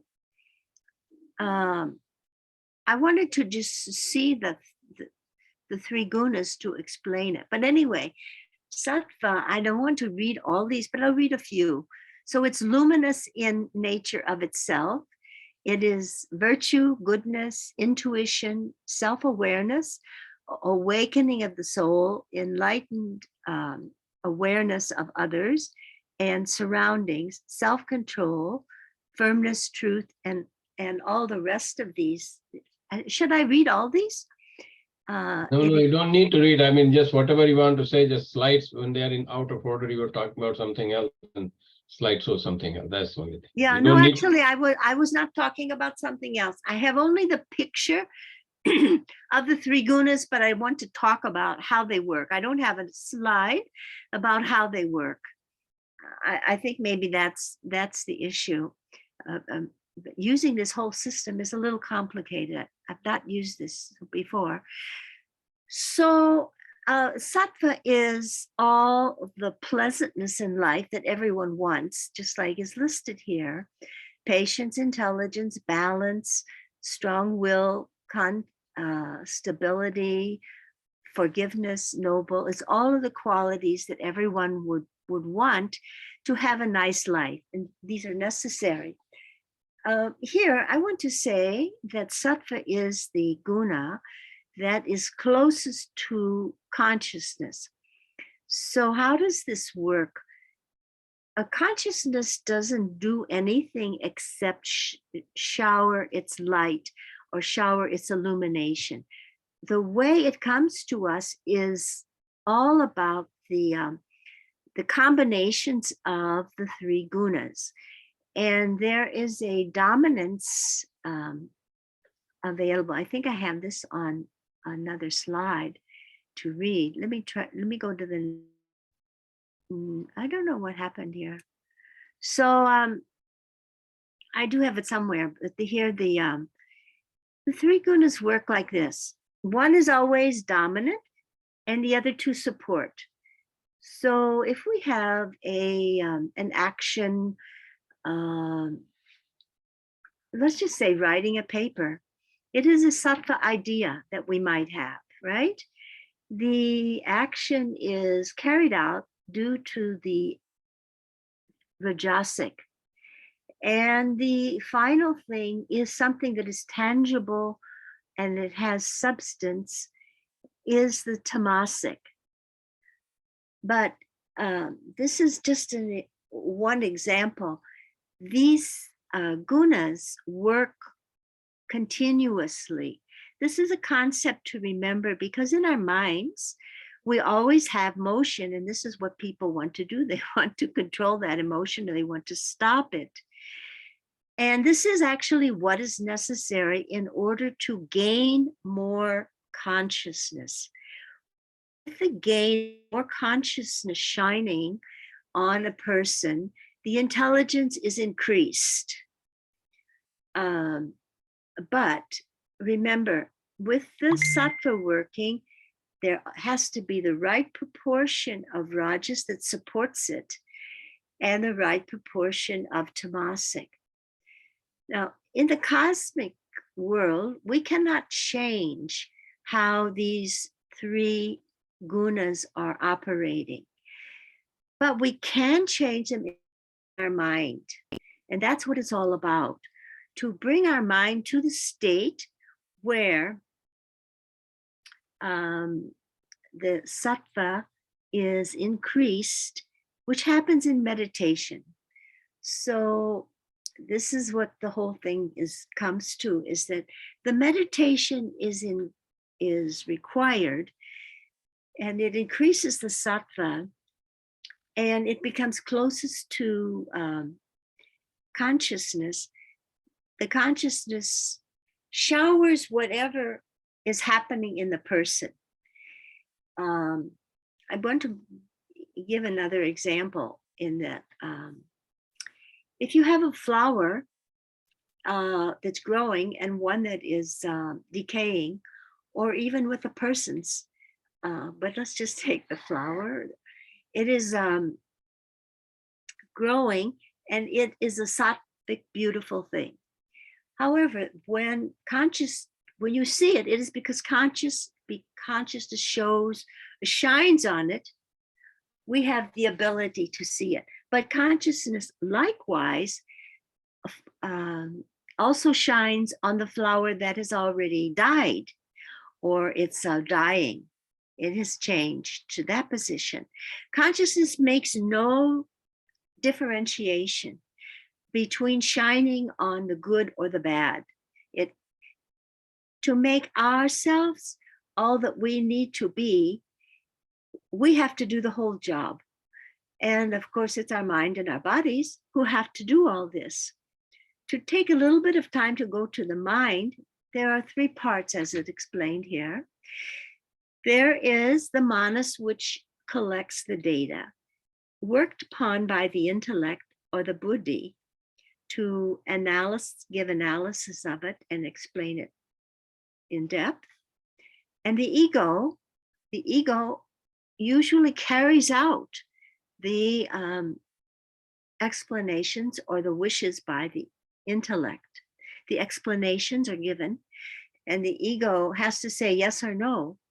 It either carries it out or it doesn't carry out. Well, actually, this way of seeing it shows a lot about what happens in our minds, because we have an idea. Either we do something about it or we don't. Well, the rajasic is required in order to carry it out. But there has to be enough materiality of the tamasic to also carry it through. In other words, there is much lightness in sattva, and then the opposite being the tamasic. Well, the tamasic example of life is that sleeping is a tamasic action. It is a tamasic state. However, even within sleep, these other gunas are working. Suppose you have a very great night's sleep. That means that your sattva was highest in dominance to give you this great refreshing sleep. If your sleep was rajasic, then that guna would have been dominating, and it would be a restless sleep, and you wake up feeling you didn't have enough sleep. You know, your mind was just going on and on and on. However, the tamasic dominated sleep will be like a dead sleep. It's like you don't really get rest. You just feel like a lump or a log. And still, I mean, you don't get the good sleep. What gives you the good sleep? It's really the sattva predominating even in the sleep that gives us this refreshed, that comes upon us when we wake in the morning. If anybody has a question, I can even stop for a moment, I guess, or I could continue on. Yeah, I want to go to, okay, yeah, more along. So Sankhya Guna psychology, as I call it, is like a psychological paradigm that's based on these cosmic principles of materiality. The three forces that make them up are all the gunas, but we can evaluate our thoughts, because let's put it this way: if we first of all do meditation, we are able to quiet to the state that is necessary to have that more illumination by consciousness. But when you're not in meditation, the mind still is going to work, and we want the mind to work the way it's going to help us do our job, right? So again, the increase of the sattva and the consciousness is what will give us clarity of what we want to do in life, and we want that supportiveness. And the so those two together actually give what is needed in our life the most. Tamasic is just to be a support, but actually when the tamasic dominates, which actually is said to dominate in this era of that we are in now, the Kali era, it will increase. So actually it will be harder for us to have a sattvic life, because if the earth itself is deteriorating, which we can all see easily, then the tamasic is increasing very fast. And we will want to sleep more, and there will be more dullness in the mind, very dull-minded. Now, I don't know that artificial intelligence is going to increase that or help. Who knows? But to understand how the gunas work in us can be very helpful. We can say, oh, is this really something that's going to be as I want it to work? Or where is my clarity? Is there too much tamasic working? These evaluations can be very, very meaningful. I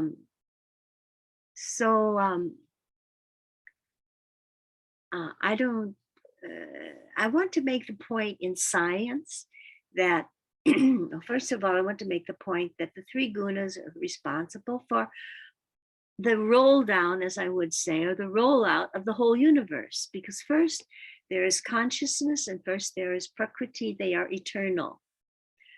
So at times, earth is prakriti is a roll up, and there's nothing happening. At that time, actually, the three gunas are operative within themselves. They are not connected. And then another era of the cosmos, of earth, of the whole cosmos is more accurate, rolls out. This may be called the Big Bang. Probably it would make more sense to say it's the not sattva, but it's the rajasic, because this is the activating. This is the pull through of the of the buddhi and the intellect, it falls out, then the first things that are said to have been created are, as in us, in the aspita, contains the 5 elements, the 5 subtle elements. And then from the subtle elements came the 3 things that I'm saying are analogous to physics being created. What are they? Well, it's very simple. What we can see each day, obviously, you don't need very much intelligence to see it. In fact, there's daylight, so it's light. And then there is also darkness, right? Which is night. And these are the 3 basics that science recognizes, the very basics of basics. And the third one is kinetics. So it means all kinds of action, every kind of action. So here is also a very significant thing to see. Now, everything can be measured that is in Prakriti, right? But you cannot measure, and science has not been able to measure consciousness, right? Why not? Because it will never be able to, because consciousness has nothing in it that's measurable. It is really, the thing is, it's a different thing, because thing is a very inadequate word to use, but it is a different principle. It does not have matter in it. It cannot be measured. Only that which is in Prakriti can be measured. And it can be measured forever. And all kinds of instruments. But if you see it this way, it can be meaningful and helpful. Because actually consciousness is, it's a very simple word. It's really the savior. Okay, so the question comes in about liberation. When the intelligence, which comes also from understanding more, that comes from these ancient scriptures, your reflections, plus meditation, comes to a point, the soul which is in a person, which is one way, or the Atman that's in that person, is able to make the jump to consciousness. Now, if it was not the time of death for the person, then the person returns. So to speak, the soul continues to regenerate the body and the mind. So the person remains alive. This is known in this way as Jivan Mukta, when the return comes. If the return of the soul did not come, then there's death of the person. But it's very much possible with meditation and the understanding of what consciousness really is. It is our illumination. It is not so difficult to attain, but it does have to include meditation, and it has to include study of what this cosmos is about. So attaining this is the way intelligence is really enhanced. And some things will not be understood as much as anybody tries until that jump is made. That's also the way it works. So the increase of consciousness in our life is always a plus. Now, what is the role of breath? Actually, a definition for the difference between breath and prana is that prana is breath plus consciousness. So even as you do the pranayamas, and that itself is a great science. It's not just an ordinary 1 or 2 things to do, but it is a great science. Then you already are taking the steps that leads your subtle self to consciousness. So I wonder how my time is doing. Can you tell me, please? Can he hear me? Yeah, our time is up. Sorry. Okay, can we just ask if there are any few questions? Yeah. All Maybe right. start. There was a question I think somebody has raised. Yes, please. Go ahead, Yes, please. Professor.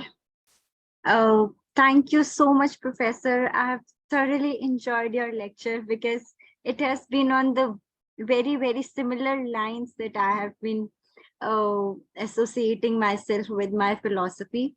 And I as well relate to the fact that I think philosophy, the first objective of philosophy is to navigate through our lives, where we are coming from and what is our place in the universe now. And Sankhya so accurately answers all these questions. You talked about the liberation part of it. I had a query. Because I already understand the nuances of the three gunas and how the consciousness we can, it's just that the prakriti only has the ability of to manifest, and it is gunavati prakriti, and consciousness, the purusha, it's nothing, as you stated. In Vedantic tradition, we see liberation as to attain Brahman or the Purusha, and in Sankhya we say that it is to leave this creation and to free away from all three kinds of pain that Sankhya philosophy suggests: Adi Baudik, Adi Devik, and The Vedanta also accepts those pains. Yeah. Correct. So in Sankhya philosophy, we understand liberation as giving away, giving up with the matter, and just reach out to the core phenomena, or from which we originated, to the two principles. Is Right. that so? Actually, Vedanta and Sankhya are not that different. And when one does the meditations and all, the cosmos doesn't ask you what you believe in, because it's definitely beyond the mind, right? So it's not for understanding and the interest of having debate and keeping the topic alive in you.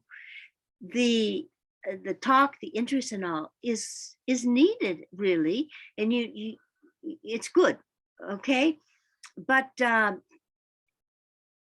mind, I mean, okay, the soul of the person, you can, or the Atman, the Asmita, it is none other than like a cup of the consciousness. Sankhya explains it that way. There is a cup of consciousness in it, which is within the heart, which makes us alive. So it is when that can join in total purity without being connected to the soul, that's when there's the liberation. That's when there's a liberation. Or with Jivan Mukta, the same occurs, but there is return of that soul. Does that make sense? Oh, correct. That does make sense, but I want to understand on the line that is it some intrinsic capacity of us to return back to the it is our destiny? Yes, it really is our destination. And actually, when in this era of the Kali, it is very smart for us to do that, because if you don't do it, when it does not occur, you know, the earth will continue to deteriorate, right? Because it does come and go, right? So do you want to be around when there's no water, when there's no food, when the plants are all gone? And it will be hell. That is actually hell on earth. That will be hell, because that is the process that occurs. When the universe was began, it was sattva dominant. So to everything in balance, it will end in tamasic. And tamasic is everything that is all about death, death of the plants, death of your mind. You won't be able to make the jump. You won't be able to make that much sattva to do it. What actually happens if we go further than that is that there is pradhan, which means there is no creation. It is a roll up. Everything is, we could say, rolled up, right? So then the gunas are only operating within themselves. They are not operating together. And then whatever it is that causes this to occur again, well, those people who didn't make it, they're going to be first back on the planet. I guess you could say it that way. But then everything is created again. It's, I mean, Right. Well, it's something, yes. thank you. Thank you very much. I think you made a good point. We will come back. Is there any other question? Right? That was the question. We Well, have yes, a lot we of- all do anyway come back. This is another to go in with depth. Well, Okay, thank you. I really appreciate the opportunity to talk. Thank you. Thank you so Thank much. you. It was very Thank you, elaborate. Professor. Thank you. Thank you.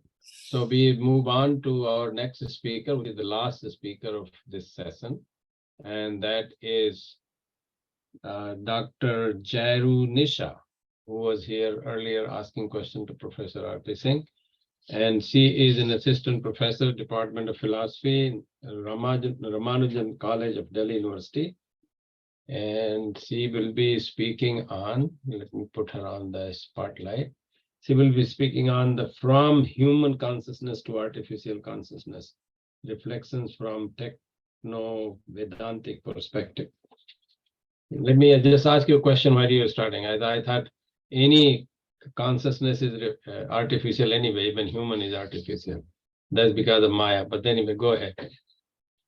Thank you so much, sir. Thank you so much for this kind introduction. And I'm really grateful to you, sir, and R.P. Singh, sir, and Sukumar, sir, who have given the opportunity to express my own ideas and thought regarding the consciousness. It's really enlightening session for me also, and I'm learning. I have been learning so many things I have noted down and all these things.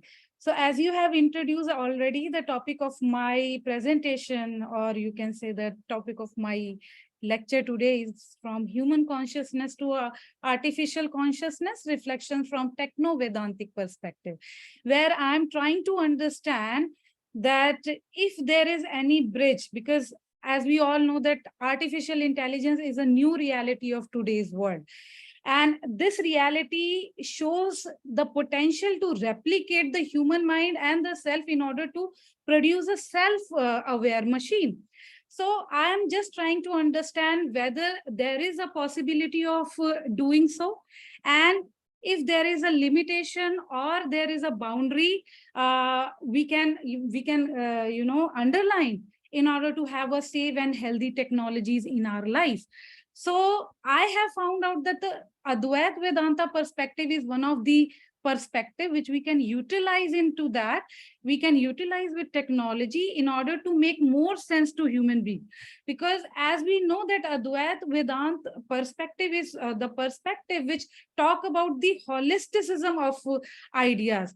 So this holisticism or holistic approach is required, I think, in technology in order to understand technology and to make more sense to humanity. Because the first question and the important question which we need to understand is that all kind of ideology, all kind of invention, everything is just for human being.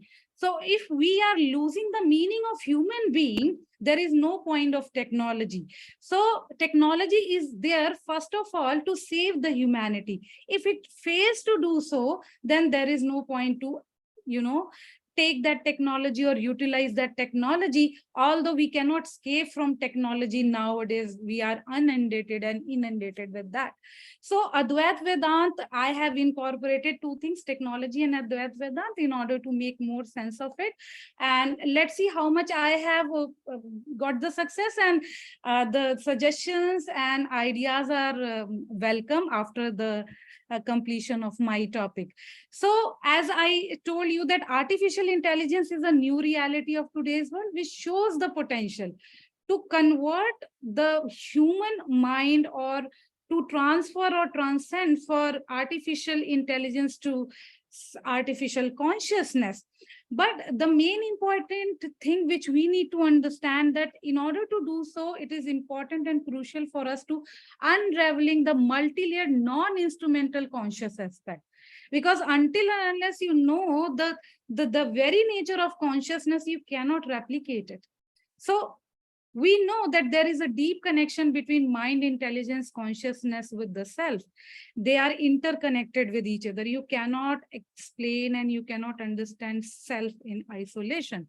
So scholars of machine learning, that is also, they are also known as ML, claim that the human mind is an organic processing machine and consciousness is its property that can also be simulated in the form of artificial intelligence to design an intelligent and conscious machine. But now the important thing is that in this innovative idea of computational model of consciousness gives rise so many profound philosophical and moral questions, which we need to understand beforehand, before introducing this kind of ideology and before introducing this kind of technology. Some questions are like, can computer really think and become conscious? So they are speculating, the computer scientists and machine learning scholars, they are speculating this idea, but it is only a philosophy, and this is the platform where we ask such kind of certain kind of question, that is it really possible that technology can think, or a computer can think, or it is just solely a human prerogative? How is non-material consciousness connected to the material object? This is another very important, important question, which we need to understand, that one is non-material thing, another one is material thing, and we are connecting two things together. So is it possible or not? Because there are so many philosophical schools which say that it is not possible. And also, if it is so, then is it even adequate to create synthetic consciousness? We have the example of cloning. And as we all know that human cloning is banned, and so many inventions are banned because we think that these are harmful for the society and for human species. So we need to rethink before introducing synthetic consciousness. Is it really adequate? Is it really good for the humanity?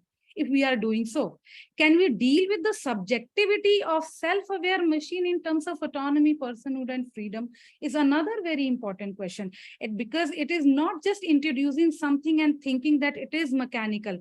If you correlate and if you replicate human beings, same problem, same moral question, they are asked for in the context of machine, and it is very crucial for us as a philosophers and scholars of philosophy to deal with that.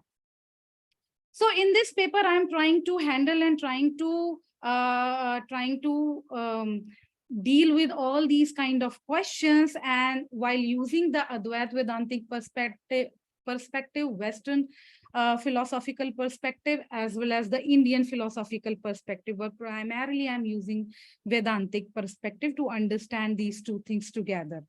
So one of the intriguing debates surrounding the world of AI today is the question whether a machine could ever be conscious, or if it is just a calculative or calculation device.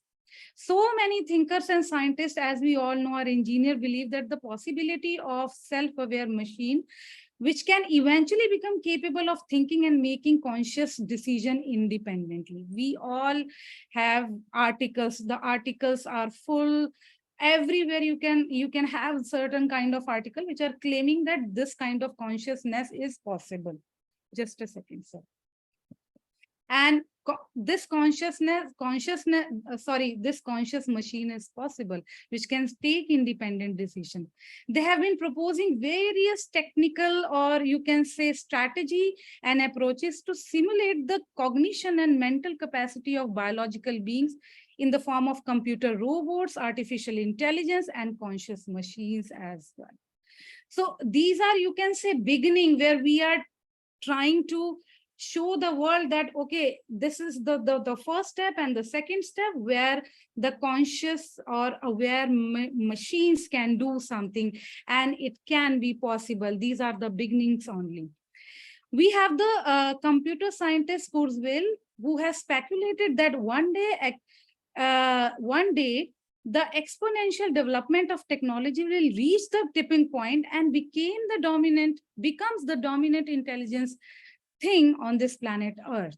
So this is the remark and quote given by Kurzweil, who says that it is not a big thing. One day will come, and the day will come soon when the intelligent machine will rule over the planet Earth. And he says that it is so easy because the intelligence, when we talk about, is no more than the pattern of recognition, right? A large mechanical phenomenon produced by brain that can be replicated. So if there is a pattern of recognition which can be recognized, you can copy easily.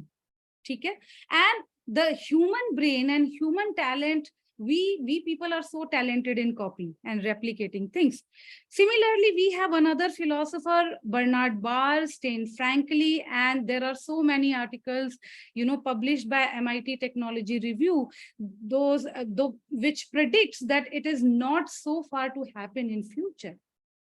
And they are not just predicting, but they are giving many arguments behind it, that these are the important arguments which show that these things are not something, the conscious machine concept is not something which is not possible with us. So undoubtedly, it is evident that technological evolution is much faster than biological evolution, but are we able to manage the incessant speed and potential of self-aware autonomous technology? That is the biggest question. Because technology is increasing and it is developing day by day. So are we really able to manage it? That is the biggest problem, and that is the biggest, challenge that the humankind is facing. So it seems difficult and threatening to humans to compete with conscious machine, because as I have already told you that biological growth is, slower than the technological growth. So it becomes very difficult to us to compete with the technology. So in this reason, many prominent voices in scientific and techno world are claiming that artificial intelligence is leading humanity to a catastrophe, but they are helpless to stop it. Because even if we know that certain kind of technologies are harmful, we know that mobile all the time watching and seeing mobile phone is harmful, but we cannot stop it. It has become an integral part of our life. We cannot live without mobile phone. So it is something which the world of technology and the world of thinkers are facing, and they are helplessly, thinking about it. In the interview of Stephen Hawking, he warned humanity in these words, where he says that, quote, "I think the development of full artificial intelligence could spell the end of the human race." In a similar vein, one time, the Tesla CEO, Elon Musk, has made a very important quote, who has invented so many technologies which are ahead of humanity. He said that artificial technology is a foundational and fundamental risk to the existence of human civilization. So in this scenario, we can say that we cannot throw technology to do whatever it wants to do. We need a check on that. We need to regularize, and we need to, control it. And in order to do so I think, so many governmental and non-governmental authorities are continuously making regulational laws and bills to control the activities of artificial intelligence for the welfare of society. Now, if this is the scenario and we think that controlling technology is important, controlling the artificial intelligence is important, the question and the important query which we need to ask is that, how is that even possible to think of the inevitability of conscious machine? As we know that if you are replicating the conscious machine, if only solely technology can harm the humanity and create a danger to humanity, what about this conscious machine? So how can you think about it if there are so many checks and balance on it? So the question which we need to ask is, can the ghost of the self in the body of machine be explained in terms of mechanical process and computation? The answer is yes, because we are imaginative beings and we are able to express and implement our imagination properly. We can imagine everything. We are imaginative beings.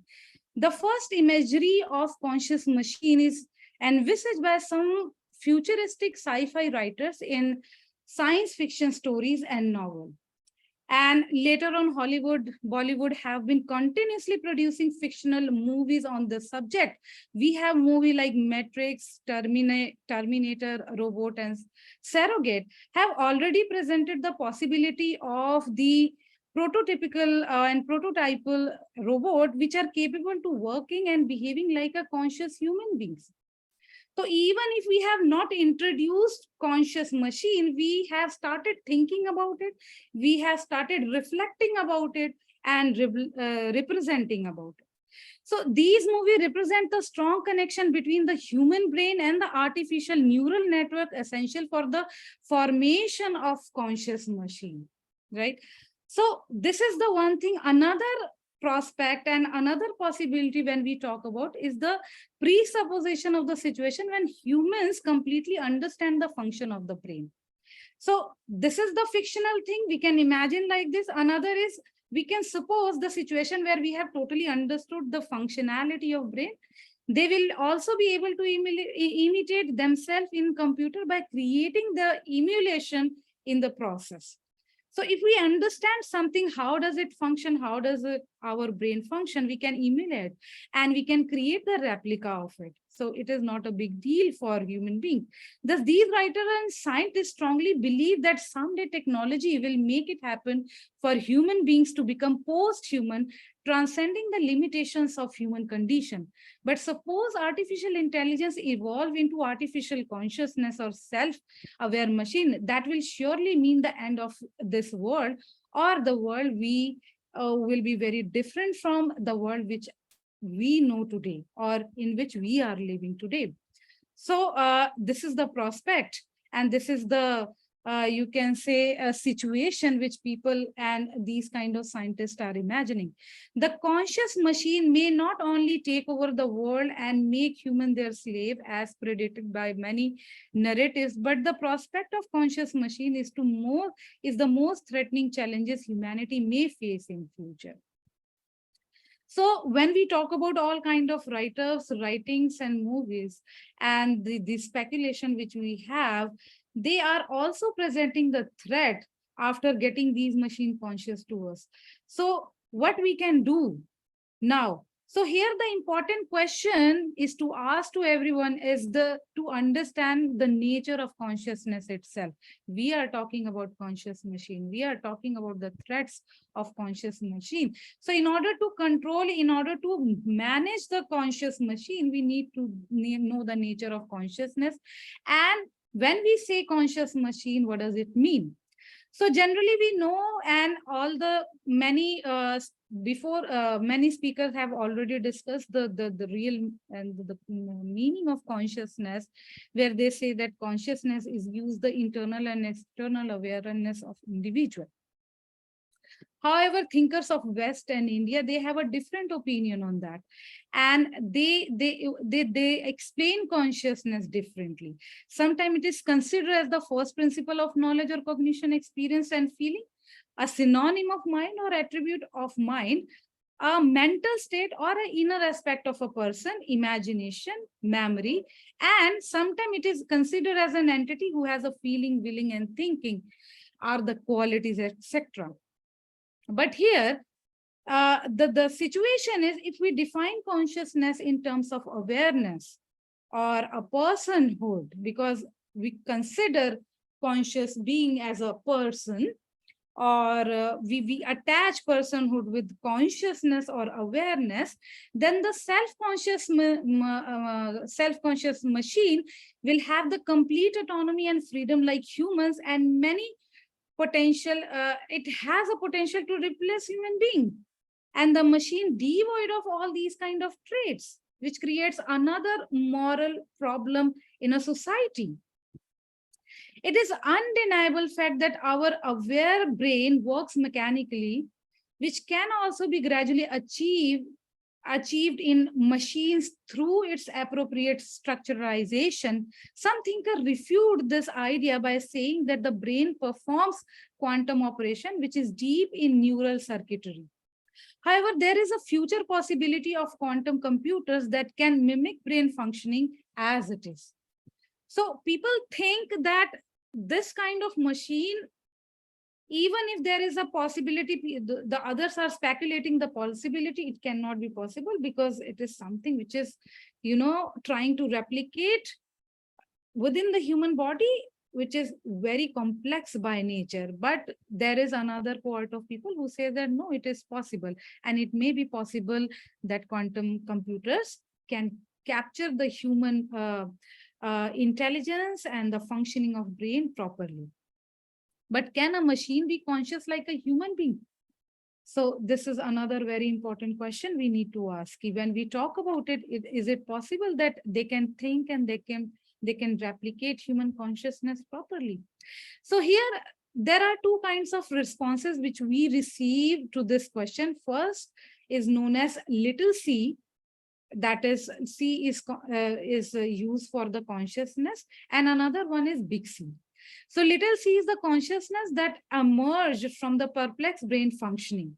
It is similar to the thought generally ascribed by modern science, Charvaka, and Buddhism, that consciousness arises on the ground that is emptiness, or that is shunya.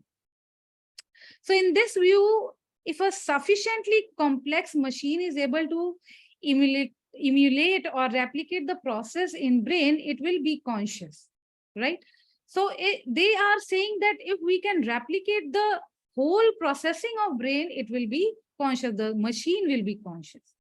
The second one is known as the big C consciousness, presupposes consciousness that is different from physical reality.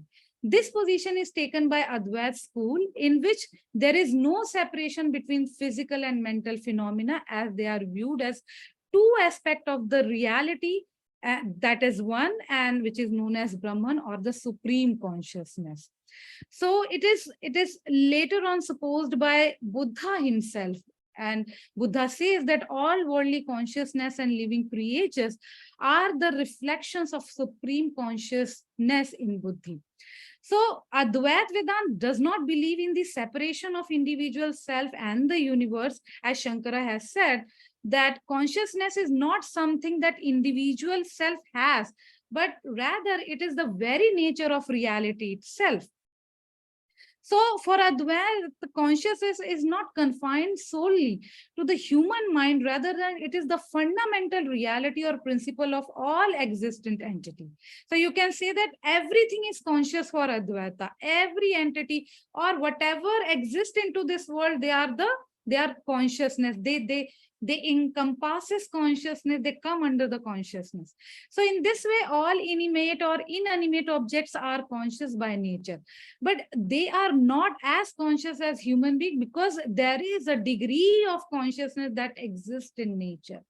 So when we analyze the very nature of Mother Nature, you can see that the plant has a lesser consciousness than us, right? And the animal has a lesser consciousness, or they have the different kind of consciousness than us. Or if they have the consciousness, they are incapable to express the way we express. So this perspective of consciousness is distinct from the Western approach, where consciousness is viewed as a property of an individual self or the quality of a mind. It is something that the individual self possesses and facilitates to experience the world. Rene Descartes, as we all know that he is famous for his dictum, I think, therefore I am, presents the value and domination of thinking being, which is different from the matter.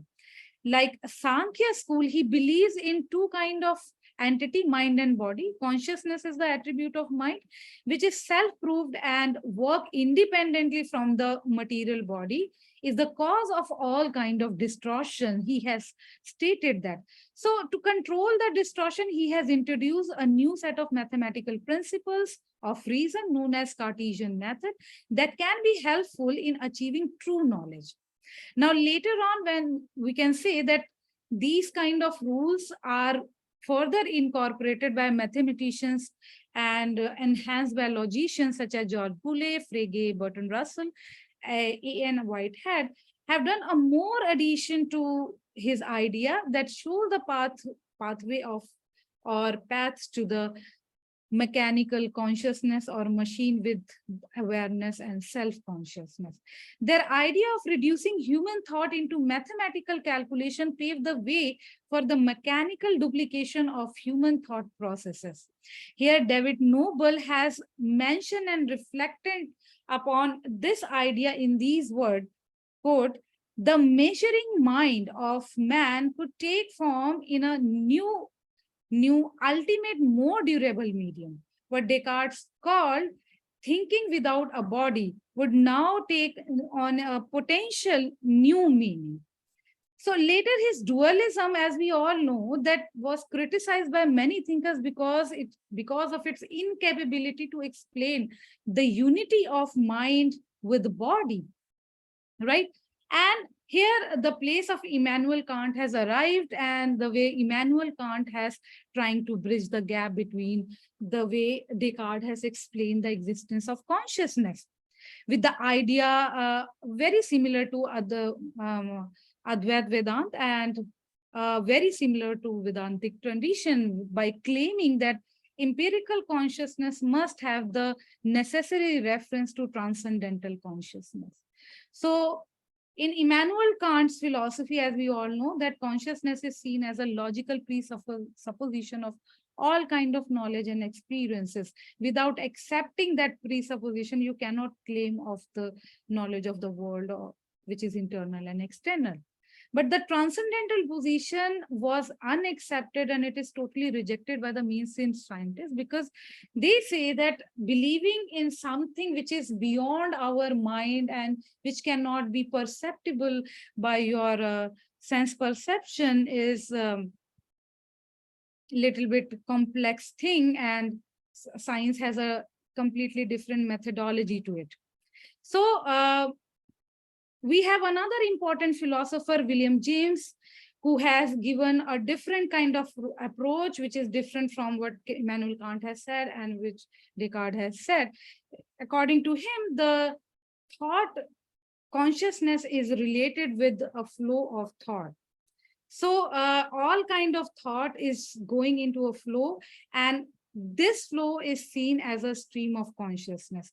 Now, the problem with this idea is that if we go deep dive into it, there must be something permanent. Without, describing the permanence of something, or without, understanding and accepting the permanence of something, you cannot explain the stream and flow of anything. So these are the problematic things we need to accept. Thus, I can say that these thinkers, whether it is Descartes and others, they have presented a partial view on consciousness instead of providing a holistic approach.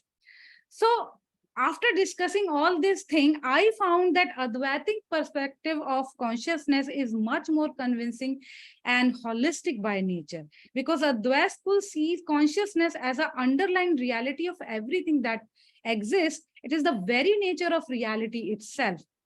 However, I can say, or I must say, that it is hard to make a strong claim that whether or not AI could ever achieve the level of consciousness in the true Advaitic sense.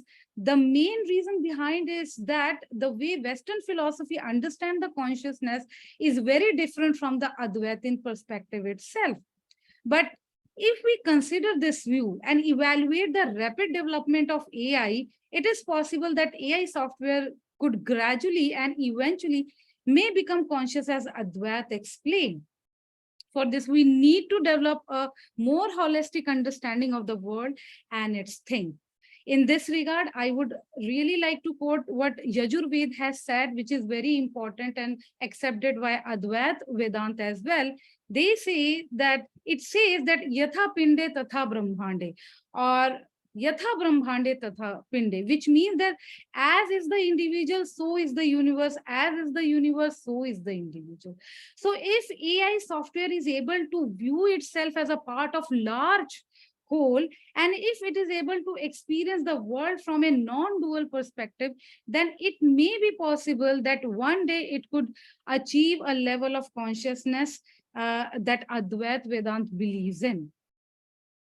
So, and this idea is also supported by the Professor Evan Thompson under the theory of primacy of consciousness, which state that science always moves within the field of what consciousness reveals it. It can enlarge its field and open new vistaras, but it can never get beyond the horizon set by the consciousness. So similarly, Buddha also says that all the phenomenon and phenomena are preceded by mind, made by mind, and ruled by mind. So in this scenario, you can say that Advait Vedanta is the perspective which we can incorporate in order to create a safe technology for the humanity, in order to save humanity from the danger of artificial intelligence, which is the main concern of philosophy itself. Thank you. Wonderful, wonderful. You brought it really to the modern time and with full energy and enthusiasm. Is there any question? I mean, we are running out of time here anyway. But is there somebody has any questions? I think there is a Professor Bora has a question. How do we combine Advaita consciousness that is objective, real to the intelligence? So thank you for your question, sir. How do we combine Advait philosophy to the artificial intelligence? So in my paper, I am just trying to understand whether there is a possibility Excuse me, to ma'am. understand. Yes. Yeah, my question is not that. I was asking about how do we combine Advaita consciousness that is object with intelligence, which is, yeah, Yeah. It is there in the chat box. Can you just I can check read it? for you.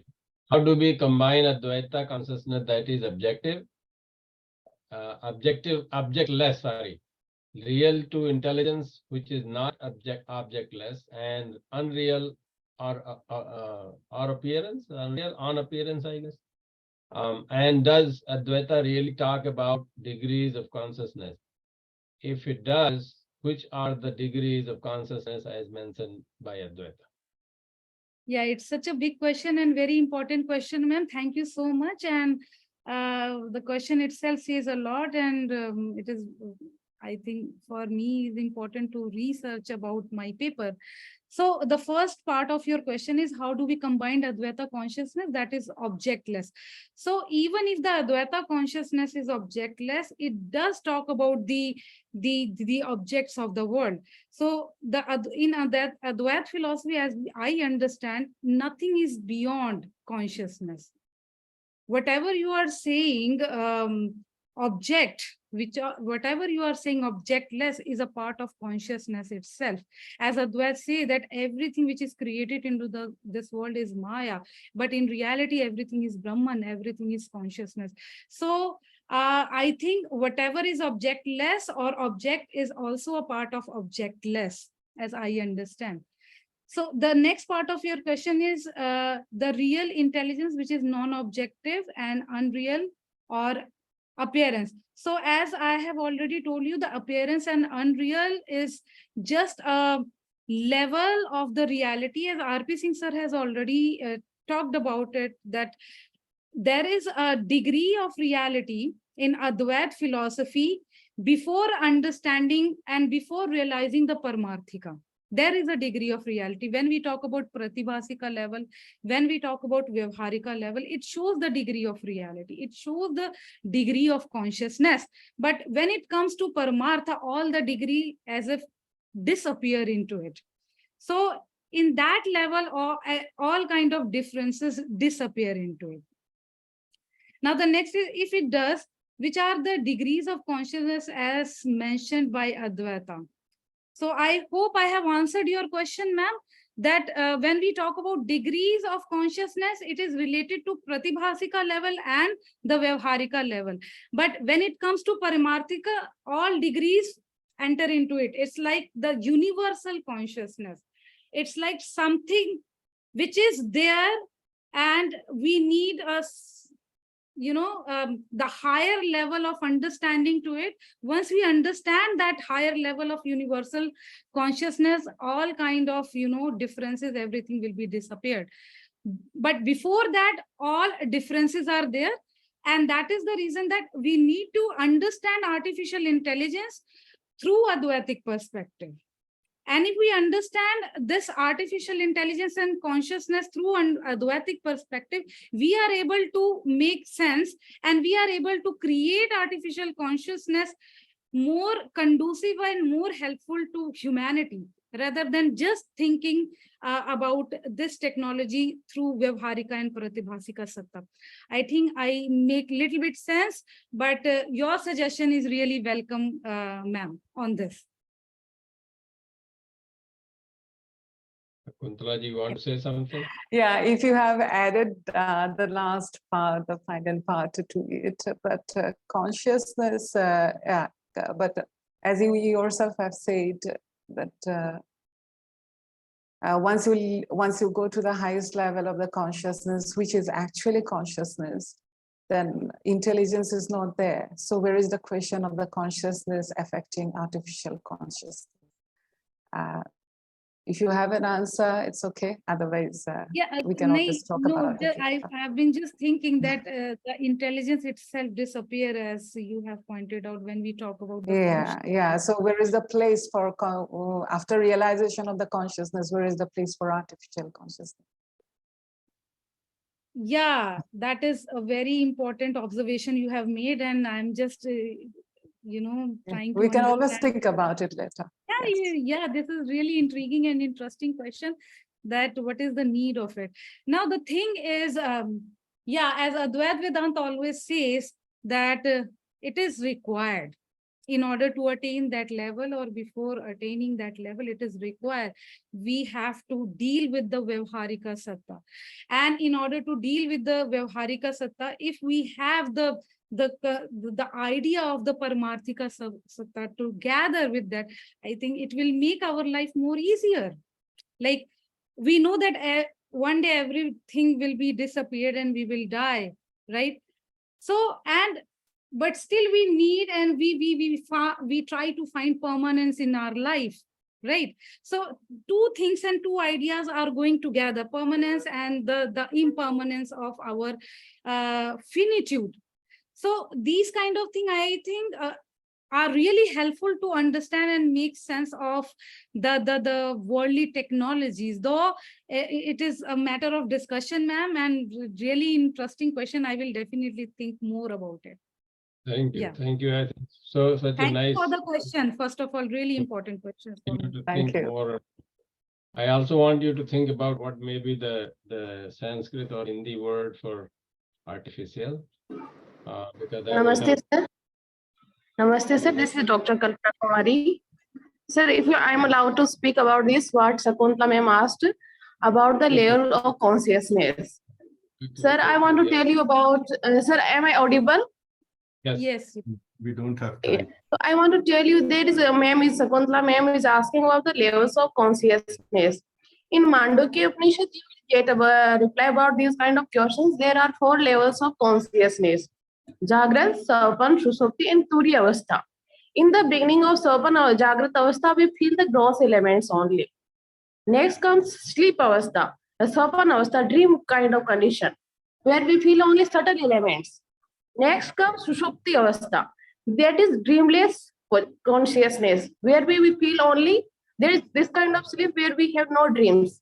And finally, Turiya Avastha, where we feel the actual consciousness that is known Brahm Tattva kind of consciousness. As Shakuntala ma'am is asking, is there any levels of consciousness? Taittiriya Upanishad also talks about that kind of consciousness. There are 5 kinds of koshas in our body. First, Anandmay kosh, next pranamay course, next manomay course, next comes vijnanmay course, and finally comes anandmay course. And how this artificial intelligence can be equal to level this consciousness as mentioned in Advaita Vedanta, but artificial consciousness is based on some logic kind of. So I don't think so. From my perspective, whatever consciousness is mentioned in the Advaita Vedanta, it can't parallel that thing. Because in the Vedanta, it is said if you attain that kind of, yes, sir? Let us end this. Yes, sir, definitely. I know we have exceeded the time by more than yes, sir. What Yes, sir, definitely. So that is saying Brahmvid Brahmeva. If you attend, because yes, sir, definitely. That we can discuss about this later. Yes. This is my point of view. Okay, sir. These discussions we can carry on we because it's will only have an individual discussion on that. Yes. This Really is helpful. only sure. day one of a 4-day conference, so you will have enough time over the next whatever 72 hours to discuss and be satisfied. And for those of you who are in India, I know it's pretty late, and I don't know what it will do to your equilibrium between waking, dreaming, and deep sleep. But they are the ones who are most excited. They are the ones who are more excited. Yeah, we are very excited because we have more than half a day left to ruminate over all this. But please note that tomorrow again we start at 8 a.m. our time, which is 5:30 p.m. IST, and it's a different Zoom link. So please, I have sent an email, so please respond to that Zoom link. And again, we have a very rich feast of mind intellectual offerings tomorrow and day after. So with that, Balramji, anything you want to add? This is just good enough. I think we should say good night to them. Yes. We have those who are in India, and namaste, and we will meet tomorrow at 5:30 p.m. IST, 8 a.m. our time. Namaste. Namaste.